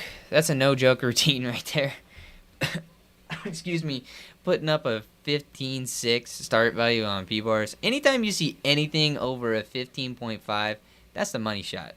Honestly, that is the money shot. So, and it was a clean routine. I mean, minus the large form break at the beginning with the whip it. But for Army now, this is Matthew Davis. Saw him on rings earlier, and I believe we saw him on P-bars as well. Nice giant to start it off. Into a moi to support, swing up to a nice handstand, to a nice Healy. That's good. That's a skill you have to be very confident on. Nice pirouette there. To a swing up into a front toss. Wow, laid out front toss. You don't see a lot of those. It's a B. Really nice though. It's a pretty easy skill to do, and it definitely looks good. It's different. P-bars is a very good event because there are a lot of skills. Yeah. P-bars and pommel horse, there are a lot of skills. With floor, rings, and high bar, there's not so many skills that you can pick from. Mm-hmm. So a lot of the routines tend to blend together and look the same. With P-bars and pommel horse, especially, there's a lot more. You can put your personality into it. Him doing that front toss just tells me already that, hey, he's willing to take the risk. It's not. He could have done a simpler B skill. He could have done a straddle cut, which we've seen a lot of people do. But, he just put a little flair into his routine. Yeah. And that's what gymnastics is about. It's about adding your flair to stuff. It's about making your routine your own and catering it to your body and yourself. So it's good. It's good to see that for sure. Once again, the donation link is in the bio for the people trying to donate out there. That is to help keep the stream going. We are doing this full time now, so this is our source of income, and it's going to help save men's gymnastics. Yeah, the goal really is to, we're hoping to make a little bit of money, mostly just so that we can improve this stream. We've put all this together on our own time and with our own work, and we need the more money that we have, the better everything's going to be. I mean, we have guest commentators, we have live scoring. We're going to have all kinds of crazy things coming up here, but all of that does take a little bit of funding. So right here we see Vitaly Guimaraes, really clean. We saw him on horse earlier, just absolutely beautiful lines. I see that beautiful giant. See how it just stops right in that handstand. Nice Diamondov right there. Up to a front uprise, to a swing handstand. Swing back down. We see a Stutz. I mean, it's really clean lines. There's no deductions here.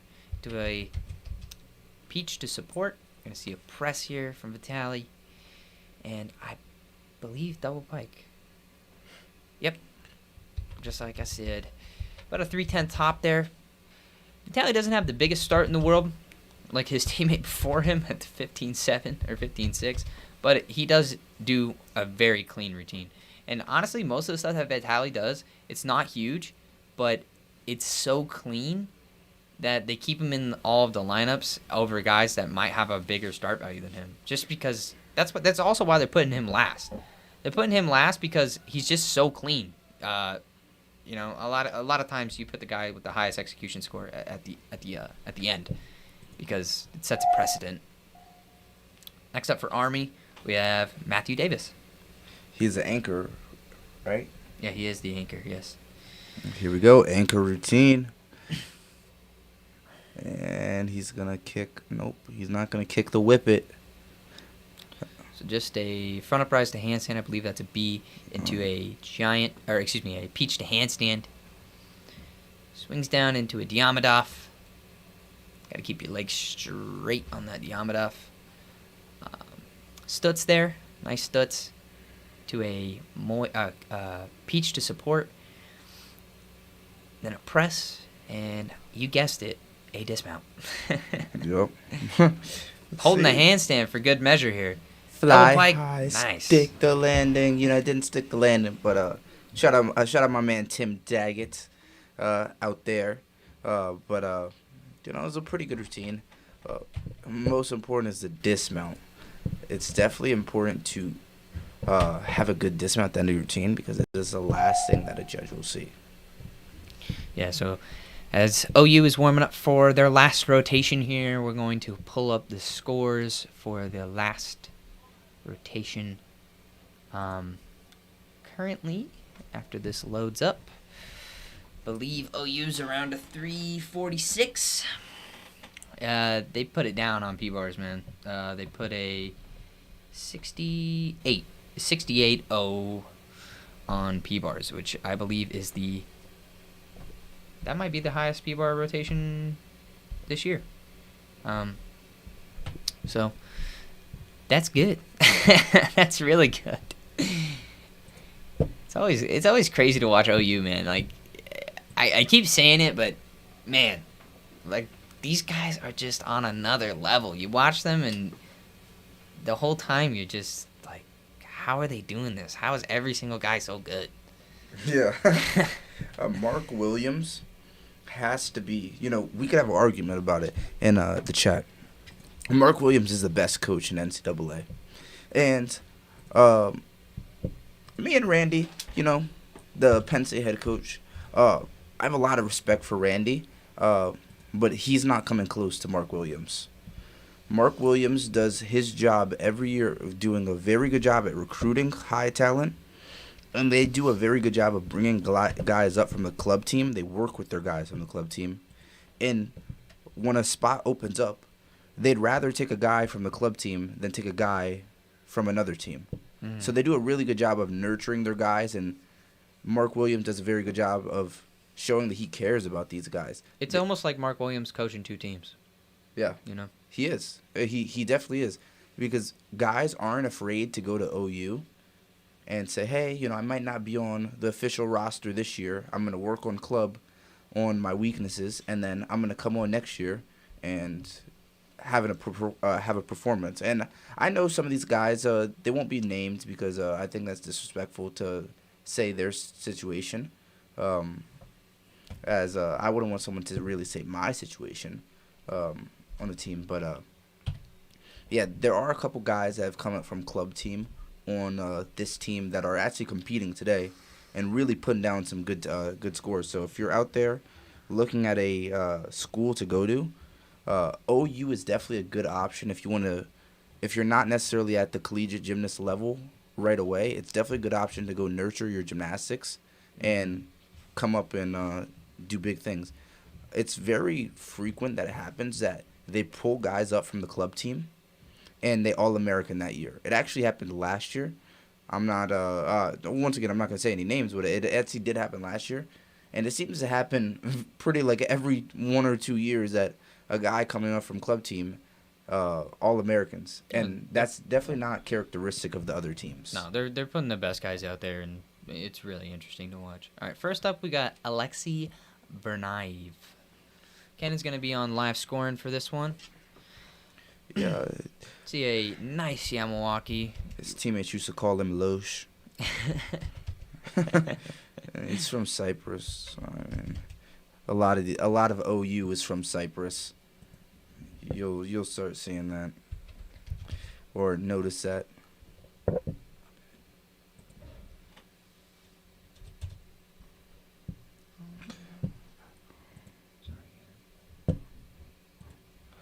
Yeah, so that's my fault. I just botched the live scoring. I accidentally hit something and added something to the code. As you can see with the camera, we have one monitor here watching the meet, and the other monitor here is just running Python. Yeah, and then we got this monitor, and then Cannon's got his iPad. Like we said, we definitely need a person in here managing all of that so that we can do this. That was the other thing too. We are trying to bring on full-time casters because Cannon and I, we spend most of our time prepping for shows and building overlays and doing research rather than actually casting. I mean, we're doing the absolute best job that we can given our resources. We actually had somebody lined up for this weekend to cast. This was put on us kind of last minute, to be honest. We personally weren't planning on commentating. We were just going to manage and handle all of the live scoring and the visuals. But unfortunately, our commentator pulled out on us, so we've been spending a lot of time getting ready for that. But next weekend, I already know. Next weekend, this stream is going to be insane. I have so many other graphics that are built and made, and we have even videos for in between events, but we just can't implement all of that while we're trying to commentate and run everything. So you see a vault catch come out from there. It's not a Yamawaki, it's a vault catch. It's actually a B. Nice pirouette. You want all these guys to be hitting a handstand on every time that they turn on the bar. Shoot up right there. You want to be in a handstand. If you're not in a handstand, it's a deduction. Late turn there, you can see what I'm talking about. I would like to use my mouse here and kind of show you guys what I'm talking about. I'll do it on the OU one so you guys can really get an idea of kind of what I'm referring to about angles. Looks like he's winding up here for a dismount. Oh. Tuck full in. Nice. Yeah, it was a pretty good routine. You could tell that he was only going to do that one release just off of the release nature. So typically on high bar, if you see someone doing the lower value releases very early on, that is their higher releases. That is their highest release. So when someone starts off with a vault catch, they usually will not have a Tkachev in there or a Kovac. If someone starts off with a Yamawaki, from there it could go up. But not usually usually you don't see the better high bar guys start with a vault catch, as they'll usually push for doing a Yamawaki or nothing at all to save the tense and just get a different release. Maybe they do one Tkachev and a Kovac, where they do a Tkachev and a Tkachev half. But here it looks like we have Zach Nunez. Once again, freshman, he's just trying to fill in the gaps on high bar. Very good gymnast from Cyprus. Yeah. Look, the whole team is from Cyprus. OU could also be renamed as Cyprus. Loj, Alexei Vernaev is from Cyprus. Matt Wensky is from Cyprus. Jack Freeman is from Cyprus. Zach Nunez, also from Cyprus. Probably some other people, and I just don't even know. Or blanking. So you can see Zach here. He's winding up. He's doing a straddle Tkachev.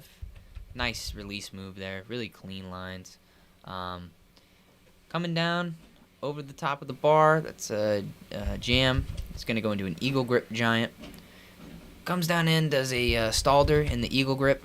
Regrips. Comes down, does another stalder up to handstand. Endo. Pirouette. Little bit short on his angles on his pirouettes, though. But overall, good form on his taps. Double-double laid out. Unfortunately, didn't get that stick. Saw his teammate pop off in the background.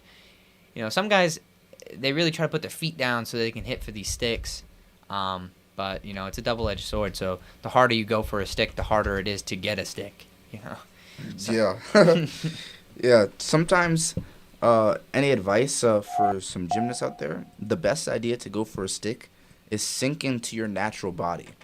I find that you just relaxing your body when you hit the ground, obviously not when, you know, you feel that you're going to have a bad landing, but relaxing yourself and just allowing your knees to bend into themselves, or you to bend on your knees, is one of the best ways to stick.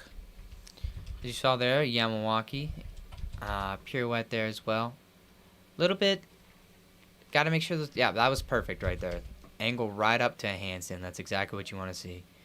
Pirouette turn into out of a stalder. Nice endo there. Push up into a handstand. A little bit late on the handstand. Angle there again, but still cooking. Gonna cruise his dismount around. Laid out, half in, half out. That's about the most common dismount that you're gonna see from anybody besides a double pike on P-bars. Best looking. It's definitely the best looking. To me. There, you know, you can do a double-double tucked, and it's the same value, but you put down a double-double tucked, to me, I only know one guy that did. His name is Fabian Valdez, and to me, it doesn't look that good. I think you can make the laid out, half in, half out look better, so I think that's why you see a lot more guys doing it. When did the rules change that you can do 3 giants into skills? The rule changed a long time ago. From my entire gymnastics career, I remember that you're allowed to do 5 giants, actually. 5 giants before you start to get deducted on high bar. So it allows you to be able to mess up a tap one time. So the reason that it changed is because for a Kovacs element, you have one almost a pacing giant. Some people call it a speed giant. I call it a kickover giant, but it's really just all to get your pacing down. 1 spike and then 1 throw. So that is a total of 2 giant preps and 3 on the 3rd giant you would go. For the reason that you had to change to 5 giants is because for a Tkachev, there's only 1 giant prep. It's handstand and go. So you were allowed to try a Tkachev 5 times, but you were only allowed to try a Kovac 1 time. Yeah, so up now we have Cesar Garcia. Oh, there's that Kovacs that Cannon was just talking about, that double back over the high bar. Ends up missing the bar, unfortunately. So that's a big letdown. I think that's OU's first miss the whole meet. Depending on Spencer's score on vault. Oh, that's right.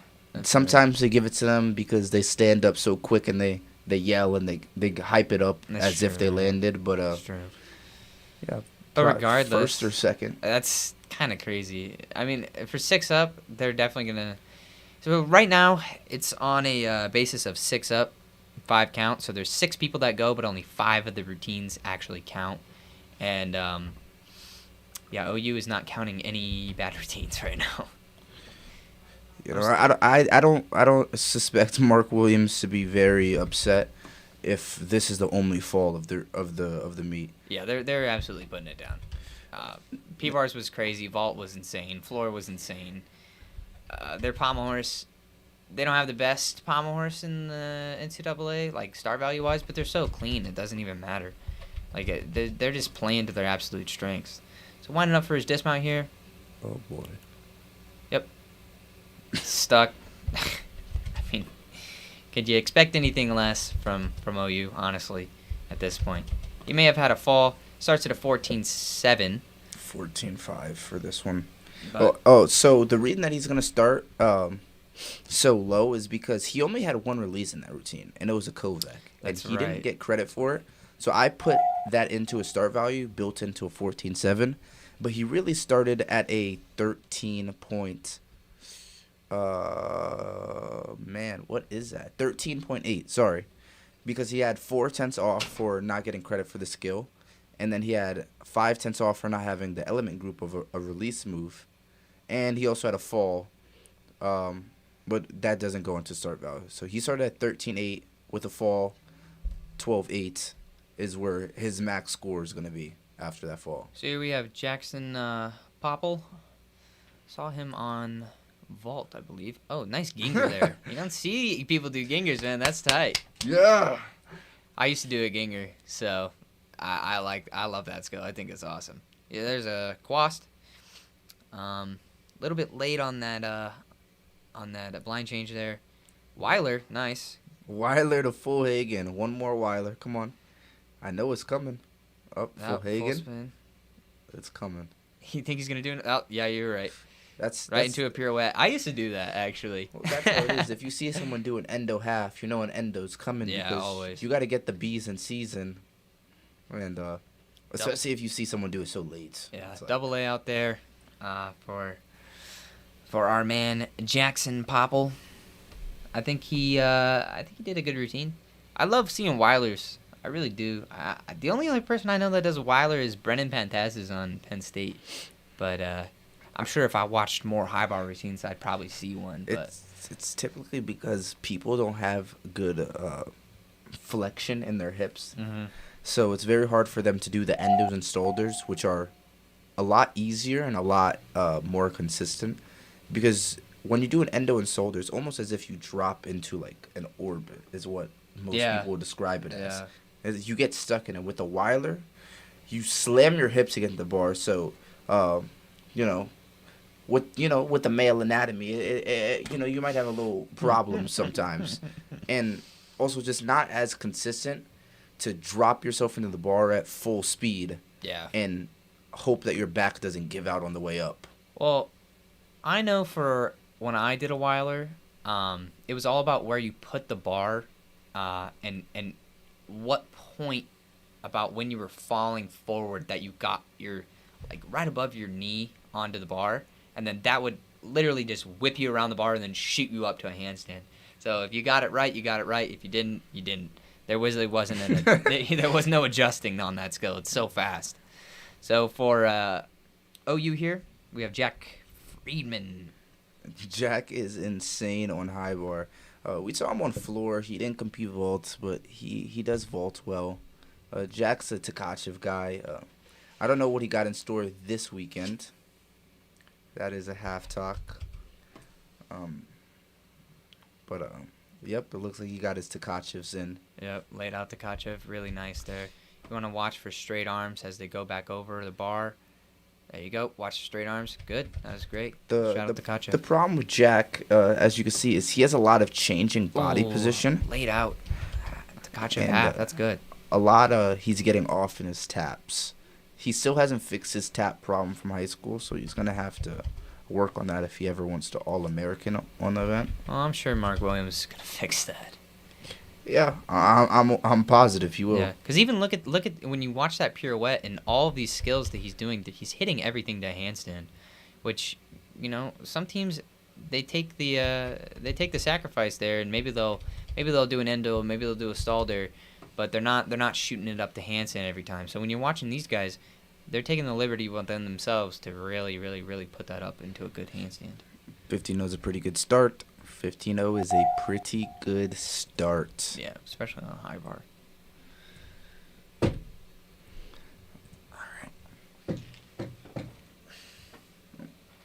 Wow, we're already going into our fourth guy. So, as the stream is winding down, and it is, we just want to thank you for joining us. Just talking about some gymnastics, talking about, anything, If you got something going on in your life, you want to drop it in the chat, I'm sure we got the time to talk about it in these last couple routines in between. Or if you just want to, we just want to say thank you for the support. Yeah, we really appreciate it, guys. So here's our next Army routine. This is Zachary Mitchell. Good work in Eagle Grip Giants there. Saw an endo while he was in the Eagle Grip Giant. It's where their arms are twisted all the way around. Oh, did not catch the Tkachev. Got to put his hands on the bar there.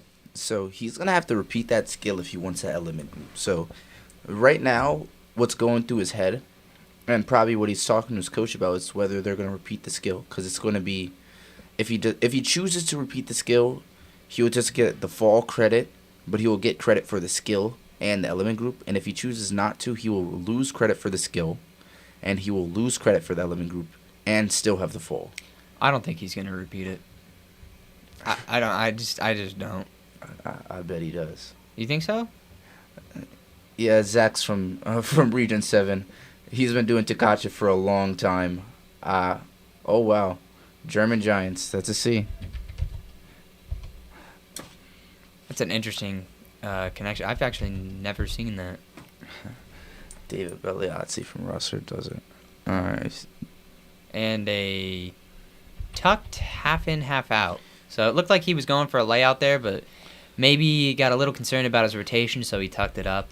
I've done that. I've done that many a times, actually.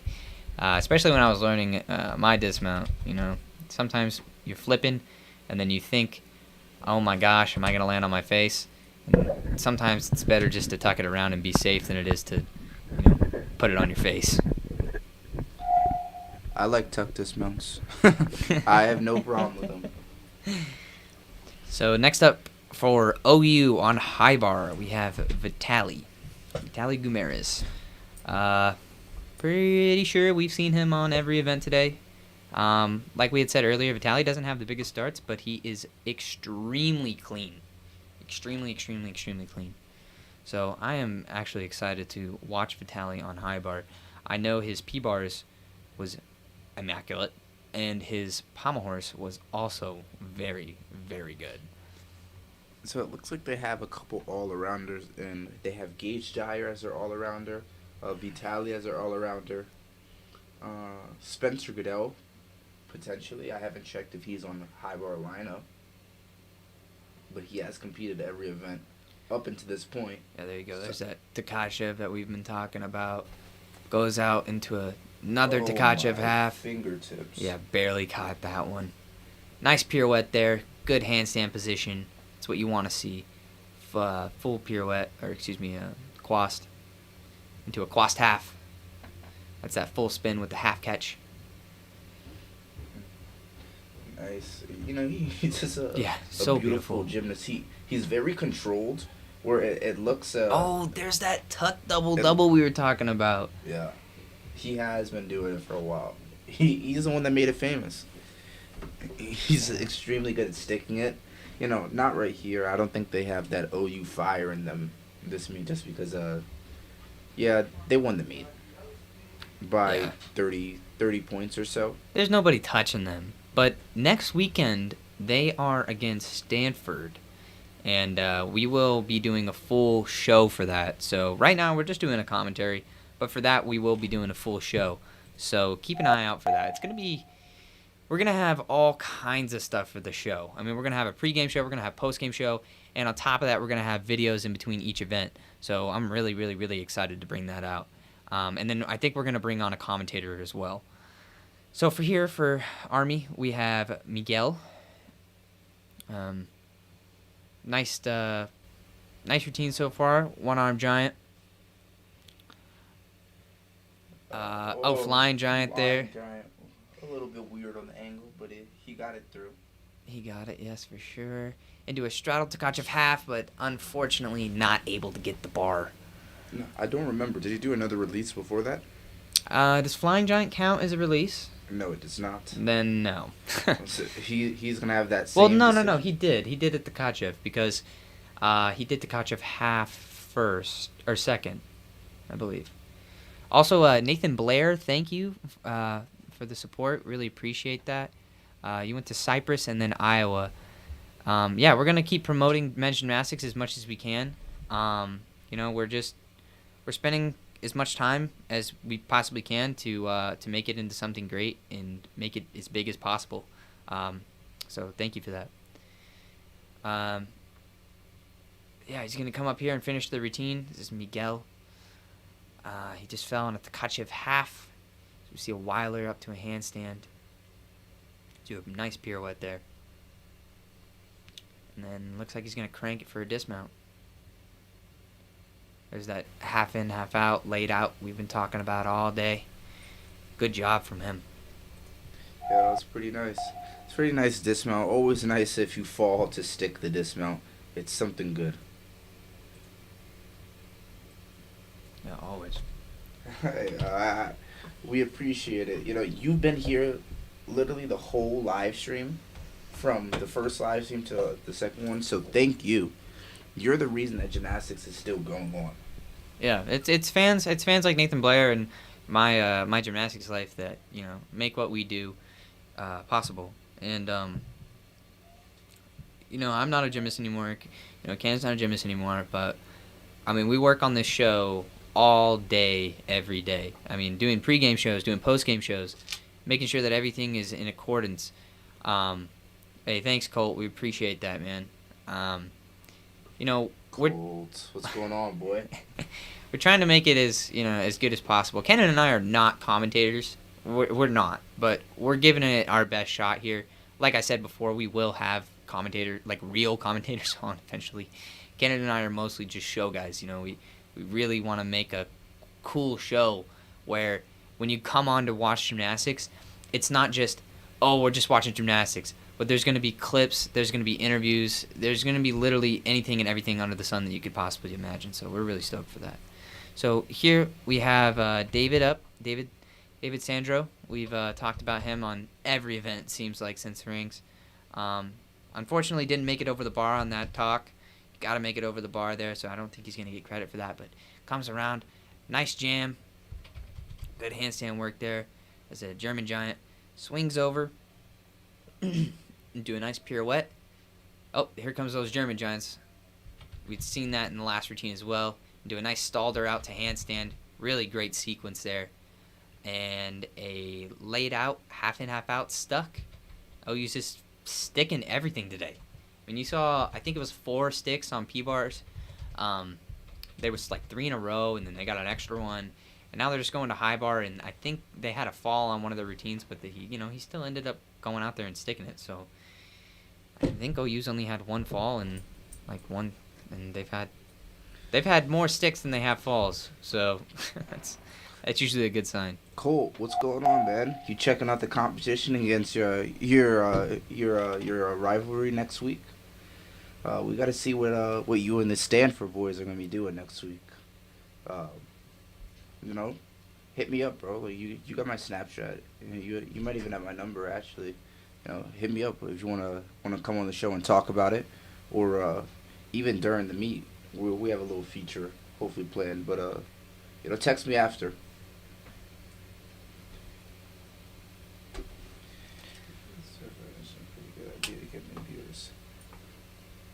Yeah, thanks. That's the whole point. It's supposed to be so that everyone can just follow along with us. It's a little bit buggy in the fact that we have to reset it every single time that we do a new routine. But thanks, guys. We appreciate all of the support. We do have a donation link below if you would like to donate to us. It's all the money that we make is just going to go right back into the stream. The thing that we're trying to save up right now is just we want a nicer camera and also buy a little bit beefier computer so that we can really tap in and run a really, really, really smooth show. There you go. Nice dismount from Matthew Davis there. It's been a great meet for Army. They put it down this weekend, I believe. So that's interesting. Only half the team's competing because everyone else is going to Winter Cup, and half of Stanford is national team. I mean, Really? dang. I didn't know that. That's a light flex. That's a light flex. So is that wow. Oklahoma has a much better chance of taking it next week, but we'll see.